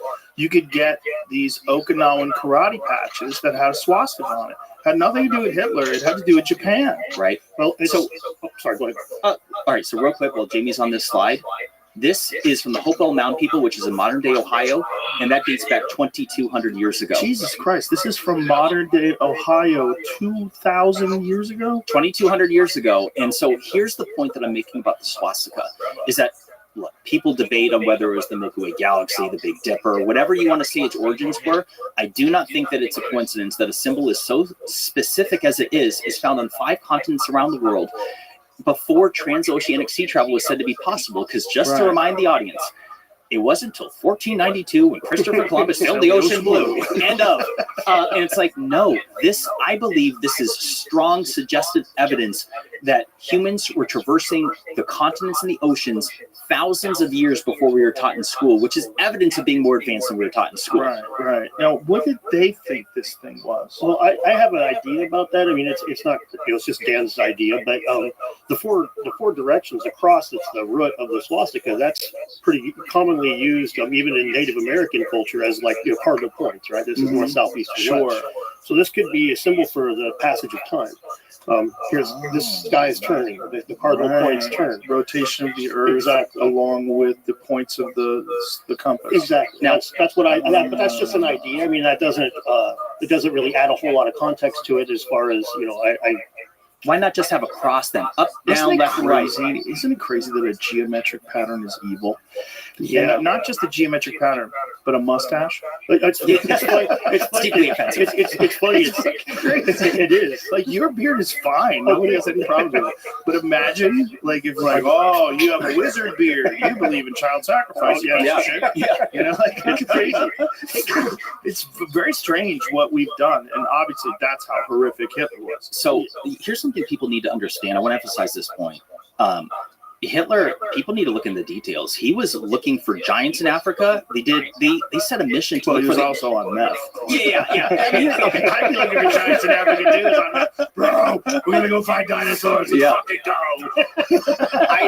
I love it. The thing is, though, it's like I have not found an answer on why he was looking for the Ark of the Covenant. He was looking for Thor's hammer and the Holy Grail. And the thing is, to me, I'm like, what did Hitler? I feel like there's something that they knew about ancient history that we don't. I don't know if this is true or not, but I feel like I can't find a straight answer. And let me tell you this. If you go Googling for answers on Hitler's interest in archaeology, the FBI comes knocking at your door. What are you up to, Jimmy? You're going to find the same article. So this is actually kind of explosive. About 2 years ago, I made a video about Google sabotaging their search results. Because remember how it'll show you if you Google some topic, it'll say there's like a billion results. Yeah. So I made a video on this. And they would max out at, it didn't used to be this way, because I remember watching a video years ago of people going thousands of pages to find some blog spot on some topic. It then became limited. I did an experiment myself many times on benign topics, such as pancakes was one of them. I typed in pancakes, had like a billion results, like 700 million results. And then it would only go back to page 41. And then it would recycle, and all those pages before it, the dozens of pages, would recycle some of the same exact mainstream articles. And so I did this on all kinds of topics. And now Google has since removed the page numbers. And so you can only just go see more, see more, see more. And so if you Google any type of topic, and if you're looking for answers on this, they're going to keep sending you the same regurgitated mainstream articles. So I can't find a reliable answer on why Hitler was so invested in ancient history. And again, I don't give a shit about his Aryan stuff. Like, right, why was he into the occult? Why was he? Yeah. I want to know why he was looking for the Ark of the Covenant. Well, obviously, their engineering was insane. I mean, to this, like, look, so many of our best vehicles that we buy today, the most coveted vehicles, came out of Nazi Germany and originally Audi, right? Volkswagen, which is Porsche. You know, BMW, Bavarian Motor Works. I mean, all that shit came from the fucking Nazis. I mean, have you ever seen Hitler's race car? No. Hitler had an Audi race car. Really? Yeah, man. It's worth like a shit ton of money. See if you can find Hitler's race car. But this was, I mean, their engineering was superior. This is the reason why we had Operation Paperclip. So Operation Paperclip, we brought over all of the best Nazi rocket scientists. Werner von Braun. Yeah, that's how we got NASA. Yeah. We got NASA essentially from Nazis. That's so wow. V2 to put people on the moon. I mean, oh man, I had that's his original race car. Isn't that fucking crazy? That was basically a V2. That's an Audi, right? Isn't that what was the? Oh, it was a Mercedes Benz. Did he have more than one? I believe he had a later one. That's it. That's the one. Wow. So that one had the Audi symbol in the front of it. Can you just clarify your pronouns so I know not to be offended that you're interested in this? I'm he, him. I'm an American man. We're coming to your town. So look at that photograph. Click on that. Auto Union. I guess that was what Audi's original name was. Wow. Isn't that crazy? Look at that car. It's pretty sharp. Pretty fucking dope. I mean, imagine in 1939. Oh my God, it's probably worth. It says it's worth 5.5 million pounds. And illegal to sell on so many markets. Is that pounds? What that is? Yeah. That little sign? So many things they would be like, oh, that's Hitler's card. No, Yeah. sorry, we can't have you listing that here, buddy. Sorry. Well, Tom Segura bought Bert Kreischer a cup that apparently was one of Hitler's cups. Like one that he handled? Cup. Yeah, Really? allegedly, but you know how the fuck. Let's get him in the studio and see this thing. Yeah, but if you have that, you're a monster. But if you had Genghis Khan's sword, you're fucking cool. Yeah, that's actually an interesting. That's a good comparison. He Yeah. killed a lot more people. He killed 10% of the population of Earth. But he did it long enough ago that you don't hear anybody talking about it. He raped so many people that his DNA is in a giant percentage of people today. It's like 20%. Yeah, It's something insane. Some crazy. We've done it before. I forget what the numbers are, but they're really nutty. But the point is like something particularly disgusting to us about that one genocide, and it's really interesting. And you know, you wonder like how long it's going to take. I mean, Dan Carlin's talked about this in depth because he talks about the Mongols and that it's so far in the past. You know, we're talking about like 1200 AD. It's so far in the past that we look at it with almost like an objective perspective instead of a moral perspective. So we say, you know, one thing that Genghis Khan did that was great, he opened up trade to the East, and he was a believer of all religions. You could practice anything. He didn't impose anything on people. Yeah, but he fucking killed everybody. Like, if you were alive back then, it's way worse than Hitler. He killed 10% of the population of Earth. But the Nazis were so recent. You know, we have grandfathers that are alive today that fought in World War II. And they can tell you, you know, like, hey man, I fucking remember this shit. And then we have Jews like Ari Shafir's dad, who was in the concentration camps. Ari Shafir's dad has a tattoo on his arm. That's wild. Yeah, his dad's in his 80s, I believe. Well, that recent memory is a big part. Like I see the Hunter S. Thompson stuff on your wall. You read his book of Hell's Angels. Right? Yeah. You remember him talking about that aspect of it. Mm-hmm. That the bikers, the Hell's Angels rocked Nazi memorabilia. He asked the guy why. Why don't you? He's like, because my dad fought the Nazis. He fucking hates this. So I wear this because I wear this just to piss off my dad. A lot of that, this contrarian. But but my point is that, you know, he wouldn't. A Genghis Khan symbol wouldn't be doing any good, right? Right. This has an emotional attachment. A Genghis Khan's mustache would be fine on me, right? People might laugh at me a little bit, but I don't even know what it looked like. Yeah, I'd see it. We don't know. Yeah, we don't know what he looks like. Yeah, we don't know. Yeah, it's But pretty wild. it's the Nazi thing, the fact that it's so horrific. It just like puts anyone who has anything to say that's coloring outside the lines, you get labeled a Holocaust denier, an anti-Semite. You know, the worst labels that they can put on you. And a good example of that is that podcast. Oh God, I forget his name. But it was the Tucker Carlson controversy where he had this guy on his podcast and he was talking about what William Churchill's role in the Holocaust was, because they had put these embargoes on Germany and basically starving everybody to death. And they just started calling him a Holocaust denier. And that's like not what he was talking about at all. That's not what he was saying at all. He was just saying, no, there's a multifaceted explanation for why they decided to exterminate all these Jews. And part of it was because of an embargo where they were starving people out. What is his Daryl Cooper? And what is his podcast called? It's excellent. I listen to it all the time, but my brain's not working right now. I just got out of the gym. I'm on meathead mode. It's something, I know what you're talking about. I'm drawing a blank on it as well. Martyrmade, that's right. Martyrmade. He's Martyrmade on Twitter and Instagram. And you know, to call that guy an anti-Semite or a Holocaust denier is so stupid. He's a brilliant guy, and his podcast is excellent, and he's really sensitive and well-balanced, and he gives a very comprehensive view of things. It's not in any way like prejudiced. It's a great podcast. But you're not allowed to color outside the lines. Well, yeah, that's all he was just saying that Churchill was one of the villains. Yeah, and that's realistic. Like the multiple different reasons for that. If you tighten up their belt, that's not gonna be passed to the top. That's gonna go straight to the people in the camps. Exactly. It's real. That's no brainer shit. Right. And that's not the justifying the murder of all those Jews. That's not what he's doing. That's what's so crazy about stifling discourse. Yeah, because that was a fascinating conversation, and we should be considering that. Like, wow, that's crazy. There were so many factors, so many horrible things going on all together. Well, they say you're supposed to learn from history, but how the fuck are you going to learn from history if you actually take the lessons out of it? Right. I mean, this is an important thing. You think about this right now with the stuff in the Middle East in the last 20 years. Every time we put an embargo on there, we're not starving Saddam Hussein. We're starving the people in his freaking prison. So remember that. Dave Smith was talking about that on a podcast recently that during the Clinton administration, the embargoes starved to death 500,000 children. Yeah. See, that's fucked. Yeah. And that's worth remembering. And it doesn't, if having that conversation makes somebody call you a Holocaust denier, that person should be out of the conversation, in my opinion. Right. And like you were saying, academia is chock full of this kind and of they should be right shamed. now. They should be shamed by people who want to know the whole picture. It's the opposite of knowledge. Right. It's certainly not condoning holocausts. It's so stupid to not be looking at everything.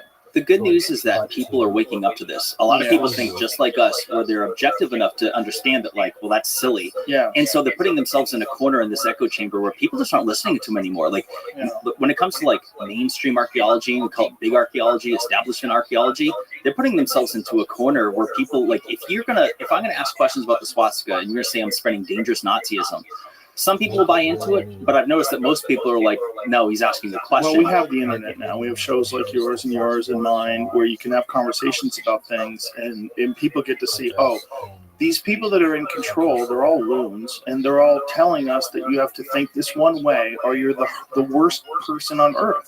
And I don't buy it. No, it's a dumb way to look at the world. It's un-American. Sorry to eat the flag for a second, but yeah, it really is. I'm proud to be. I live in a country where I can have somebody with their pronouns in their fucking bio and somebody not with their pronouns. We can both yell at each other and not have us end up in jail over it. It's also this position that people have when they're teachers, when they're educators, and they have this position, and I can speak to it a little bit from martial arts, because in martial arts, when I first started doing martial arts, it was in the 1980s. In the 1980s, every discipline believed they had the very best discipline. All the judo people thought judo was the only martial art you needed to know. All the karate people thought karate was it. Taekwondo people, where I came from, they all believed in Taekwondo. And it took the UFC to slam everything together and go, oh, Jesus, half of this stuff is fucking useless. Well, and some of it's not useless, right? There were some things from, like, John Jones won the UFC heavyweight title this past weekend with a Taekwondo kick. It was amazing. Yeah. That was unbelievable. And I was so happy because that was my thing. So me watching him do that was like, yes, why aren't more people doing this? Like, you guys should have been doing this from the beginning. It's the most powerful kick in the sport. But you were in trouble if you trained in other disciplines. Like, Bruce Lee was a heretic, and he's probably one of the most important figures in martial arts, not just because he introduced people to it, like myself, who became martial artists because I was a Bruce Lee fan. He also combined all kinds of different martial arts, and that was Jeet Kune Do. He developed a style that was essentially, he took Western boxing, he took some judo that he learned, and karate, and all these different techniques, and just tried to find what is the absolute best thing for just fighting. And that was, he was a heretic. Like, his life was threatened for that. And it's because the educators want to be the only people that can distribute information, and they don't want to be challenged. When I was in high school, I had a teacher. His name was Mr. Holman. He was a very nice guy, but he was a smart guy that wanted to be the only smart guy. And he was great talking to me because I was a stupid kid. But unfortunately, one day I had watched a documentary, and I've always had a very good ability to recall things. And we were in class, and he was talking about the pollution in Lake Erie. And I had just watched a documentary about the extensive work that they had done to clean up Lake Erie, and that they'd made these huge strides in removing pollution and crap and all these different things from Lake Erie. And he was talking about stuff that he had learned in school 20 years prior. And so when I said, well, there's a PBS documentary, and I brought this up in class, where there's been this extensive work, and they talked about the amazing accomplishments of cleaning up Lake Erie. And he got so mad at me. I'm like, you're not mad at me, man. You're mad at PBS. Like, I don't fucking do any research. I watched a documentary. But back then, you could say you don't know what you're talking about, and I couldn't pull my phone out and go, but what? Look at that. Right.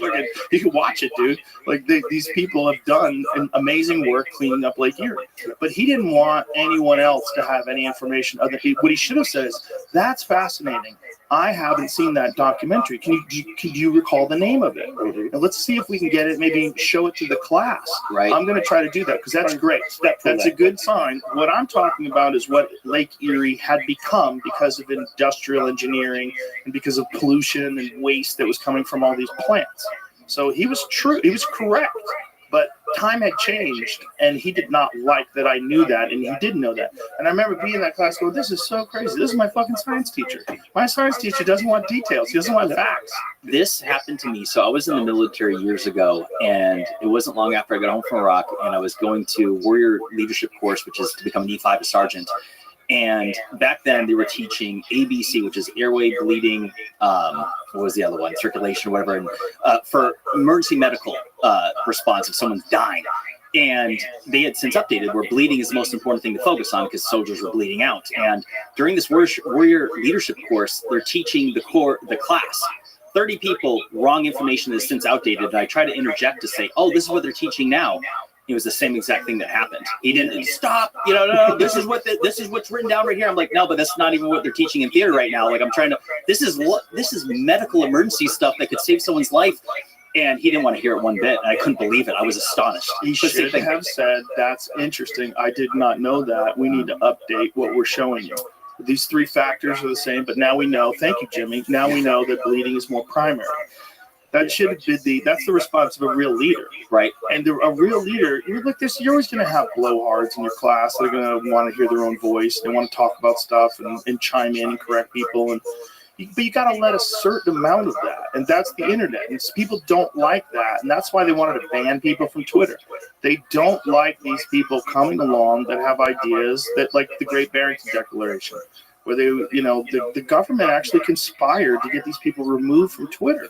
And we know that because Elon, thank God, bought Twitter and changed discourse. But this was a concerted effort to take these people who were brilliant people, who had degrees, were experts in this field that they were discussing, and they decided they were going to remove them because they didn't go along with the narrative, and they were confusing people in a time where they were trying to force vaccinations on everyone. Right. The emotion side of it from the individual levels, like what you guys described, you have a teacher, the emotional reaction, that's a huge part of it. But when that's a huge part of it, when, especially with archaeology, because a lot of it's not really hard science. A lot of it's like, I've got this arrowhead here and I've conjured up this story. And so now it's my story and you're not attacking the science, you're attacking me.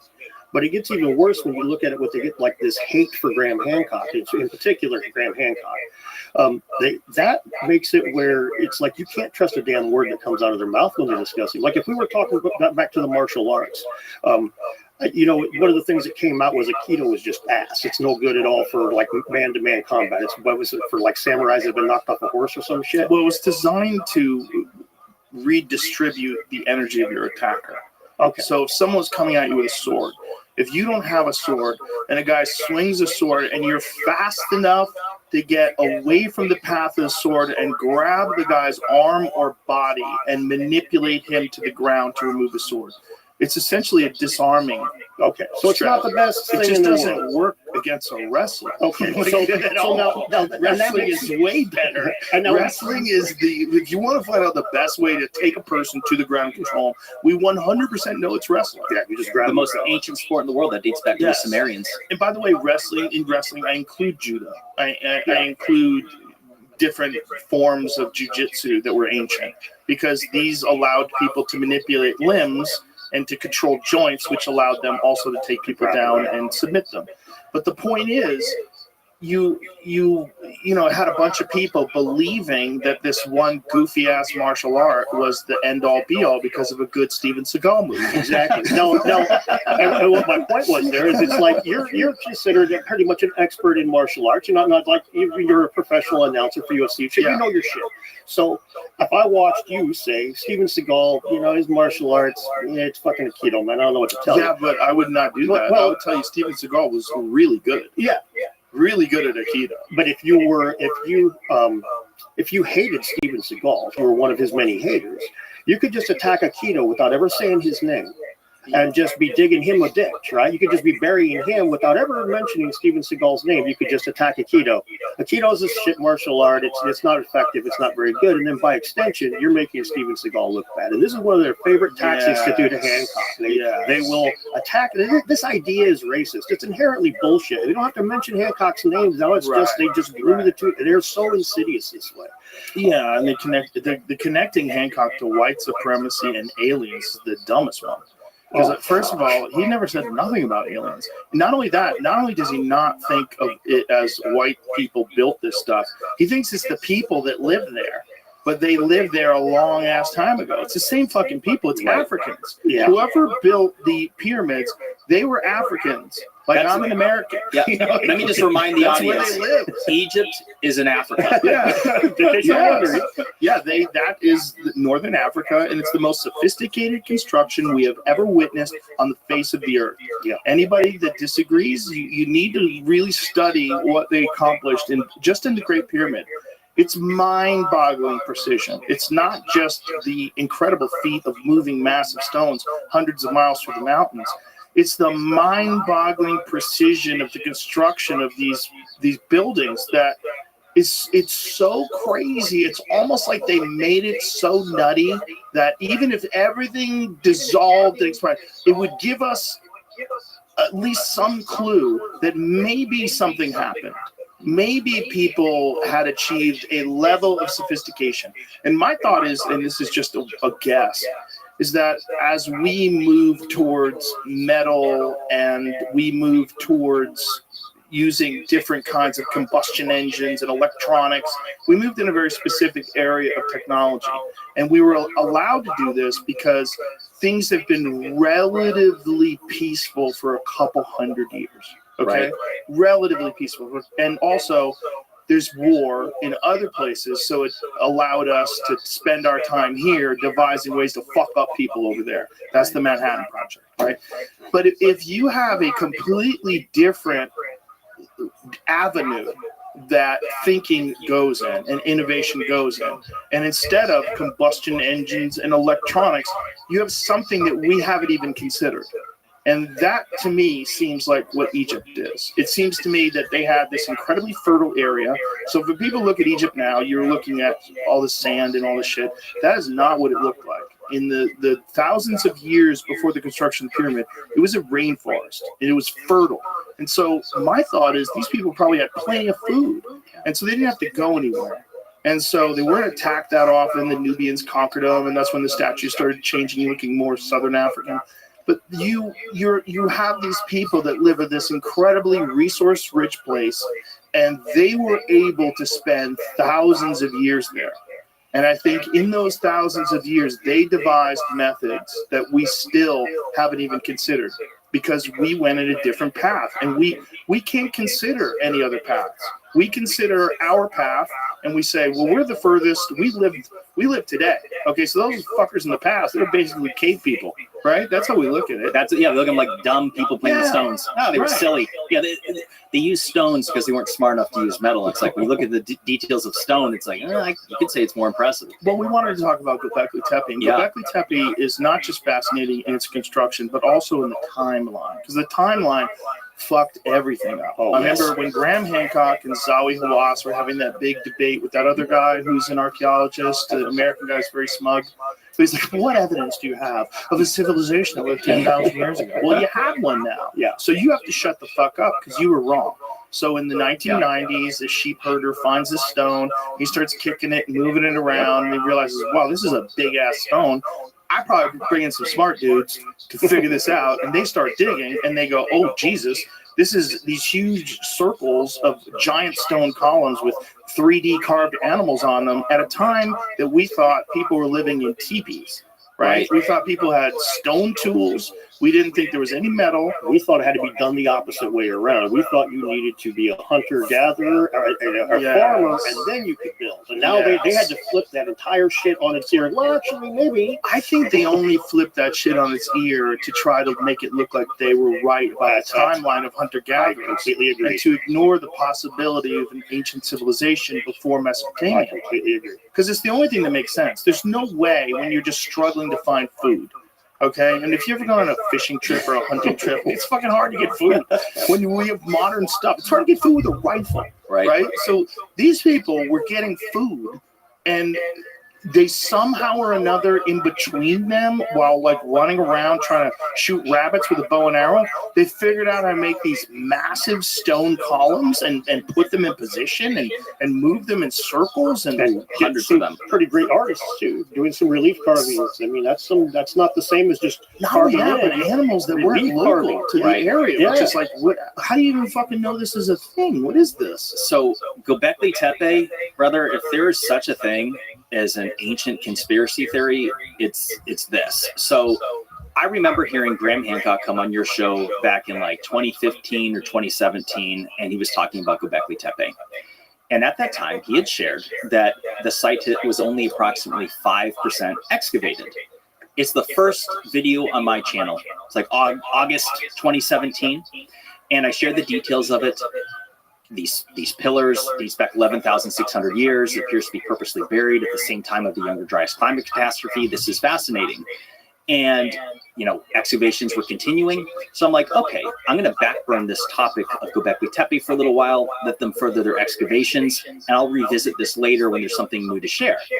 So earlier this summer, I'm like, all right, let me revisit Göbekli Tepe and see what's new there.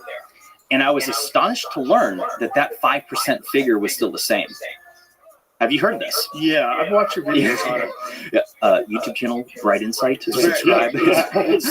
Undeniably strange. Your videos are undeniably strange. So here's some images where you could see what it kind of looks like, along with this globalheritagefund.org story on it. So it shows 5%. Right. And that figure is still the same as of 2023. Yeah. I had partnered one. There's a lady who does tours there and corroborated the 5% figure. And there's a gentleman named Hugh Newman, who's an author and also leads tours. And he communicated with me that what they were going to do, and I couldn't believe this, they're going to defer a full-scale excavation for, quote, future generations with a 150-year estimated time frame for a full excavation of Göbekli Tepe. And I'm like, wait a second. Are you serious? Like, this makes no sense. We're talking about arguably not just the world's oldest ancient site, but arguably the most mysterious, because it's like you were saying, it's not supposed to exist. Based on everything we're taught in school, it's supposed to be the Sumerians. And then you have the site of Göbekli Tepe, made up of sophisticated pillars and concentric circles. At least 5,000 years older. Yeah, that older than, almost 7,000 years older than Stonehenge. And Stonehenge is a mystery of itself.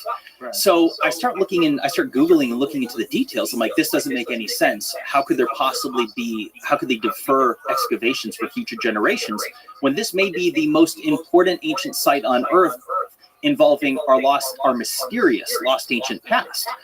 And so I started digging into this, and I couldn't believe what I found. So they were doing large-scale excavations, but that has since ceased.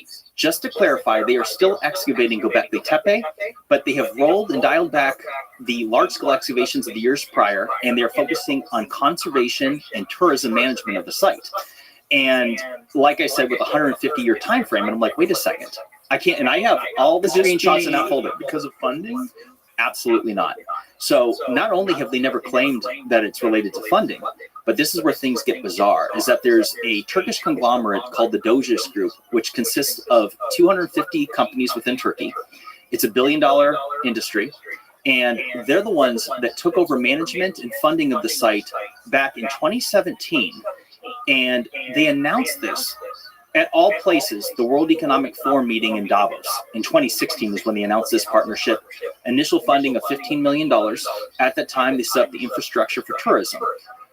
Roads, sidewalks, walkways, roofing platforms. And since then is when they dialed back the excavations. And I'm like, this makes absolutely no sense. So it has, let me just be crystal clear here. It has nothing to do with funding, and they've never claimed it has anything to do with funding.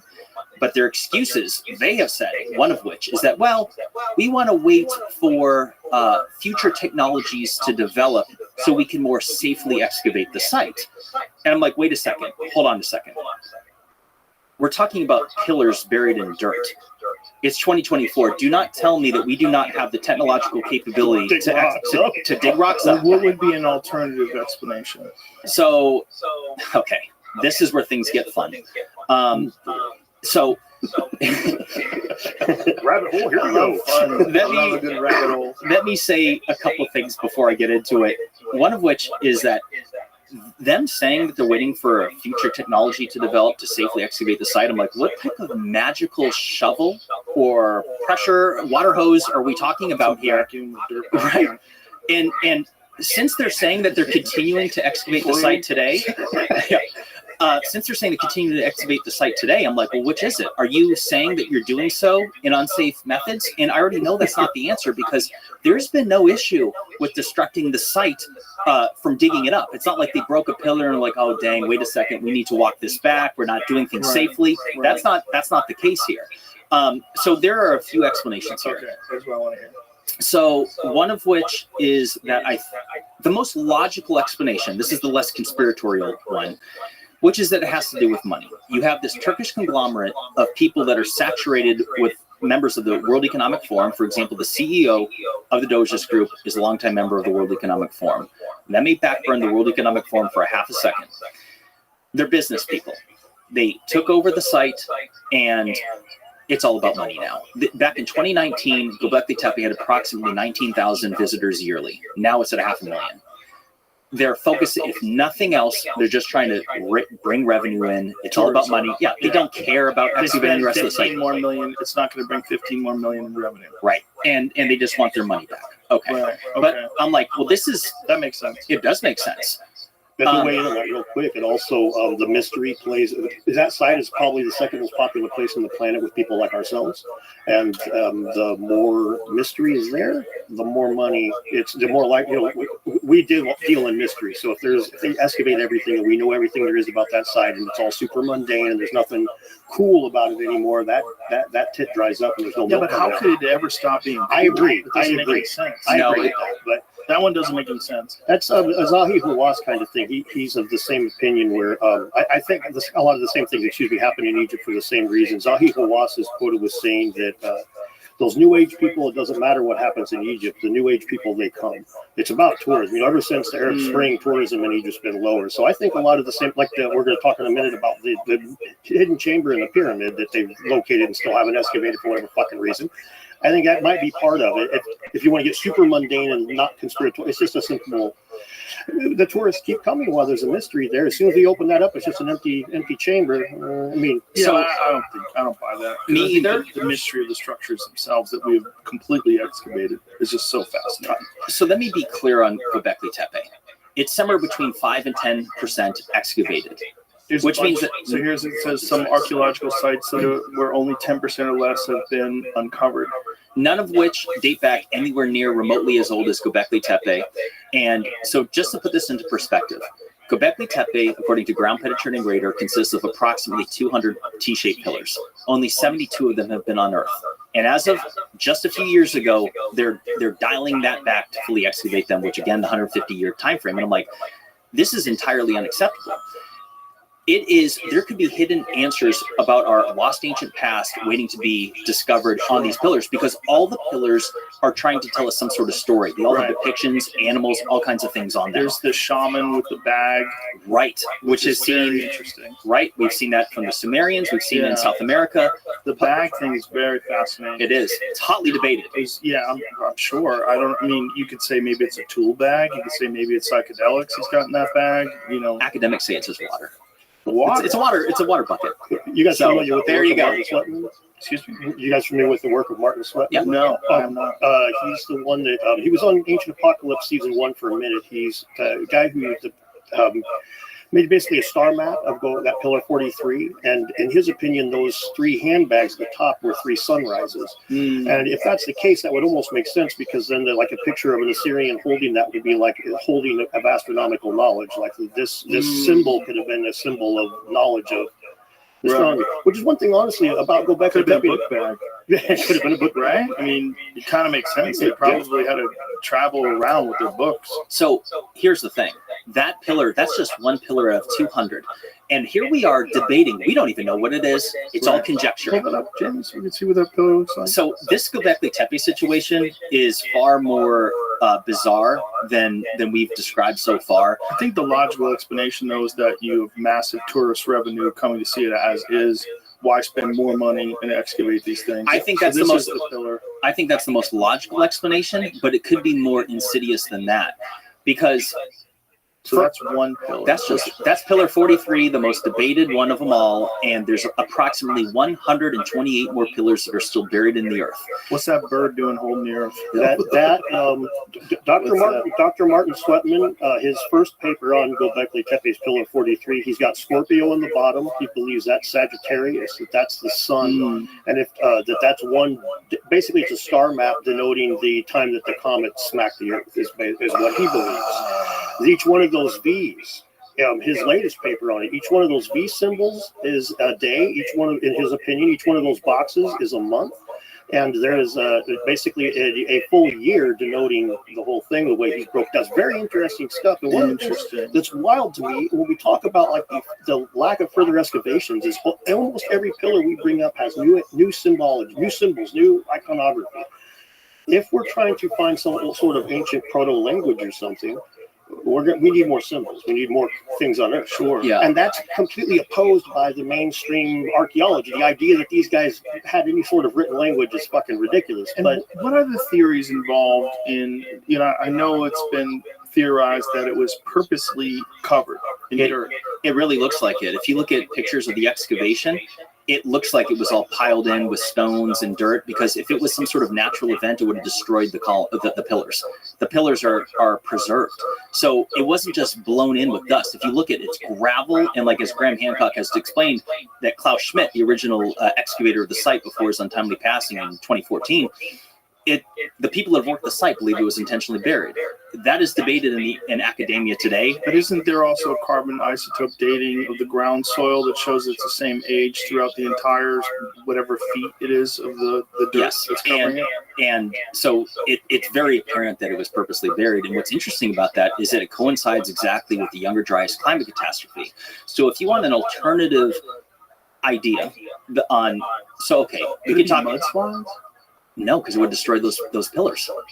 And knock them over. Yeah, that's I've seen that in Iraq with the statues. So let's talk about this in a second. This is where things get wild. So before the excavation. This is an aerial photo from what year is this? That should be 2004. Or no, excuse me. Before 1994. They started excavations in 1994, 1995. So that is when it was just dirt. Correct. Everybody thought it was just a regular hillside, which makes you wonder how many more are there out there. Well, they're finding dozens of other sites around Turkey. Oh, yeah. They're even older. And Even older. Yes. So let me tell you a few different things about Göbekli Tepe. When you bring up pictures of the pillars, notice how they all annotate animals on them. Yeah. Now, this is a fun topic, and I have a few other things to share. One of which is that if you want to talk about reasons not to excavate it, I'll give you two possibilities. And this is just conjecture. I don't know what the answer is. Let me say this up front. But part of it could have a religious implication as well as a climate change implication. Let me start with that. So we know it is an established fact that the Younger Dryas climate catastrophe happened between 12,800 and 11,600 years ago. We know that there was vast changes in weather patterns throughout the Northern Hemisphere. The only part of it that's debated, and as well as near extinction events or extinction events of many different mammals in North America. What we know is that something happened, whatever it is what's debated, whether it's a cosmic impact, whether it's a pole shift, whether it's sun cycles, all kinds of conjecture all the way around. But when I mentioned the WEF, they are the biggest proponents of the man-made climate change narrative. They're the ones that want to get rid of gas-powered stoves. They want us to get rid of vehicles. They are pushing their initiatives around the world, and they believe that we're destroying the planet. I'm not saying they're entirely wrong, but I don't agree with their ways of going about it, but that's a side point. But here's the thing.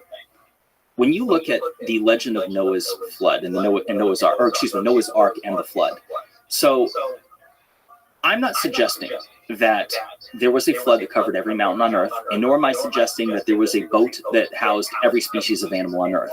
However, if Noah's Ark existed, many believe that it was crashed onto Mount Ararat, which is also in Turkey. And something fascinating is that in the Bible, in Genesis 8:20, some of the first verses after Noah emerged from the flood, is that he was said to have constructed an altar to the Lord where he sacrificed some of every clean animal and some of every clean bird. Göbekli Tepe is in Turkey, and every single one of those pillars annotates animals. And some have suggested that it could be Noah's altar. Now, that could be one reason why they wouldn't want to excavate it, is because Turkey is an Islamic country, and if there was some Christian religious belief that was corroborated, they might not want that to happen. Another possibility is that the site itself might corroborate the Younger Dryas climate catastrophe. And when we're in a time frame where they don't like talking, academics, they don't like talking about cataclysms. They want to pretend they didn't happen. They want everything to be man-made climate change. They don't ever talk about the Sahara being green 5,000 years ago, like when we were talking about Egypt being a rainforest. They find whale bones in the Sahara. Oh no, Joe, those are 30 million years old, so stop talking about it. Crazy. It's amazing when you think about it. Yeah. And so, as far as the climate change narrative, there could be a possibility that they don't want the evidence of a prehistoric civilization that was more advanced than what we ever thought to believe, that might corroborate some Christian narratives. And if nothing else, they don't want it to be brought into the discussion of modern day climate change, because notice on the topic of climate change, they never mention natural stuff. They don't discuss the Milankovitch cycles, which consists of 3 variables, one of which is the Earth's precession, the other is the Earth's tilt, and the other is the distance from the Earth from the sun. All 3 of those variables are constantly changing every single day, although immeasurable day by day. They happen over tens of thousands of years. But each individual of those variables impact climate on Earth. For example, when it talk about the Green Sahara, they believe the most likely reason has to do with the Earth's precessional cycle. I'm like, well, wait a second. Where's this in the conversation of modern day climate change? If we're talking about us destroying the planet, I would just like an answer as far as where these 3 variables are in the conversation. Did you see the Washington Post's very inconvenient data that they published about the temperature of Earth? No, please tell me. You find the Washington Post climate study. They found that we're in a massive cooling period. If you go back, X amount of 100,000 years, and you look at like what's happening today, it goes in cycles, but that's what it looks like now. Right. Temperatures of Earth's climate over the last 485 million years. Look at the dip we're in, and look how it's never static. It's down and up and down and up and down and up all throughout the history of the Earth, which is measurable. And it's not to say that we don't have an impact on it. We definitely pretty do. sharp increase there. But here's the thing. Even if we didn't, but there's sharp increases in the past. Look at those back. Look at 390 million years ago. Look at that giant peak. That's fucking crazy. That's straight up and down. It's always happened. It's not like it's static and then industrial engineering comes along and then you see this big increase. Oh boy, what are we doing to the Earth? No, it's like even if we didn't do anything, we have no control over the temperature of the Earth. And what's really terrifying, Randall Carlson talks about this all the time, is global cooling. That's what's really terrifying. When global warming happens, oh no, you got to move out of Malibu. You going to be okay? You got to move to the places where it used to be cold, and now it's warm because humans have always been nomadic. That's the whole reason why we're not navigating anymore. Can kill us all. Right. So global cooling will kill everything. And we came. Randall talks about this, that we came very close at one point in human history. We came very close to losing the oxygen that's required to literally keep life. Jamie, will you bring up my Ice Age or Ice folder? So I have an update from you from the last time I was on your podcast. Go over to the graph, to be one of the first slides, and that one. Go hang out right there for a second. So when I was on your show last time, Joe, I said something very specific where I said, I think this is with my exact words. I think the data might indicate that cold is more often than it's hot. And do you know what happened after that? I was going to send this to you, but I held off because you've seen enough hit pieces. So there was a hit piece done on me by Media Matters, which was funded by George Soros, and their networking of Vox and other. They did this hit piece on me to say that Jimmy Corsetti was on Joe Rogan spreading climate change denial and inaccurate information. The only thing, if you could bring that back up, Jamie, please. The only thing that I said wrong is that I said the data might indicate that the Earth is cold more often than hot. Excuse me, no. The data absolutely definitively shows that Earth is cold more often than it's hot. And what you're looking at here is straight out of the Utah Geological Survey. It's prestigious. It's found at the top of Google. And what you're looking at here is data from the last 450,000 years, corroborated from data taken from ice core samples from Antarctica as well as Greenland. And what it shows is that not only are we in the middle of a 3 million year old ice age, there's something called glacials and interglacials. Glacials are where it's cold and the glaciers grow. Interglacials are where things warm and glaciers recede.